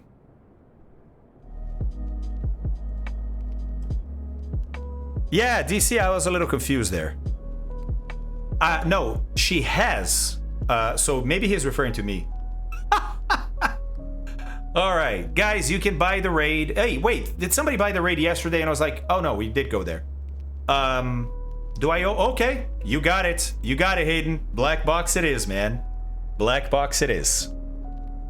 Doesn't Spanish. That's not true, DC. You know more Spanish than you let by, buddy. You definitely know more Spanish than you let by. Guys, Black Box is a real Airbus pilot. He's awesome. I think you're really gonna enjoy his stream. Cold nibble. Hey, we're all gonna end up learning something, buddy. We're all gonna end up learning. Hey, DC, you got the two most important words down. Perfect. Perfect. All right, guys, let's go. Hit that button. Let's go raid. Let's go say hi to Black Box. I'll be back tomorrow with a case study that not only we're going to be able to watch, but we're going to be able to fly with the exact aircraft that they did. And then we'll see if we have the same fate as the real aircraft. So that should be quite interesting. Quite interesting. Wings flight on Friday. IFR flight number 11, I think it is now. Already? Holy crap. Apoiado. And what are we doing tomorrow? I don't remember. Do I have anything published for tomorrow? I don't recall.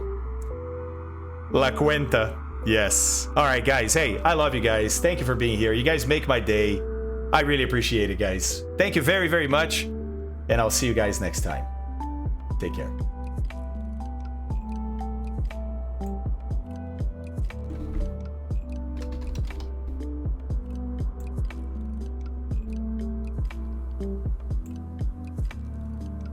Hey, why is there no jingle?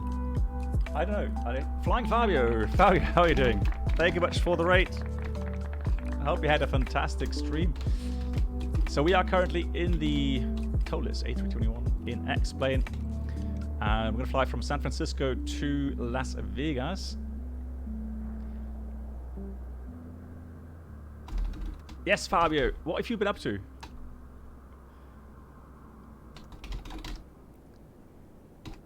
Welcome everyone from Flying Fabio's stream. Welcome to the Black Box channel if you haven't been here before.